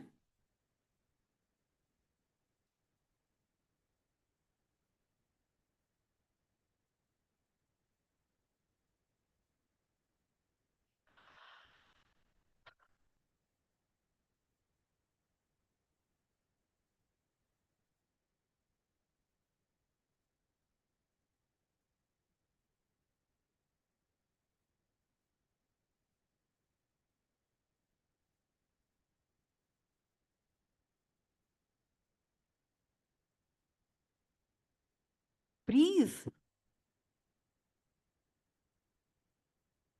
You were a strong girl. For 4 years, you didn't have contact with him. There's a reason. You and I know it. Yes, we know it.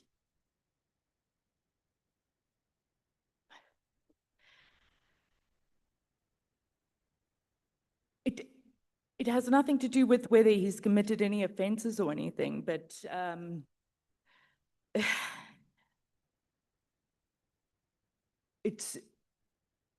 I had to get out. I had to get out of there.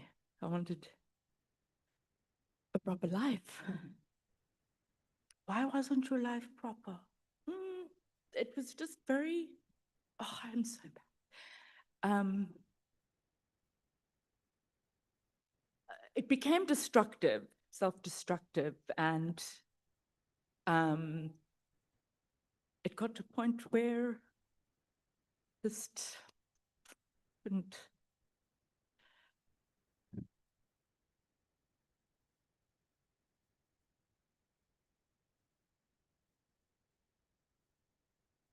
You couldn't what? Into the mic. Carry on working there. I just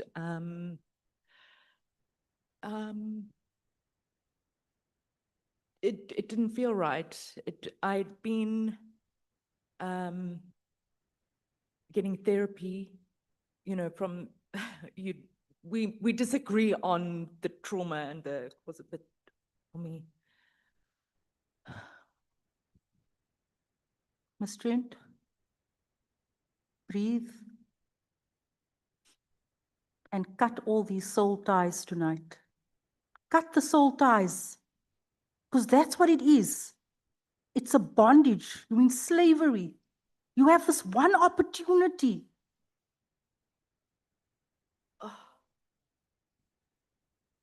He used you. He used you. Yeah. Not only with McBride, with Mandla as well. And I'm not going to mention more names because I'm not here to humiliate you. I want to give you an opportunity to speak to South Africans here tonight. He used you. Tell us. That's why you left. That's how come you haven't been speaking to him for 4 years. Yeah. Yes. Yes, he did. Didn't help me. Yeah, and I think, you know, you go back to work on the Monday and eventually, oh,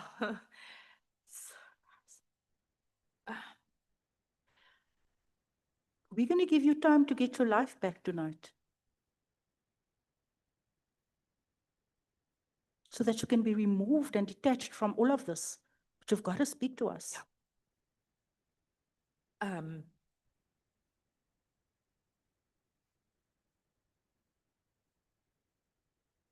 I don't,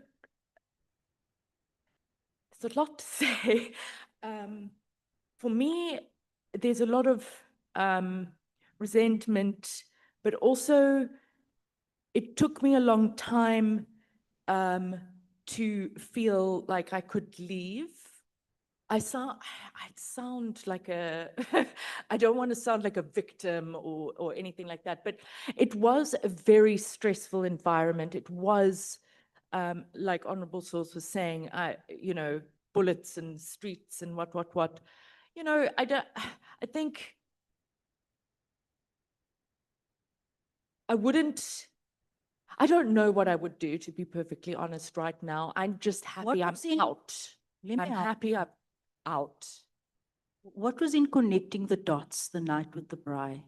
That information that he had, It's called Joining the Dots. joining the dots. And it was about how he had joined the capture of the criminal justice system, and how, so it would be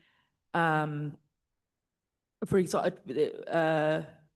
burning in Clemesa and the DPCI, and then it would have the connection with sort of the Johan Boysen and the thing. So it was how that was connected and joined, and you know, I think he handed it out then. I remember it like that, so it must be. But basically the braai was pretty much listening to, you know, how wonderful he is. You can say it. How wonderful he is. And it was, and then he rushed off to the airport, and that was it. A couple of us stayed for another drink and went home. Do you have access to that document, joining the dots? Yes, yes, I do. I think I have given it to the evidence leaders. Thank you so much. Thank you. Am I done? Yes, the 15 minutes have expired. From 15:15, yeah, you can check your time what it is now. Mrs. Sarah Jane Trent. Good morning. Good morning. Did you open a case against General Patlan? Did I open a case against General Mkhwanazi? Me personally, no. Hmm? Sorry, can you repeat the question? Did you open a case against General Patlan with IPID? Paul O'Sullivan opened the case, yes. Not me, sorry. Yeah. Yeah. So when you went to Patlan's house, because you have not opened any case against him with IPID, when you went there, what justified your presence there as a South African citizen? I worked for Paul, and I had worked. No, listen. Paul is the one who opened the case, not you. Yeah, Am I correct? correct, And you worked for Paul. correct. If Paul had a reason legally for him to be there, let's just say in case he had a reason, what reason did you have yourself? Because you are not what? You are not joined to Mr. O'Sullivan. In terms of South African law, you are two separate citizens. Yes, I understand, Yes. What justified your presence there?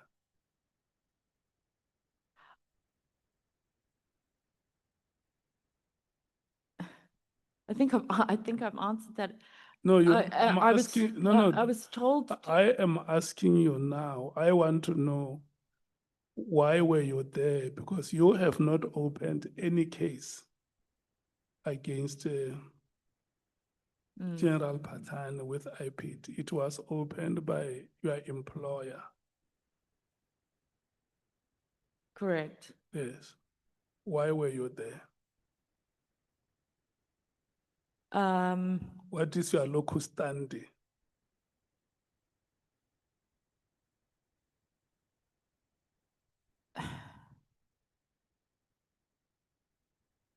Sorry, I, So you acted in common purpose. no, I didn't act unlawfully. We want to hear you speaking about the lawfulness that makes you to be there. What is the lawfulness that make you to be there? I think,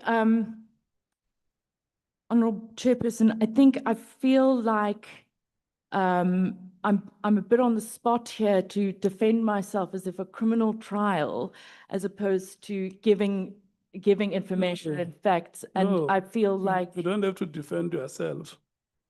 You must give us. because you've just said you you must give acted us in common evidence. purpose. We are investigating. We read you before we saw you in. We read you the 4 pillars that we Yes. are investigating in our terms of reference.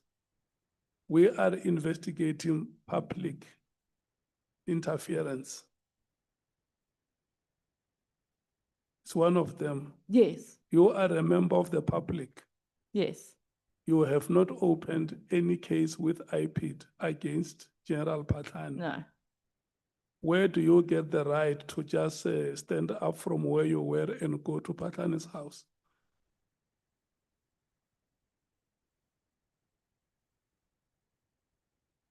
The honorable members are right. If you listen to what Honorable Mkhwanazi was asking you, he was telling you that you did not have any business to be there. Whether it was going to be a pointing or anything, you have not opened a case, and you must tell the people of South Africa that I was there wrongfully. Don't try and justify something that is not there. Number 2, let's deal with the dramatis personae. The dramatis personae, the people who were there at the braai. You say you say they were invited by you. Yes. Or I sent the, Invitation. yes, On behalf of Mr. O'Sullivan. correct. Okay. Let's go through them one by one. Just mention a name. General Sabia. What justified his invitation? Yet he had been mentioned in the joining the dots document. No. You said that it was a braai Yes. and a book launch. Yes. And then joining the dots, is it the book that was being launched there? It had just been, Joining the dots is a separate document from the braai and the was- book that was being launched. it was Yes. at one table, yes. No. Wait. The people were invited for a braai, isn't it? And there was also a book launch. But there was a third item there, which was a document called Joining the Dots. Am I correct? Correct. Yeah. That is how I remember it, yes. Yes. It's not the book that is alleged to have been launched at that event. Because yourself and Mr. Paul O'Sullivan, when you talk to us about inviting, number 1, inviting people to the braai. Number 2, that there is also a book that was being launched. You even said that he came with some copies of the book. Yes, What was the title of the book? Creature. Yes. So number 3, there is this document called Joining the Dots, which when you are pressed to explain what it means, you say it was about how he exerted influence in the criminal justice system. Am I correct? How Mr. O'Sullivan exerted influence. Yes. Um, Or how he immersed himself. it was, how I understood it was to join the dots of how things were connected, to show, capture in the criminal justice system. That's how I understood it. But I understand, It's fine. If it was, wait, let's follow your explanation. That it was meant to illustrate how capture manifests itself in the criminal justice system. That's what you are saying. yeah. So what was the position of Sibia in the SAPS at the time? He wasn't in the SAPS. He was at City of Johannesburg at the time. And then how was the city of Johannesburg joined in the dots? No, it wasn't. Yeah. It was, City of Johannesburg wasn't in the, It was not No. joined in the dots. no, So, it wasn't joined in the dots. no, remember Sibia was invited by you. Yes. So are you saying that he was erroneously? No. It's like a, I don't know how many page document. I have given it to the evidence leaders as well. Yeah, I want to understand, was Sibia a friend of Mr. Paul O'Sullivan? I don't think a friend, but they knew each other, yes. If a person organizes a bribe,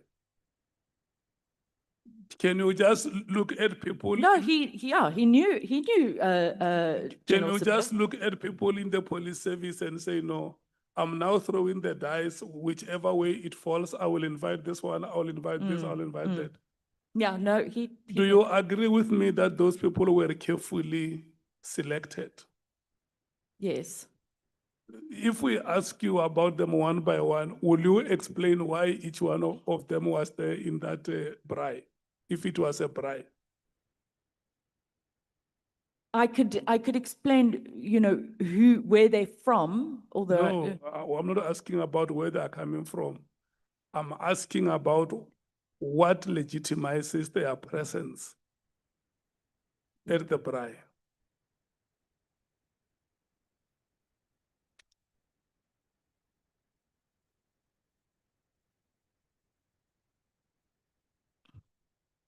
So the questions are very difficult for Mandla, the late Mandla Mahlangu. What was the reason for him being there at the bribe?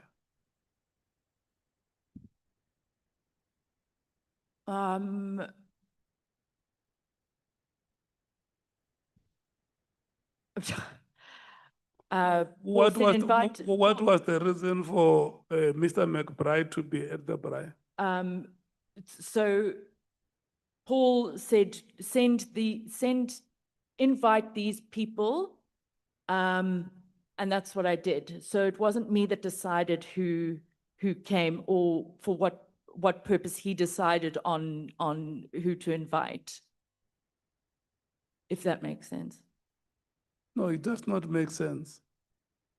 But, We are investigating public interference mm, in the work of the criminal justice system. And the fact that we put to you now shows exactly how you and Mr. Paul O'Sullivan have captured the IPID. That is why you are even able to invite them without explaining to us whether you had a friendship with them or what. And it's not only those two IPID, you also invite Sibia from the city of Johannesburg. You are unable to tell us why did he have to be there? I don't know. Do you agree with me that you don't know why they were there? Or you don't know the logic behind their invitations? Correct. I don't know if there was a plan or what do you call it? What's the word? Or a conspiracy or a plot?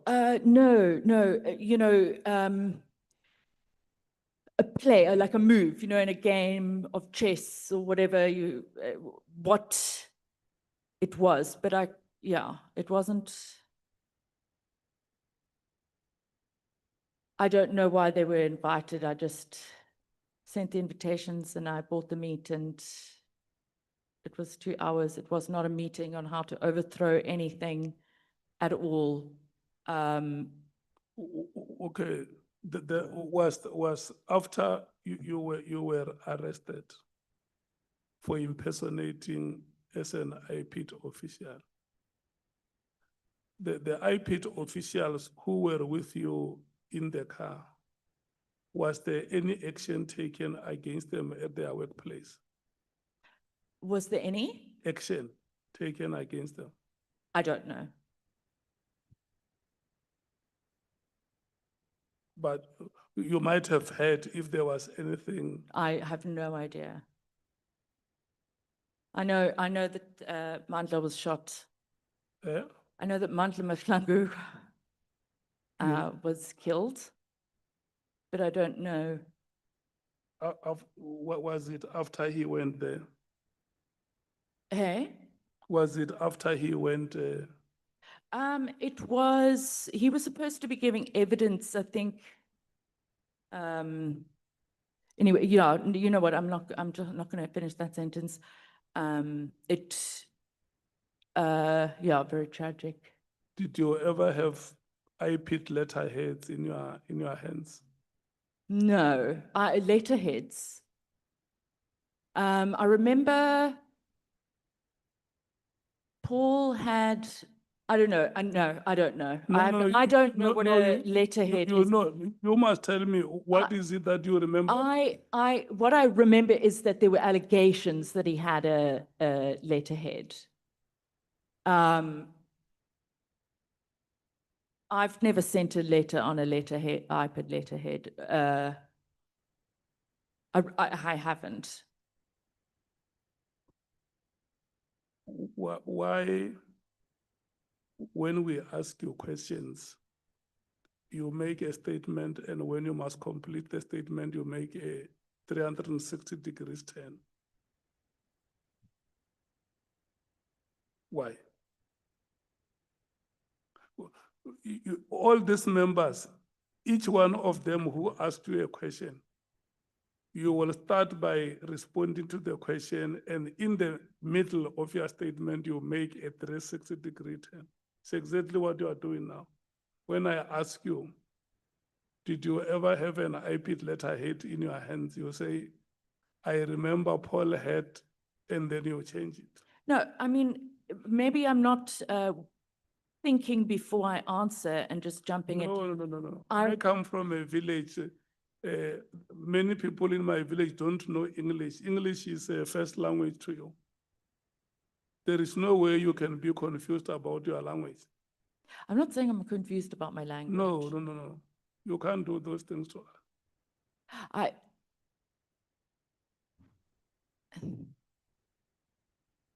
Okay, tell me, if we were going to give you an opportunity now,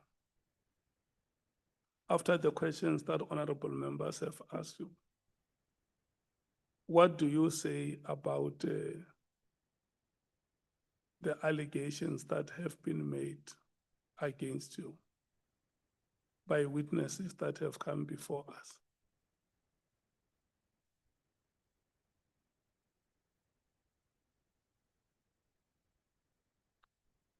Your name has been mentioned repeatedly here, not by one witness, more than two, more than three, more than four witnesses, senior police officers who have access to information in the SAPS. What do you have to say about these allegations that have been made against you. You listen to what Honorable Saul said when he spoke to you. He was trying to speak to your conscience.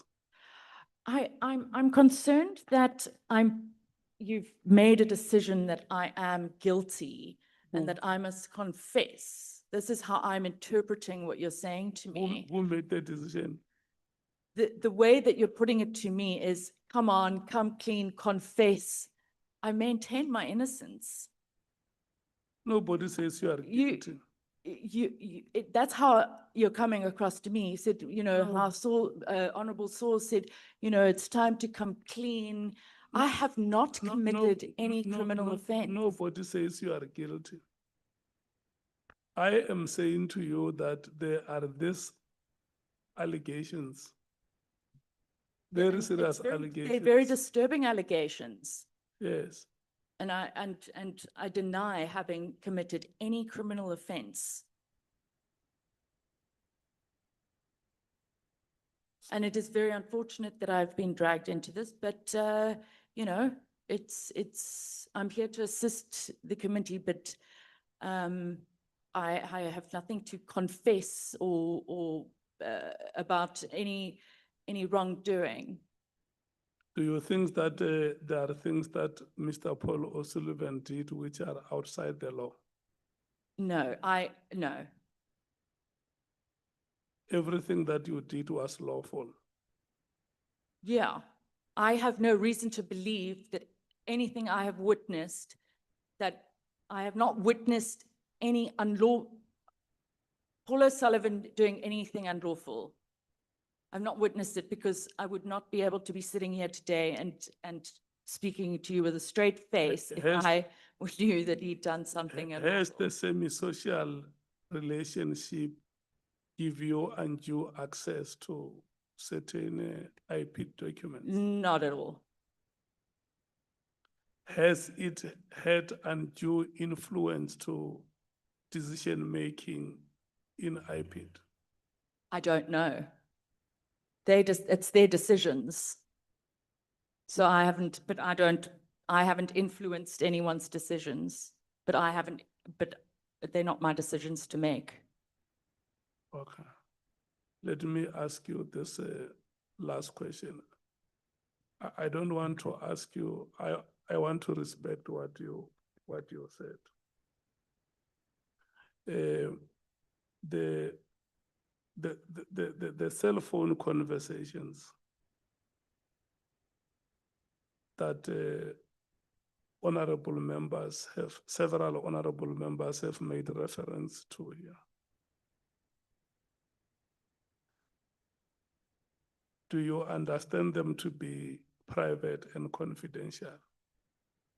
Yes, but I mean, it's a whole. Do you understand them to be private and confidential?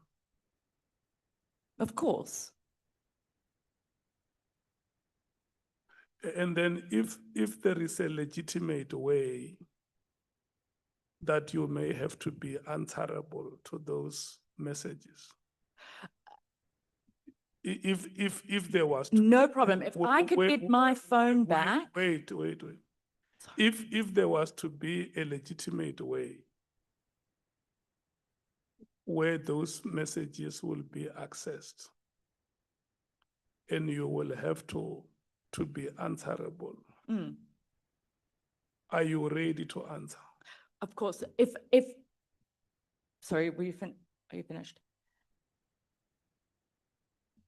If I can get my phone back and we download it and only extract the relevant data and not any of my personal information. No, there is nothing. Because they have leaked that. Yeah, there is nothing personal. But they have leaked it. If you come here, listen, if you come here and make an admission before us that you had a semi-social relationship with an office bearer in a government institution, the committee must investigate the extent to which that relationship has influenced the decisions of that office bearer. Do you understand? Mm. And maybe not even one, more than one office bearers. The committee must probe that. Are you ready to have that information being probed? Not on whatever these things are. These aren't, that's never going to stand up anyway. Yeah? I don't hear what you're saying. Oh, no, not on these things that came from Israel with a letter, not even a commissioned statement for chain of evidence. No. We don't talk about Israel. We talk about, you're not Israel. Talk about you and your semi-social relations. There is no Israel. I thought you were talking about my phone records. Yes, that information is in your records. Purported records, yeah. Purported records. We don't know where these are from. Kawazen. Thank you, Chairperson. I just have a few questions to round up and then I'll be done to round off. Ms. Trent, good morning. Oh, Good good to say morning. Good morning. I don't want to disclose how long I've been awake for. The chairperson has just reminded you of the work that we are doing in this committee, that this committee is doing. And you've been invited to assist the committee with what you know, and you took an oath to do so truthfully. But repeatedly in your evidence, you kept saying, I've never seen Mr. O'Sullivan commit a crime. And that's not the question before you. I'm just going to leave that at that. Okay. The question before you is not whether he's committed a crime or not. The question before you that you have to respond to in assisting this committee is the work that his entity, Paul O'Sullivan and Associates, was doing within law enforcement. And so you are correct to say that this is not a court because that is not what is being conducted. However, you are still being invited to provide the committee with information that you know, that you have in your possession regarding some of the work that you did within law enforcement. And it is for this committee, together with the evidence leaders, to weigh that evidence to see whether the conclusion of infiltration can be made. At this stage, there is no such infiltration. We are investigating into infiltration. The question that I have is, Mr. Patlane testified that he had an incident at Dunkeld. And Advocate Mkhwanazi testified that, so the incident ended up on social media in essence. Are you aware of that? I am. Do you have a comment? This was, Perhaps because, let me just shorten the time so that I can be a bit more pointed. Advocate Mkhwanazi says that the video that was posted on social media was posted by you. You first posted it using your handle, your name, under your name, and then you subsequently deleted when you realized that you'd made that mistake, and you posted it under the handle Amanda. Did you post that video on the video clip regarding the incident at Dunkeld? I don't remember, but possibly. You may have. Yeah. So you did, okay. What we know is that that video clip was in the possession of Mr. McBride. Okay. Would you have gotten it from him? Possibly. Yeah. You did? Yes. Okay.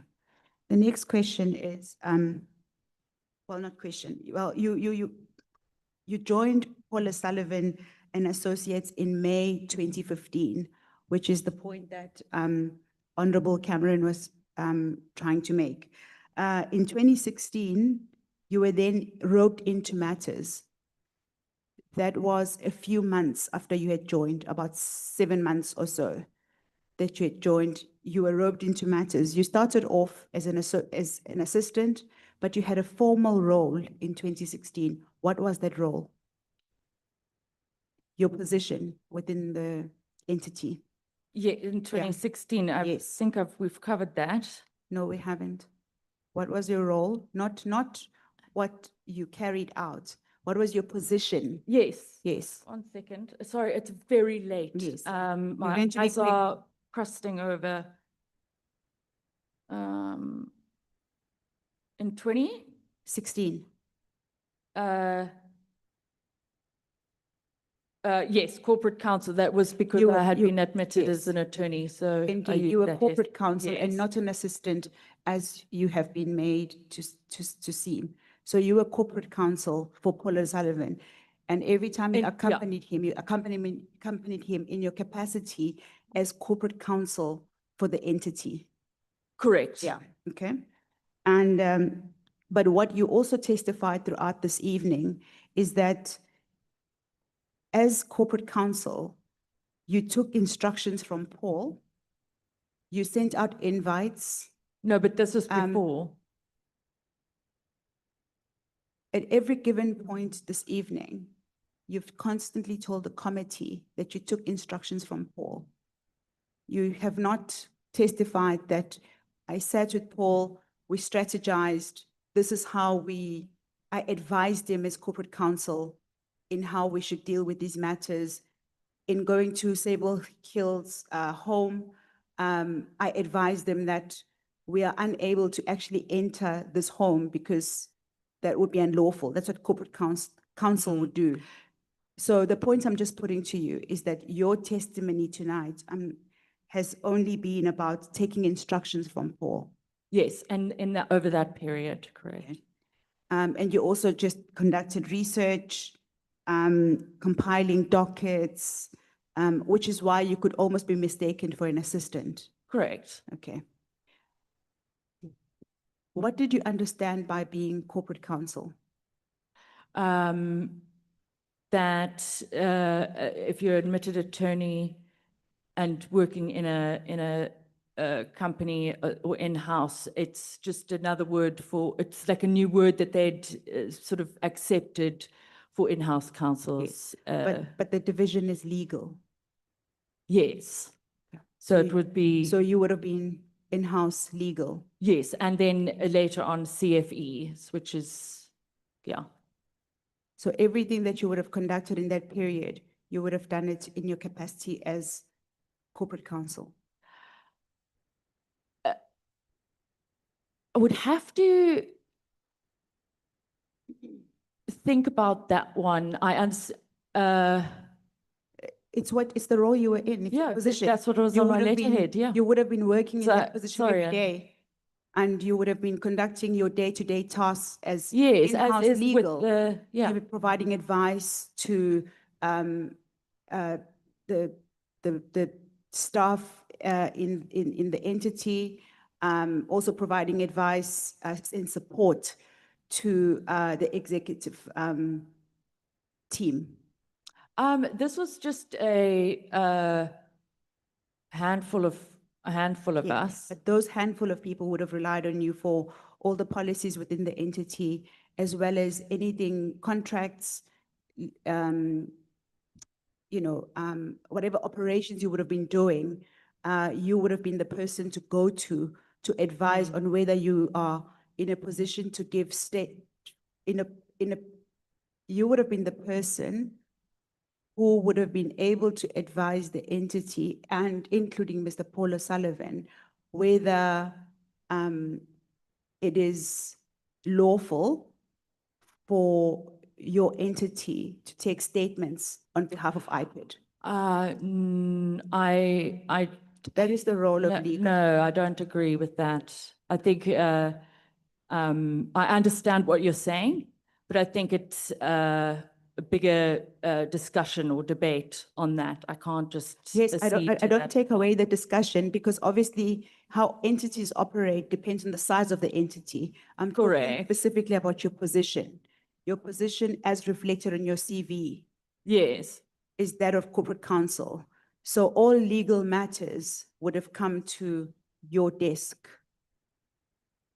Yeah, which, I mean, the. which really include broad- advising the team on how you conduct operations in assisting No. law enforcement. There was nothing unlawful about that. And I know I that. haven't said unlawful. I haven't said anything about unlawful. I'm talking about your position and the kind of support you would have been giving the team, which is what corporate counsel does within an entity. What I'm trying to ascertain, Ms. Trent, again, it's 2:00 in the morning. I'm not trying to trick you, and I'm not cross-examining you. I'm putting your evidence on the record. Up until this point, we have discussed, everything that we've discussed has been about you being an assistant to Mr. O'Sullivan. And I think that as a lawyer, an attorney who's admitted, it's a very difficult degree to obtain. And once you've obtained it, I'm sure you were proud of it. What I'm trying to say is to be reduced to an assistant, whereas your position as reflected in your CV is that of corporate counsel. And some of your duties would entail supporting the team on legal matters. That's Yeah, correct, yeah. okay.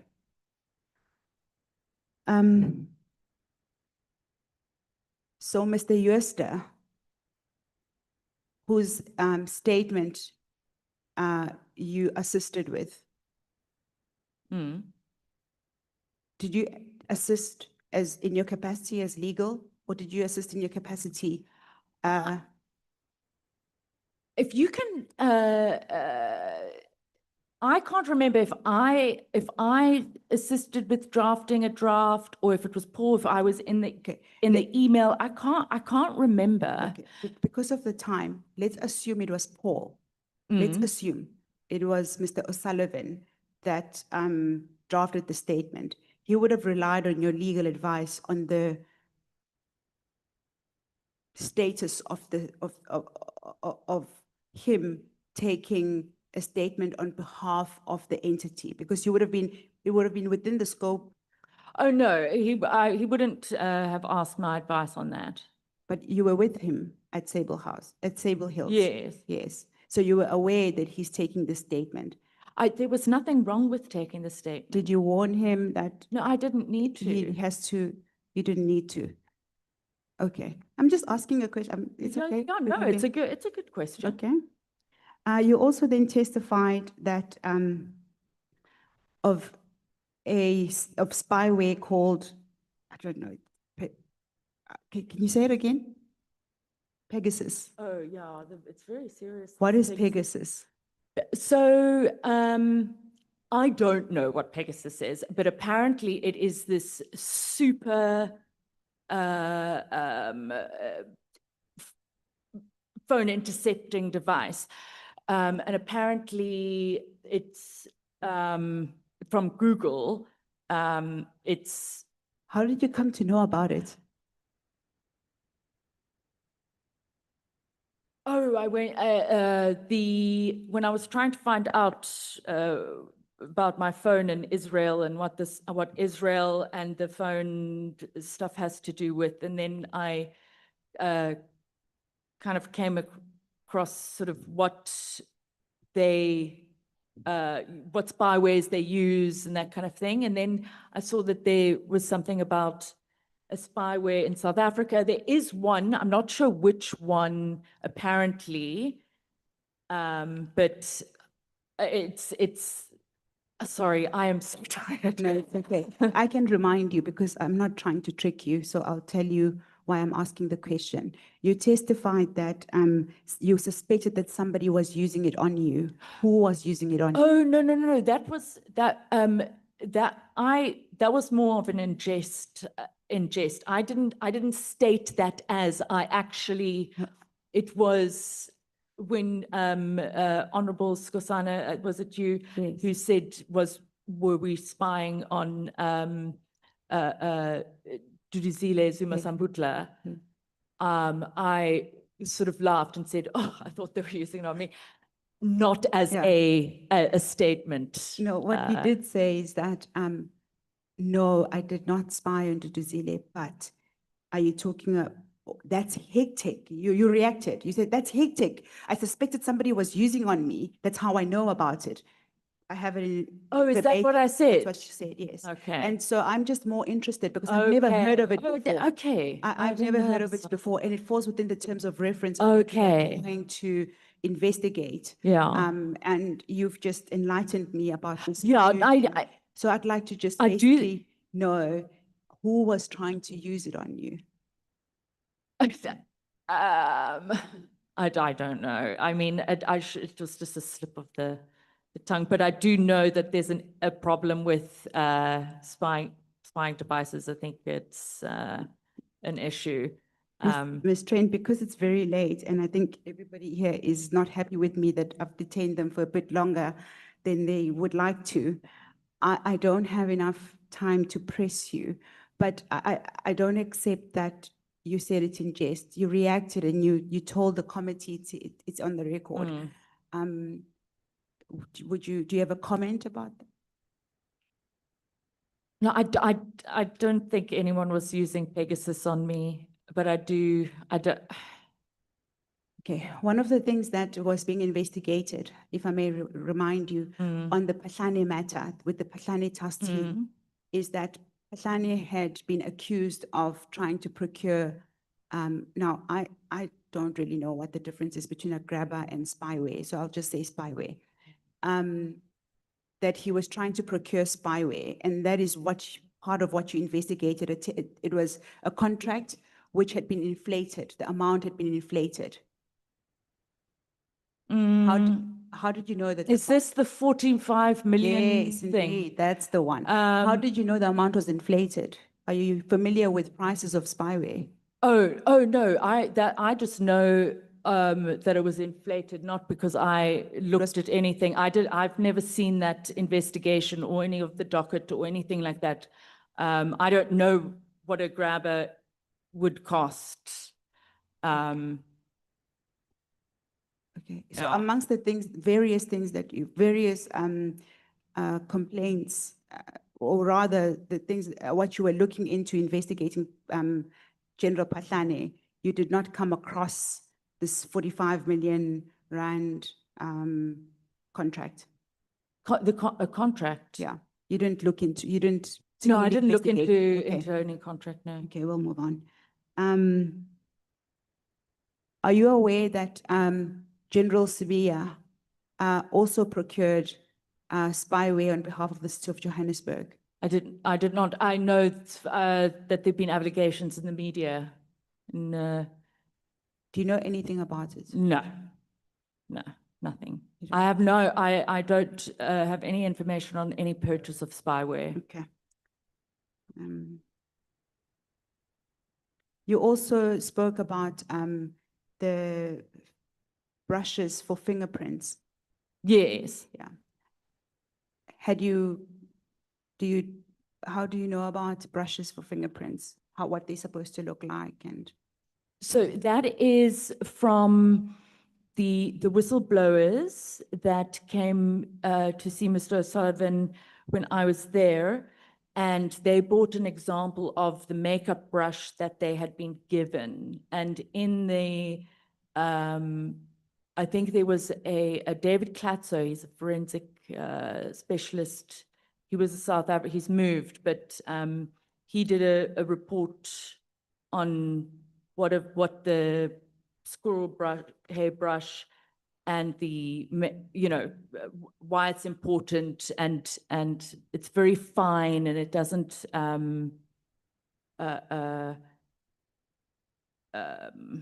smudge the print and that kind of thing. Okay. Lastly, do you have more than one passport? No, I only have one. Thank you, Chairperson. Thank you, Ms. Trent.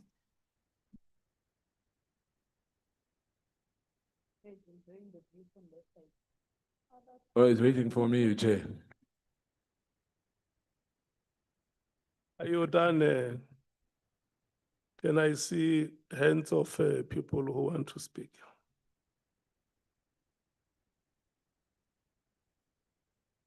What is it, Honorable Skosana? Chair, just before before you close, Sarah Jane Trent, when she broke down earlier, I just want her to be frank to the committee. She said it to me outside, and I was very touched as well, because it reminded me of Cedric and Gabinde. You said to me, do you remember, or must I say it? Because for me, I think you need help. We have to help you on this matter. Whether it's your attorney, whether it's Paul, somebody said something to you, then you broke down. Somebody said something to you, whether it was direct from Paul O'Sullivan or was it coming from your attorney. You said to me, Paul, and you were crying. What was happening?